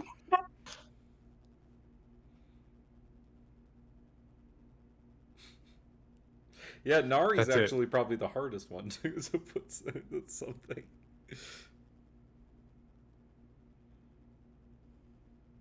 I love how our campaign can transfer to anime in a snap of a finger.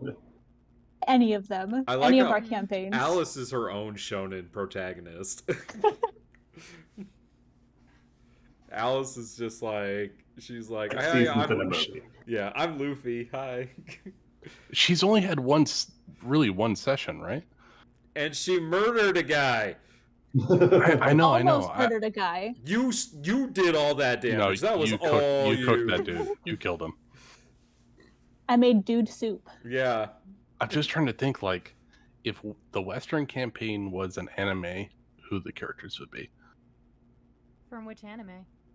That's what I'm saying. I'm trying to figure out, like, Well, I mean, you what combination essentially- of characters. You guys essentially have a 5-man band, and so the question you have to ask yourself is, who is the leader?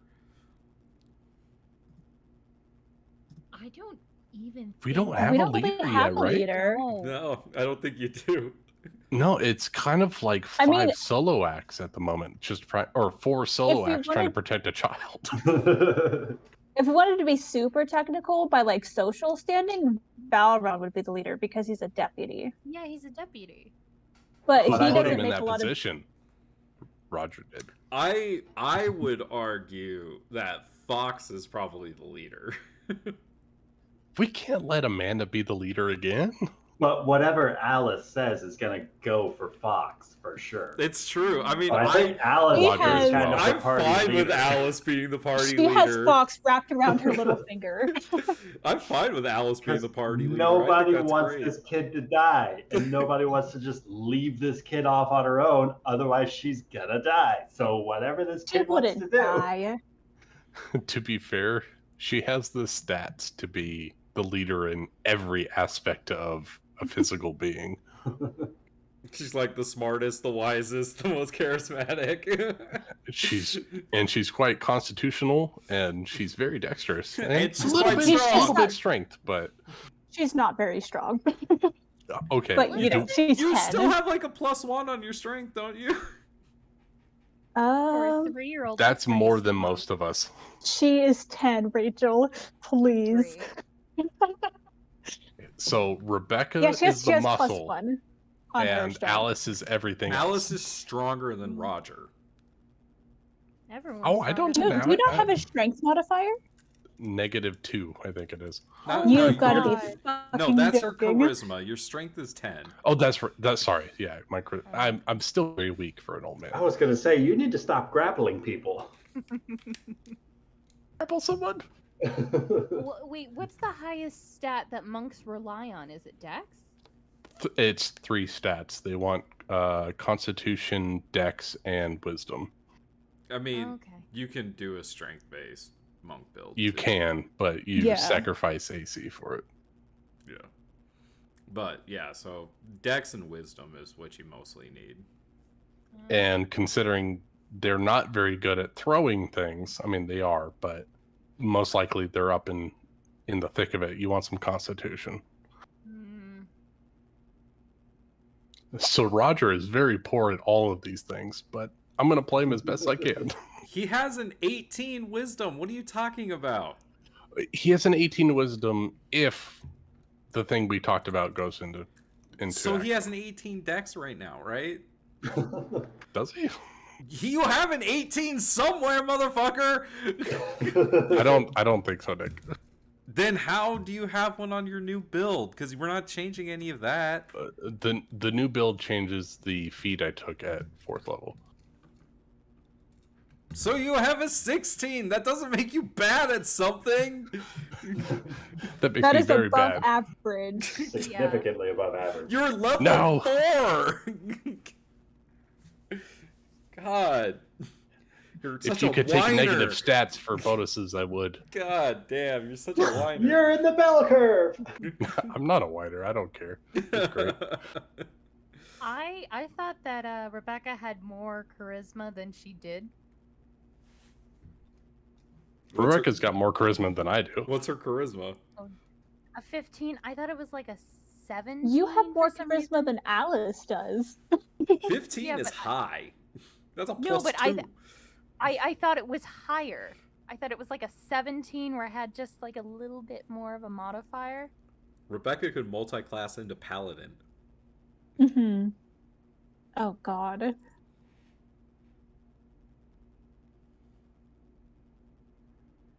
You know, Oh. that, well, The worst thing is that Roger can't even be like the dad of the group because he has such a low charisma. He couldn't convince anybody to do anything. I mean, that sounds like most dads. yeah. That's true. I Mhm. mean, my dad's pretty cool. I one time took a squash because I didn't want to eat squash that day and smashed it up against a wall at my dad's place. He squashed the squash. He worked. I Mhm. mean, Squish squash. think about Galir. He's a dad. No one respects him. Oh my God. Galir is so fucking squishy. That's what I mean. I Oh don't my know God, this Roger's reference. Who's this Galir. reference? Roger, it's from Okay, hold Dimension on. 20. It's from Fantasy High. It's from Oh, Fantasy okay. High. Roger's Galir face. I didn't watch that. I mean, I'm just saying. I tried watching it. I couldn't watch it. It's so But did you get to episode 2? No, I got about It 15 really minutes pops in, and I off. was like, I couldn't watch it. Why? Whose Fantasy What didn't you High like is that? about it? It's a Dimension 20. I started Fantasy High, and that one's amazing. Is that from I'll give it another go, but I don't know. I just couldn't bear anybody talking. Oh, you didn't like the performers? Yeah, it wasn't anything about anybody particular. I don't think that type of campaign was drawing me in. That group. He does do a bunch of different campaigns with different groups. Yeah. So I mean, if different. if you want the best season of Dimension 20, it is by far Crown of Candy. I will would try say that. in Sleeping City. I mean, definitely that's number 2, but like I find myself like when I think about like my favorite moments, they're in A Crown of Candy, like with the drama and everything like that. Because A Crown of Candy was so serious and so ridiculous, but like it was amazing. Le Pan. Yeah, like him, like spoiler alert, but like they lose characters left and right in that campaign. It's crazy. Yeah, they do. Also, the dynamic between Zach and Murph's character, golden. Love it. Yeah. I have to try it again. I think the biggest thing is that it felt like a YouTube production and everything was over the top and it was hard for me to latch onto it. So I'll try it again. Yeah, I mean, to be fair, it is college humor. Like their whole thing is over the top. Well, it's supposed to be entertainment. They're making a show. They're not. It's not supposed to be like this like super serious. Not like Critical Role type serious. No, I don't like super serious campaigns either. Well, it's also not about the system or whatever. It's about the performance. Like, that's the difference. Like, it's not necessarily about like the game, which is Lucas's favorite part. I like the rules. What can I say? Lucas likes there's mechanical stuff. That's what I've noticed about Lucas. Is like he likes the mechanics of things, and if he can't see the mechanics, he doesn't like it as much. And rules, there's order. Exactly. This is very true. I will own up to it. That is how my brain operates. I'm a mechanic. I work in trade work, so seeing things mechanically work properly is how I enjoy things. But I do enjoy if it has entertainment value. I will try my best to. You like to watch those the things. Adventure Zone guys, right? I listened to, I think, the first, I don't know, I want to say 18 or 20 episodes of their podcast, and then at a certain point it was like they got too drunk and didn't care about anything, and it was too wild, you know. I'm just saying they did a season of Dimension 20 called Tiny Heist. That was pretty good. Oh my god, yes. It was so Justin McElroy. His characters are always on point. My name is Rick Diggins. All right, Supreme Man. Officer Rick Diggins. If I might make a request, Rick Diggosaurus. If I make a request, if you guys can link me some like good moments that will draw me to the characters and stuff like that, link them to me, please, because just starting from the beginning is very hard for me to pick up these other podcasts. Oh, absolutely. Hold on, Lucas, jump over to my stream. I'm gonna play something from Dropout really quick. All right, give me a second. Other really good ones. Not Another D&D podcast, Oh yeah, as well as Dungeons and Daddies. Yeah. All right, let me know when you're there, and I'm gonna play this. I don't care if I get. All right, I'm on your stream. All right, here we go. Oh my god, yes. I have only one desire, and that is the next fix of fairy dust. What if I could get you into the house? Get you in with the other toys? Get you a child's love? I need no love from that bitch, Dylan. I need no love from Max, the pieces of shit. You don't know. 2 years underneath the seat, I said, Cargo. I listened to them fight about, he's got a bigger chicken nugget. No, I've got a bigger chicken nugget. No, it is my turn to play with the action, but I hate the children. They are not my family. I have no one. There must be something else you need. Please, if you help me, it'll be worth it. Do you mean money? Yes. Then Rick Diggins is at your service. Not just Rick Diggins. Rick Diggins, the supreme man. Rick Diggins, man about town. Officer Rick Diggins. Lieutenant Rick Diggins is a spaceman. Oh, okay. I was confused because you're an officer. And, yeah. Digginsaurus Rick. Now that one, I must say, I'm very curious about. He is, how you say, is the dinosaur.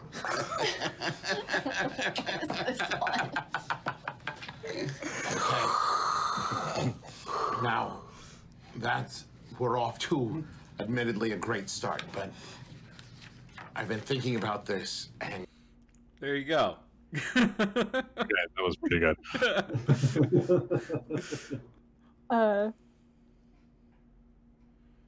I think I'm gonna link from Fantasy High. It is kind of spoilery, but Chunkle Down Bim. Did you put it into? No, let me grab it real quick. Yeah. So I know Link. I can play. I can Link. play it on if it's YouTube. No problem. It's it's a really oh, I found it. Hold on. Is this it? I know, Nick, you pointed me to Fantasy High before, and I tried watching it. I think I just need to give it time. I mean, get past the first episode? I mean, I was hooked from episode 1, but I mean, like, I think you just gotta remember that, like, yeah, because it's like it's not. There's nothing rules as written about what Brennan does ever.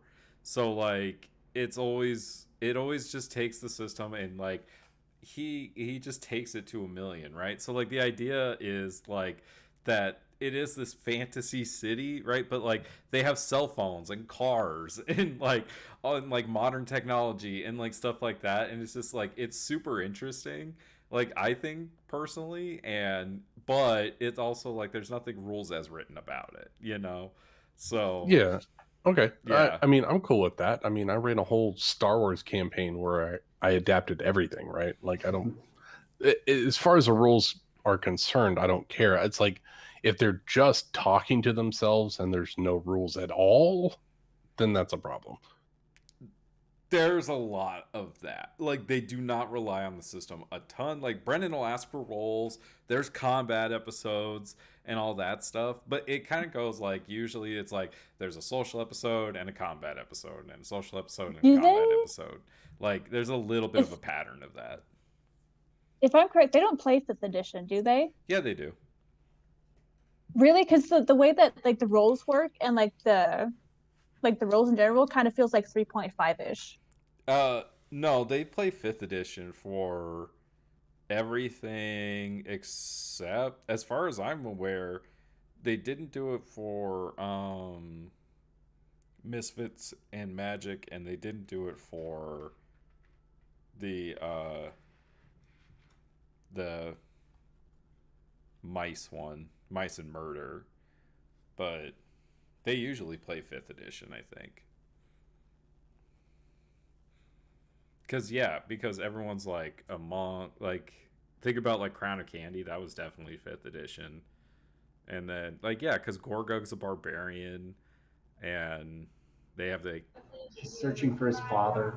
Yeah, are you my dad? Am I my own dad? Am I my own dad? Okay, so going into that particular group, I need to come into the mindset of it's not mechanical, it's just purely story driven. It's purely story driven. Yes. Correct. Yeah. Okay, I think that's where I came in. The problem is, and as far as the mechanics go, that's not like a 100%. It has to be this way, but I think when I went into it first watching it, I was expecting a little bit more like adhering to the rules, and they're more doing a radio play with some die rolls to it. And I think I can adapt to that now.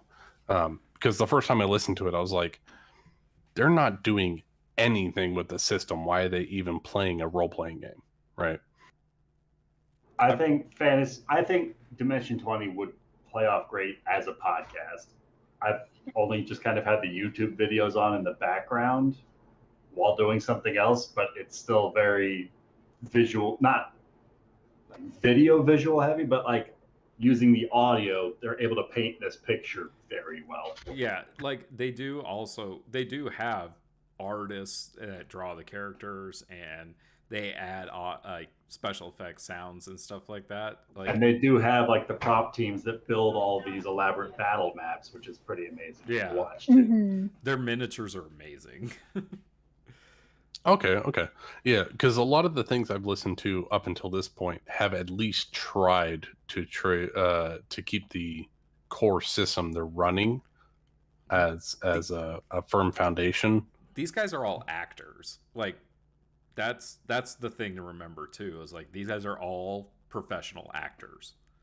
Most of them haven't played like D&D before either, so they're only diving so far into the rules as they need to for the scene. At the start, it's kind of funny. Like for Fantasy High, that's true, but for like by the time you hit like Unsleeping City season 2, they're like, these guys are fucking pros. It's like it's so funny because it reminds me of watching like Laura Bailey go from being like who she was in Craghammer to like fucking like where Hunter's Mark. Well, and just like where not even where she ends up with Vex, but where she ends up with Jester. You know, like it's so incredible to watch somebody just like go from like kind of being a noob to being a fucking expert, and it's awesome.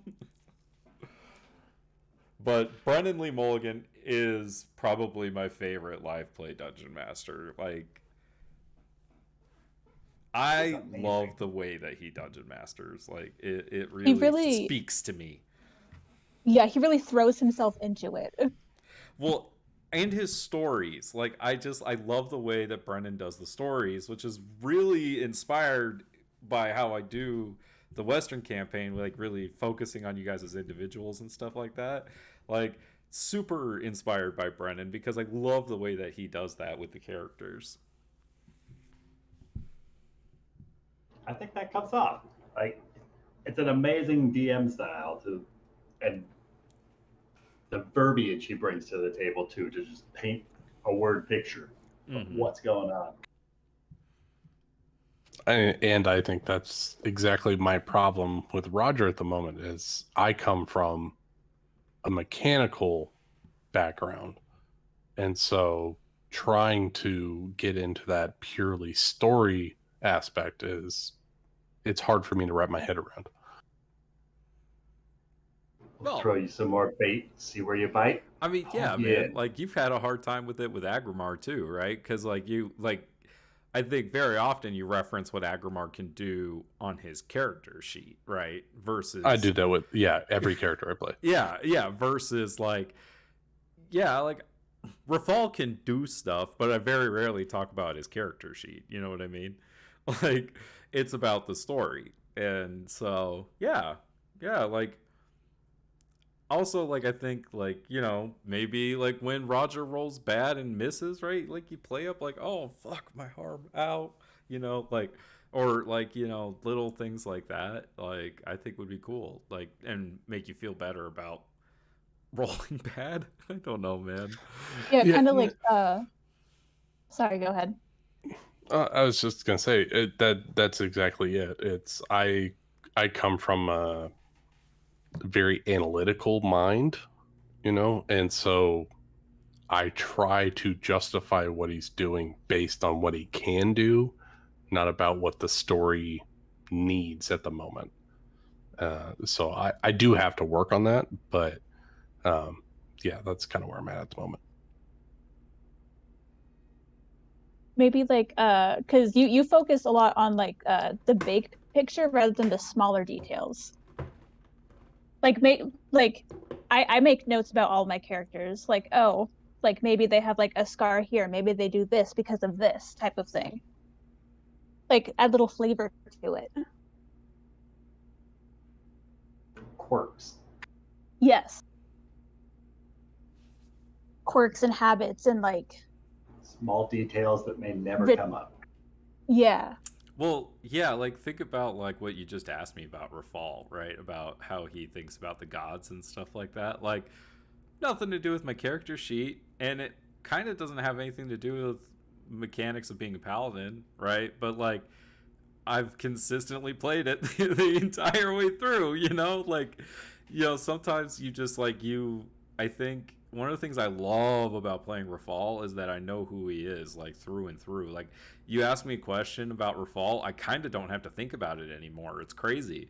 Like, it's so easy for me to just embody the character, you know? I mean, I thought I was doing that with Aggramar, but I guess not brought to the microphone, as it were.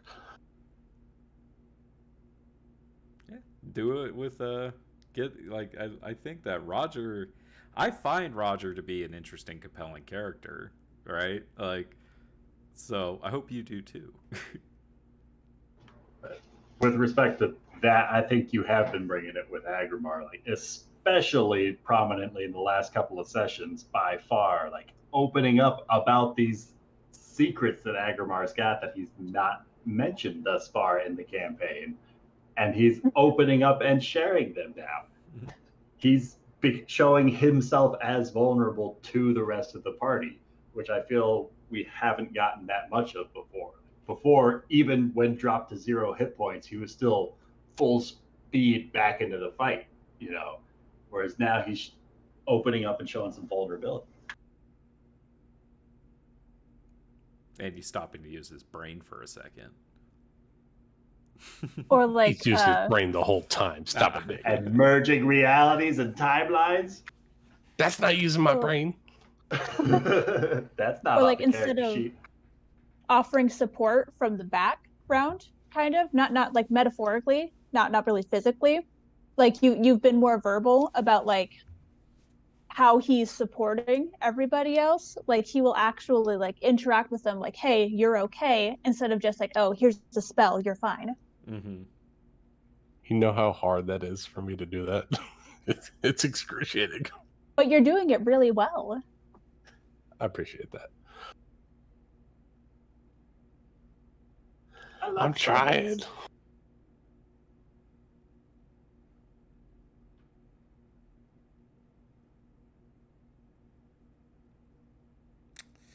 I need to go run an errand before it gets too late.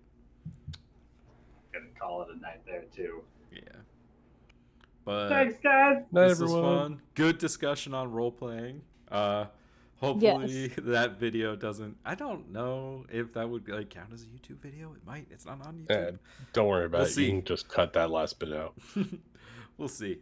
Anyways, Is it peace. Sunday yet? Yeah. Right.